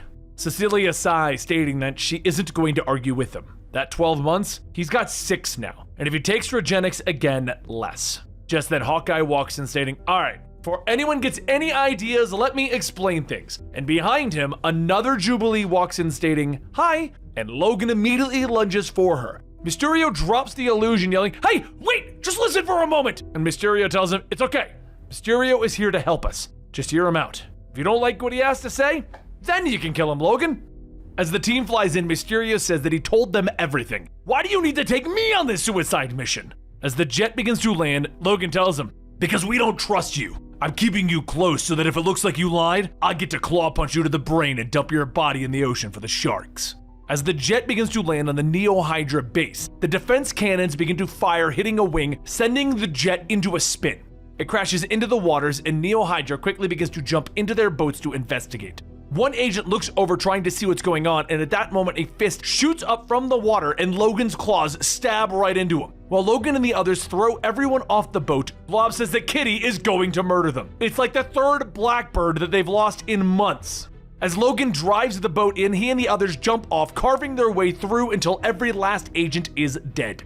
Inside, Mysterio walks in and Sin tells him, well, look who decided to come crawling back. Crossbones grabs his rifle, stating, I knew that we should have put this clown down when we had a chance. And Mysterio shouts, telling them, listen, Logan is here and he brought backup. Miss Sinister says, oh my, who could have seen this coming? Not like I didn't warn you that we only had one shot. As Sin and Crossbones get ready to engage Logan, Miss Sinister begins to follow, but Mysterio whispers to her, telling her to wait. Outside, Logan and Jubilee walk in and Neo Hydra opens fire. Logan jumps in the way of Jubilee, but as he falls back, the illusion fades and Crossbones coughs. It hurts. Mysterio leans in, telling him, bang bang. And as Crossbones draws his last breath, Sin screams that he did this to him. Mysterio says, of course I did. I'm not your damn puppet. The real Logan runs around the corner and Forge tells everyone to drop their weapons. No one else has to die today. Sin says that she isn't so sure about that. Pretty sure more people could die today. Ain't that right, boys? As Sin steps into a door, more agents begin to pour out of the door. Jubilee blasts the group, telling Logan to go. They can handle these guys. Don't let Sin get away. As Logan runs off, Hawkeye follows, but Forge throws him a power dampening collar, telling him to make sure to slap that on Miss Sinister before she gets in their heads. As soon as everyone runs through the door, Sin and Miss Sinister open fire. Logan takes a few hits, but then he grabs another vial of Regenex. But before he can inject himself, Sin shoots his hand, destroying it. She asks if he's really shooting up drugs in the middle of a gunfight. Where's the respect? Logan screams as he runs towards Sin, and she begins to shoot, unloading the entire magazine. Logan stumbles to the ground in a pool of his own blood as Hawkeye reaches to help. Logan tells him to go after them. Don't let them get away. Hawkeye hurries off and Logan rolls over, with Mysterio telling him that he's looking pretty pathetic right now. Everyone's afraid of you. You're nothing more than a broken man, though. Logan swings, but with all of his strength done, Mysterio easily steps out of the way. Mysterio turns his back to him, telling him, this really feels like punching down for me. See ya. Logan throws himself onto Mysterio's back, sending him to the ground, and begins to punch him in the chest over and over again. Logan tells him, 50 years! 50 damn years! I prayed that one day I'd be able to go back in time and do this. I wanted it so bad. So bad. So I wouldn't have to kill my friends. My family! Mysterio tells him, please, I'm going to! Logan then pulls back one last time, punching Mysterio through the dome and into his face. As Logan falls back into the wall, Hawkeye comes in, telling him, gross, you got what you wanted. Do you feel better, Logan? Sin struggles out of Hawkeye's grip, telling him to let her go, and Miss Sinister yells that as soon as she gets this collar off, she will make them bow before her before they kill each other. Soon Jubilee comes in, looking at Mysterio's body. Damn, you really did it, Logan. And as Glob helps Logan to his feet so that they can leave, Mysterio's body soon changes back to its original form as a just generic Neo Hydra agent. After some time to recover, Logan heads out to San Francisco to meet up with Cap. And as Cap looks out onto the waters, he looks back, stating that he is on a secret mission. How did he? Logan leans across the railing. I'm good at finding people, but I wanted to come and say that what happened in Times Square, it was a lot to take in. I was so terrified of anything like that happening that I let it blind me. I let the fear drive me right into Mysterio's trap. Nearly killed you all. Cap tells him to try and not get carried away. You left me with some cuts and bruises, but nothing that would have killed us. Hawkeye explained the situation, and though we might not see eye to eye on how we want to handle things, at your core, you're a good man, Logan. We've all made mistakes, made situations worse by trying to make them better. We're human. And that's how we atone for those mistakes that makes and breaks our characters. Logan holds out his hand. I just wanted to say I'm sorry for what happened. Sorry I almost killed you. Cap shakes his hand. You didn't, but apology accepted. Stay safe, Logan. As Logan walks away from the pier, he smells something. He sniffs around, but he can't seem to find it. But later in British Columbia, Mariko Yashida enters her apartment and notices that something is off. She grabs her katana, spinning around the corner, holding the blade to Logan's neck, and Logan tells her, I need your help. Logan leans down to set down his beard. Mariko tells him that if he doesn't use a coaster, she will kill him. She then puts her katana away, asking what does he want. I'm out of the life. No more fighting, no more complicated good guys versus bad guys drama. And Logan tells her, that's why I'm here. He sets out several photos stating that this girl's name is Maureen Bouchard. In the future where he came from, she was his wife. Mariko looks at them stating that she is a kid. And Logan tells her that this is 50 years from now in his time. He puts some money aside and he needs someone to keep an eye on her. His Maureen is gone. He knows that. She lived a difficult life because she was with him. And ultimately, she died to a Hulk because of him. He just wanted to make sure that this little girl doesn't have to grow up to deal with the same things that his Maureen did. Make sure that she has the best life possible, a life removed from everything. Mariko asks, why her though? Logan says because they loved each other at one point. You know the price that comes from being close to me. If anyone knows how to save someone from that grief, it's you. So will you do it? For her? Mariko takes the money, telling him, of course, and he isn't as terrible a person as he thinks he is. But as Logan leaves the apartment, he stops and he smells the air. He calls out, stating that he knows that they are there. You've been following me. I'm going to the pub down the street to grab a beer, or 10. If you really want to do this, then I'll see you there. A few moments later, as he heads into the bar, the waitress asks what she can get him. Logan tells her 2 bottles of something cold and Canadian. Someone will be joining him soon. And as he sits, the waitress comes back with 2 bottles asking if they need glasses. As Logan drinks his beer, he tells her no, they're good. He sets the bottle down and a voice tells him that they aren't sure that this is a good idea. Logan looks back at himself. This world's Wolverine, the current timeline's Wolverine, telling him, probably not a good idea that we meet. Sit down anyway. Wolverine takes a seat and Old Man Logan asks him, how did you find me? Wolverine tells him, I'm good at finding people. Logan takes another drink and he says, you know, that really does make me sound like a jackass. And Wolverine tells him, I wanted to see if you were the real deal. See if this wasn't some kind of a clone or an LMD running around. You smell right to me. After a few moments of silence, Wolverine asks if he's really from the future. How did it all go for them? Logan thinks about what he should talk about. If he should explain that he killed his friends, about his wife Maureen, and his children Jade and Scotty. Logan doesn't say anything and Wolverine asks, that bad, huh?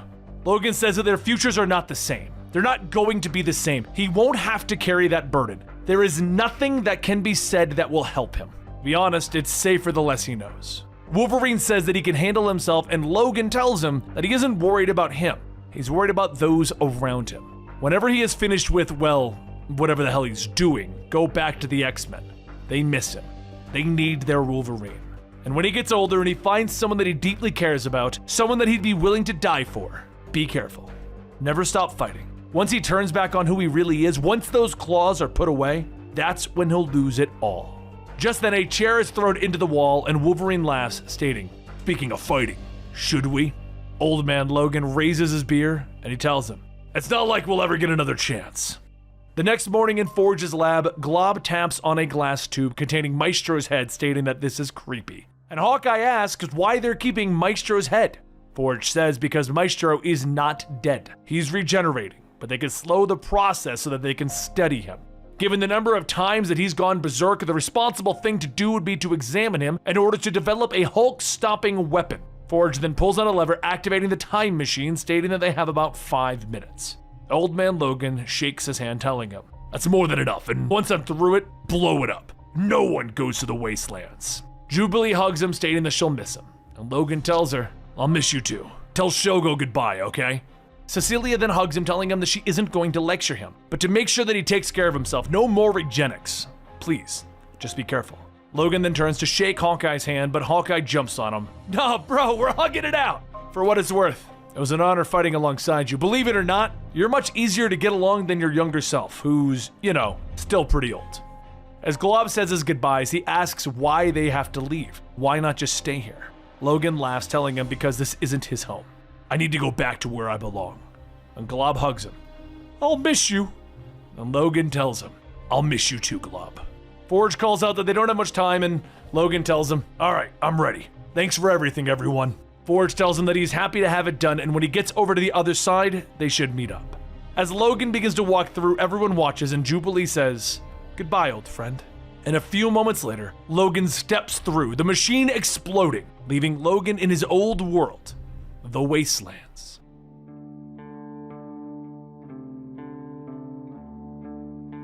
As the blistering sun beats down on Logan, he sees a town off in the distance, the first real thing that he's seen in the past few days.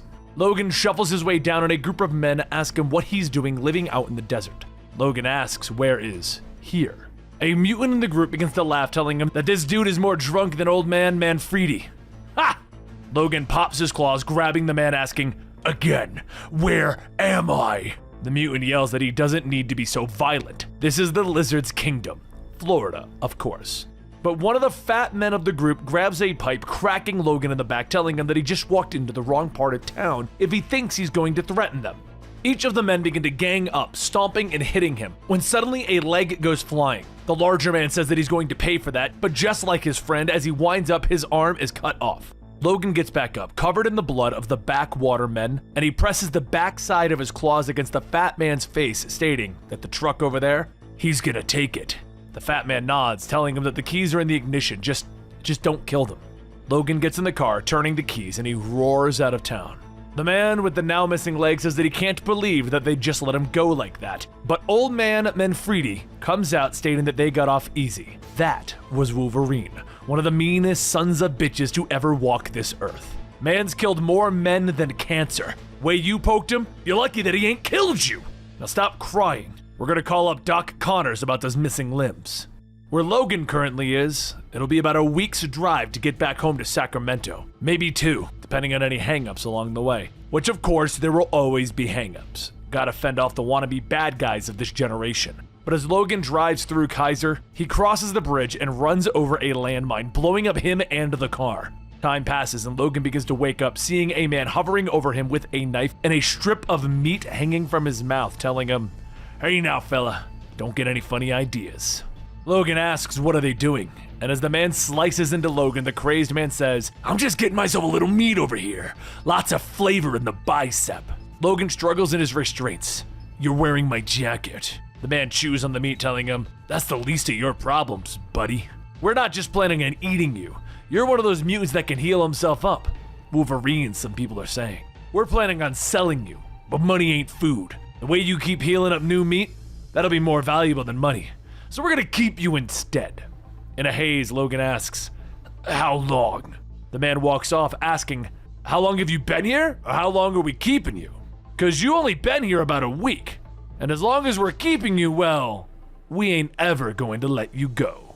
Weeks go by and the crazed man holds a town meeting telling everyone that the Lord has blessed them with the gift of this endless supply of meat. Finally ending their years of hunger, ending their need to hunt, to kill. To him, to Wolverine, they show their gratitude. Several of the villagers crowd around, taking pieces off of Logan, all thanking the Lord and him for providing. And under his struggled breath, Logan tells them, I'm gonna kill you all. The leader says, now, let's dig in. Everyone begins to cut into Logan, taking off bits and pieces here and there. But just then there's a loud sound and Logan hears it before anyone else, a low rumble that's getting louder.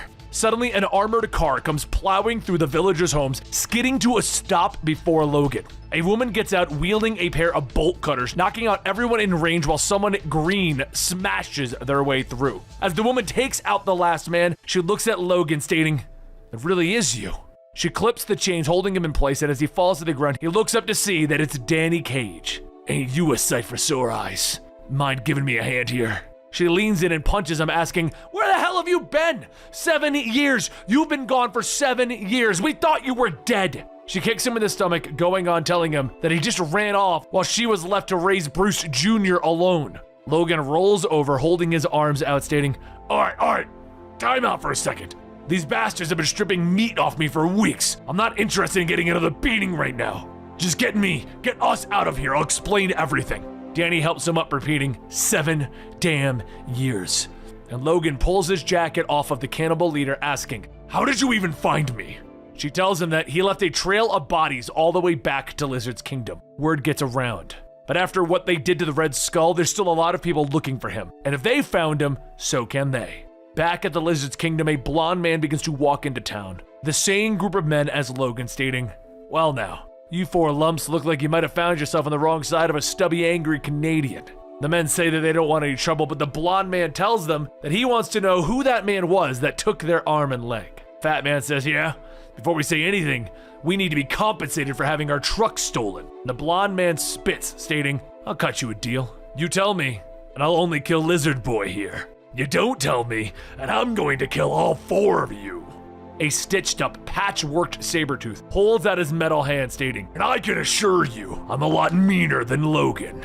Later, outside of Kansas City, Logan says that he appreciates the save back there. He couldn't take much more of being an all-you-can-eat meat buffet. Not how he imagined spending his twilight years. Not sure where they're heading to, but if they're going to Sacramento. Danny stops him, telling him that Sacramento's a no-go. Carson City, too, they'll be looking there. Logan asks who, and Danny says a lot of people. He's been gone a long time. People came out of the woodwork looking for Bruce Banner. When people found out that one of the Hulks was still around, not just a Hulk, but a baby Hulk, people came looking for him. Not because of what the family did, but because of what he'd grow up to be. He's still young and can be shaped into whatever people want him to be. After Red Skull was killed, there was a power vacuum. The last 7 years, everyone's been climbing over each other to be the new top dog. Some people thought that if they had their own gamma-irradiated destruction machine, that maybe their competition wouldn't stand a chance. And then there's the others that want to kill Bruce. They see it as a way to keep themselves safe, to make sure that no one uses Bruce Jr. as a weapon. Meanwhile, back in Kaiser with the cannibals, Sabretooth holds up the leader, who tells him, "We already told you, we don't know where Logan went." Sabretooth throws the man against the wall, and the man gets up shouting, "That man could regenerate meat. If we knew where he went, we'd be following him." Sabretooth scoffs. "You really are cannibals, huh? Thought maybe that was a myth." The man smiles. "We have a right to eat. Don't you judge us." Sabretooth kneels down. "Hey, no judgment here. You gotta do what you gotta do. But maybe, just maybe, you might not be telling the whole truth. So we're gonna test that. Bring that one." One of the soldiers pushes another villager forward, and Sabretooth chomps down, ripping a chunk out of the man's neck. He then spits it out. "Little too gamey for me. Maybe he wasn't quite ripe. Should I try another? See if someone else here is more tender?" The cannibal tells him, "No, please, I'll talk. Later that night in Kansas City, Logan and Danny stop at a rundown mall, and Logan comes back from scavenging, stating that he found granola bars, a couple cans of stewed tomatoes, and gum. Danny tells him that it's better than nothing, but he's gonna tell them where the hell he's been for the last 7 years. Logan sighs, telling her that he really doesn't know how it happened. "I was shuttling between worlds or dimensions or whatever, and when I finally stopped, I was in New York, 50 years in the past, before all of this." Danny says, "If you don't want to tell us, just say so." And Logan says, "I am telling the truth. Everyone was alive. The X-Men were alive." Danny asks him, "Yeah? If that's true, why the hell would you come back?" "Because as good as it felt, it never felt quite right. They had their own Logan. He was dead, so someone had to fill that role. But I always felt like I was just keeping the seat warm. Like, I was never their real Logan to them. I was always the other one." Danny asks, "So you walked away from all of that because you were having an identity crisis to this?" Logan tells her, "The reason I came back is because I'm dying, and if I'm going to die, I want to be here. To be buried with Maureen, Jade, and Scotty." She gets up, hugging him. I didn't know that. I didn't know that you could die." Logan tells her, "It's okay. I lived a long, long time. It's overdue." As Danny opens her eyes, she realizes that they weren't keeping an eye on Bruce Jr., and now the young Hulk has walked off. The two start to search, and Logan asks where would he have gone to without saying a word, and Danny says that in case he hasn't noticed, Bruce isn't a big one for talking. He's smarter than anyone though. Chews through 2 or 3 books a day. But unless he's asking for food or books, he doesn't have any interest in conversation. Logan then says, "If it's books the kid's after, we did pass a library on our way in, across the road from the mall." Meanwhile, on the other side of the road, Bruce punches his way through a group of followers as they all try to jump on him. One of them yells to contain him until Father Eaton gets there, but Bruce throws them out the window. Outside, Logan and Danny examine a body when suddenly the follower that Bruce throws lands and gets splattered across the pavement. Danny sighs, stating, "Oh, great, these guys." Logan asks, "Who are these guys?" She runs into the library, stating that these guys call themselves the Tranquility Temple, a weird-ass cult that is on the side of killing Bruce to make the world a better place. Bruce smashes another follower as Danny fights their way through the crowd, yelling to Bruce that if he wanted a new book, he should have just asked instead of wandering off. The followers all pile on to Logan, telling him that their business is not with them. It's with the child monster. Logan punches, stating, "Then you're gonna have to go through me first." And just then, Father Eaton stands before a giant tube, stating, "It will not be a problem, for the Lord has blessed us with a weapon from one of the Hulk's oldest rivals. A weapon designed with one holy purpose. Behold, the Hulk Killer!" The tube opens and the leader's old, giant, pink Hulk-killing machine steps out, with Danny asking what the hell is that thing. The Hulk Killer slams Bruce into a wall, and as Bruce punches back, his arm gets absorbed into the fleshy exterior of the machine.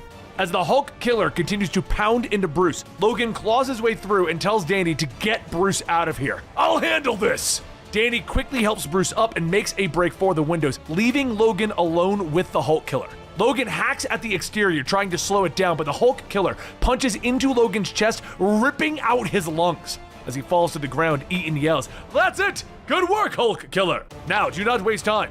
Find the child Hulk and kill him!" A few moments later, a follower holds a rifle to Danny's head, and she tells him that when she gets loose, he's going to be eating that gun! Eaton says that he knows who her parents were, and he can only assume that her skin is as bulletproof as theirs was. But rest assured, the weapon pointed at her does not fire bullets. It fires a blast of nuclear radiation that would melt her into a pile of human goo. So please, keep quiet. Back inside, Logan drags himself through the window. Danny and Bruce escaped. His lungs have hardly grown back enough to make him effective. As his skin begins to turn blue, he coughs up blood, looking down at Bruce and the Hulk Killer. Danny shouts for him to run, but the Hulk Killer grabs Bruce by the neck, slamming him back into the ground. Logan stands up, shouting as loud as he can that he isn't done yet, and as he throws himself out the window, Eaton asks, "Can't you see what we're trying to do? Surely you of all people know what that thing is capable of, Logan! What would your wife and child think of you protecting the spawn of the monster that brutally slaughtered them?" Logan rips into the Hulk Killer, wheezing, telling him not to talk about them, and the Hulk Killer punches it back with every swipe that Logan throws, but the Hulk Killer stumbles back onto a lamppost during one of the attacks. Logan jumps back up onto it, asking, "I wonder what it's going to do with a couple 100,000 volts running through it." As Logan falls over, Eaton grabs the rifle, stating, "I will just have to end this myself, for the good of the world!" Danny pushes the follower, holding her off, charging in, punching Eaton, stating, "You don't get to make that choice." Logan slowly gets back to his feet, asking how is he. Danny helps Bruce up, stating, "Bad, real bad." Logan then says that he knows someone in South Dakota. He can help. Just gotta deal with these punks first. The next morning, Logan and Danny drive into the Badlands, with Danny asking where they're going. Logan tells her to just keep driving, they'll find them first. And at that moment, 3 large bipedal mechs step out, with one stating that they are trespassing, turn back. Logan gets out, stating that they can't do that. They got a kid in bad shape. "Take us to your leader." So a short while later, inside of a medical room, Bruce lays out on a table, with Danny asking how much does he know about these people. Logan says not much. He heard rumors that a friend is holed up here. For their sake, let's hope it's true. Just then the door opens and a voice says, "Damn, Logan, you got old." As Forge walks in with his cane, Logan tells him that he ain't no spring chicken either. Forge laughs, telling him that he met his lovely wife Eleanor already. But look at her, Jessica and Luke's kid all grown up. Danny asks, "Did you know them?" Forge says, "I met him a few times, back when you were just a baby. But don't worry about baby Hulk here, the scans show that he's going to be fine. Whatever run-in he had left a bunch of nanites inside of him. Pretty smart, too. They're attacking him from the inside out, destroying tissue as it heals. We gotta pick them out and destroy them one by one. Kid's a fighter like his old man. He'll be running around in a day or 2, tops." Danny says that they don't know how to thank him, and Forge pulls Logan aside, stating that she can thank him by letting him steal Logan here. They got some catching up to do.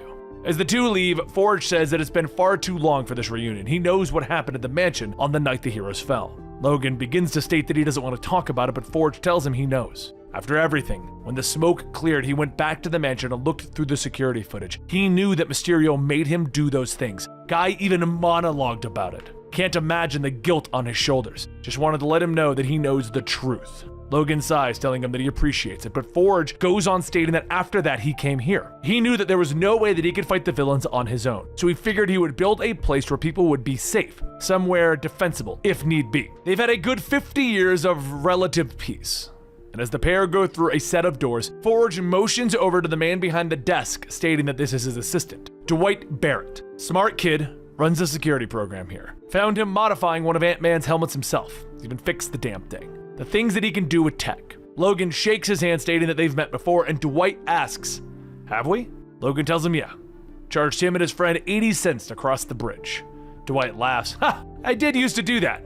I just don't remember you." As the two continue, Forge states that he would like to offer for Wolverine to state, but he knows that it's not like him to settle down.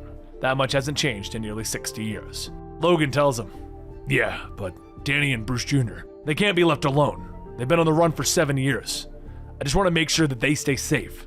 Forge tells him not to worry, plenty of room here. They can always use an extra set of hands. Then a timid voice calls out from a small glass chamber. Logan? Is it really you?" Logan asks if that's Speedball, but Speedball tells him to call him Robbie now.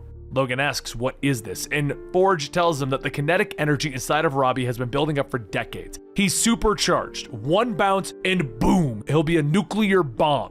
Just in case you're worried about them keeping the human equivalent of a 20 kiloton bomb in the compound, well, don't be. The room is padded and rigged with sensors. If it even looks like he's going to trip, it shuts off the gravity. No gravity, no bounce. No bounce, no boom.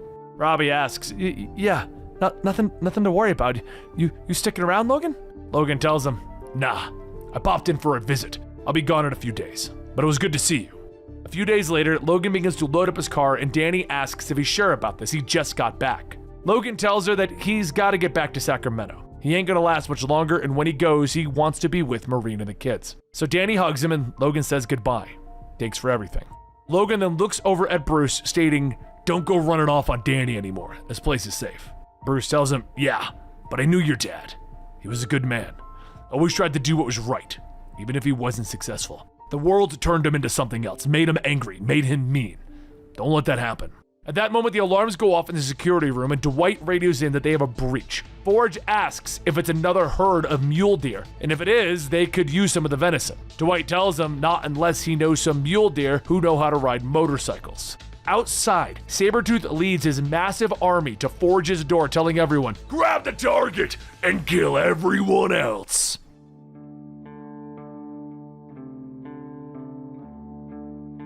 As Sabretooth soldiers begin to storm the compound, Forge and Eleanor get in their mech with Logan stating, "I want to help." And Eleanor tells him that he should. This is his mess after all. Logan tells them, "Look, they're after for me. Just let me." But Forge tells them that this isn't their first attack, and it won't be their last attack. A giant metal door slowly begins to open, and Logan jumps up onto Forge's suit as Forge says, "All right, let's see what we're up against." Right outside of the gate, Eleanor punches one of the soldiers with Forge stating, "Damn, Weapon X, heard someone started this up again." Logan slices through one of the soldiers, but he can smell it. Sabretooth. And there's more, something rotten. These soldiers' healing factor ain't for crap. Danny tells Bruce Jr. that everything is going to be okay. She's going to go out there and help, and she'll be back before he can even finish his book. 2 books at the most. Bruce tells her that he wants to go out and smash, but as the door opens, Sabretooth walks in asking, "Why don't I just babysit her for a while?" One of the soldiers fires a tranq dart into Bruce, with Danny punching Sabretooth, telling him that she is going to take that dart and stick it right up his... Sabretooth laughs. "You got some bite in you, girl. That's good. I like them feisty." Back outside, Logan calls out that these are just clones of Sabretooth. "I killed that bastard a long time ago. Cut him up into 1,000 pieces, and I buried them separately so that he couldn't regenerate." Forge fires into the group, stating that he may have just created 1,000 Sabretooth seedlings. Logan stabs into one of the clones, asking, "Is that what this is about? A bunch of squirts running around trying to get some form of revenge?" The clone bursts out laughing, telling him, "You are so stupid! We don't even care about you no more! You're just a distraction so that we can get the kid!" Logan rips his claws out, shouting, "Damn it! We need to!" Well, before he could finish, Danny runs out swinging a hammer, yelling, "They got Bruce! We can't let them get away!"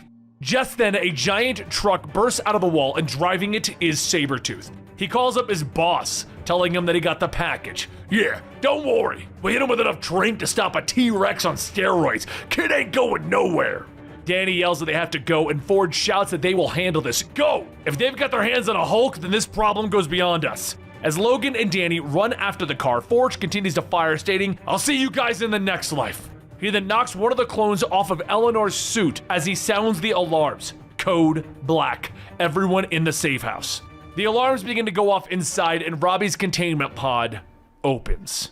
A few seconds later, Logan and Danny rocket out of the hangar with Dwight asking, "Where the hell are we going?" Forge tells him not to worry. He needs to get to the bunker. The walls will protect him from what's about to happen. Dwight yells, "Hell no, I ain't running," and then he gets stabbed by one of the clones. Forge tells him to go. "We need someone like you if we have any hope of survival. Even if we win here, this body ain't gonna last too long. You need to be there to lead." But up above it all, Robbie looks down, seeing the fighting. "Oh, no." Over in the bunker, Forge helps Dwight into a bed, telling him that the wound isn't bad, just a few stitches, but he's begging him, don't come back out, they need him. As Dwight is set, he tells Forge thanks for everything, and Forge laughs. "Haha, no problem. Engage lock, 48 hours. When Forge goes back out to the fight, Eleanor tells him that they are the last one. Everyone is inside. And Forge says, not quite. Look. The two see Robbie standing alongside the mountainside with Forge kissing Eleanor. "I love you.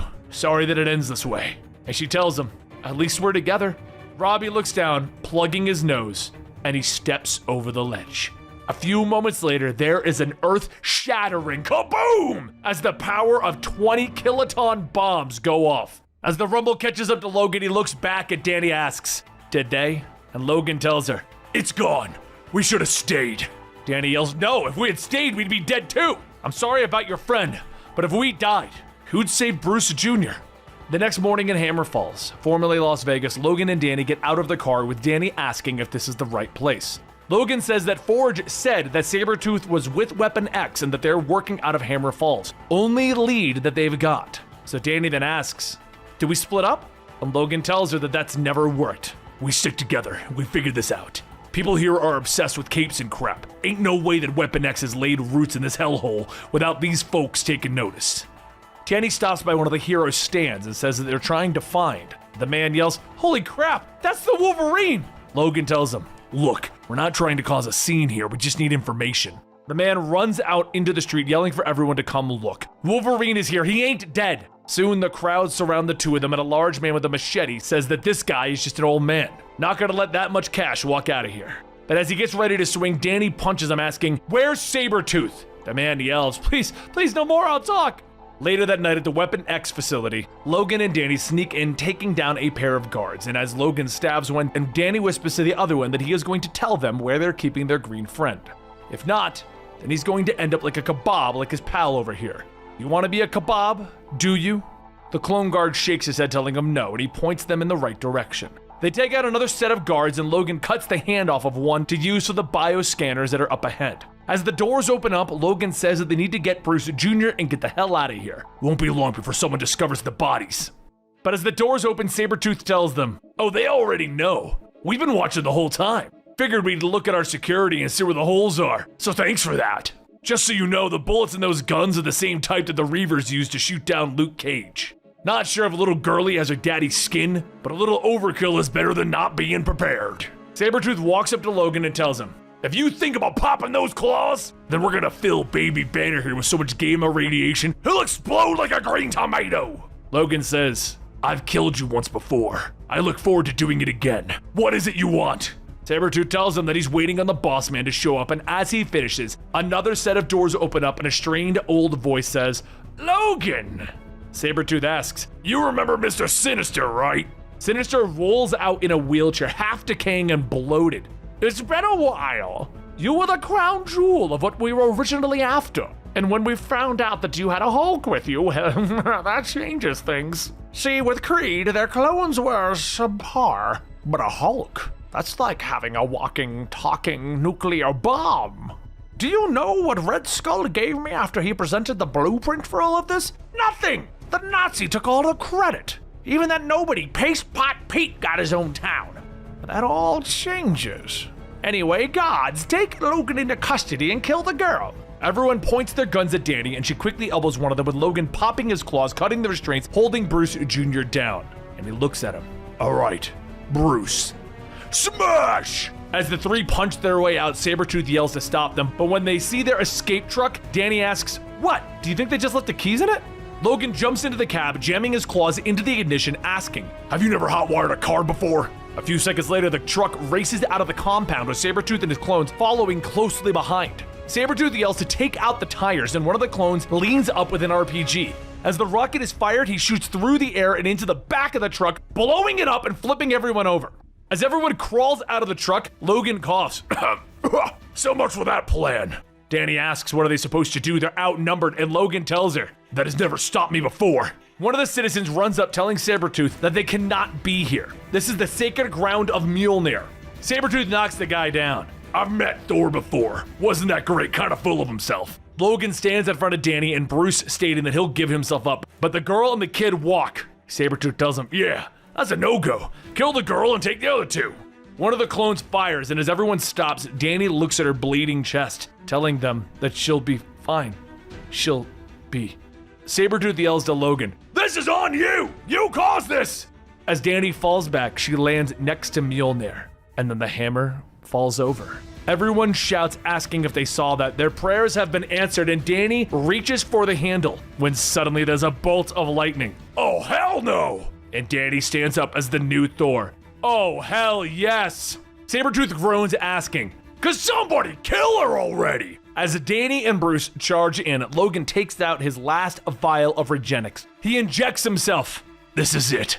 Been taking a lot of beatings, but this is it. One last shot at being what I once was, and being the best that there is. While Danny and Bruce handle the clones, Logan jumps over the crowd right for Sabretooth, telling him, we did this once before, and I won! The two exchange blow after blow, ripping and tearing into each other until they're both a bloody mess. Sabretooth punches into Logan's chest, telling him, I've been praying for a day that I could do this. Thanks for making this little boy's dream come true, Logan. Logan tells him, I wouldn't be running that victory lap just yet. And then he punches into Sabretooth's throat. As the second set of claws go in, Logan screams, ripping Sabretooth's body to bloody chunks. Danny runs over to help Logan up, stating, we'll get thou chariot so that your healing factor will work its magic. Logan laughs. You got the accent and everything, but I'm done for. Just the last of the Regenix, and that barely did anything. No more healing. Knew it was gonna happen sooner or later. Just as Sinister rolls out yelling, you will give me my green little bastard back before? Before he could finish, Danny tells him that she thinks not, throwing Mjolnir, obliterating Sinister's head. We get back into their car, Logan says to remind him to never make her mad. She says that he may jest, but his situation is dire. They must get him medical assistance before. Logan tells her, no, I'm far too gone.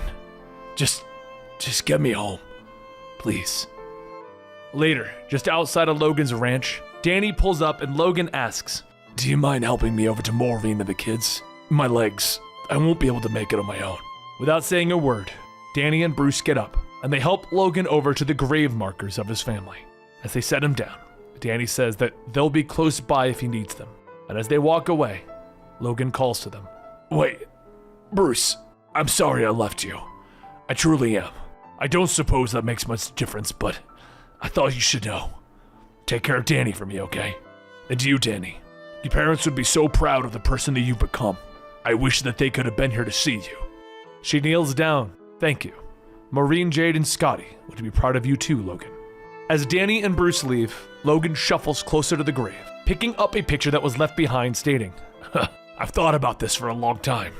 Though, that may be why I left here, so I can move on.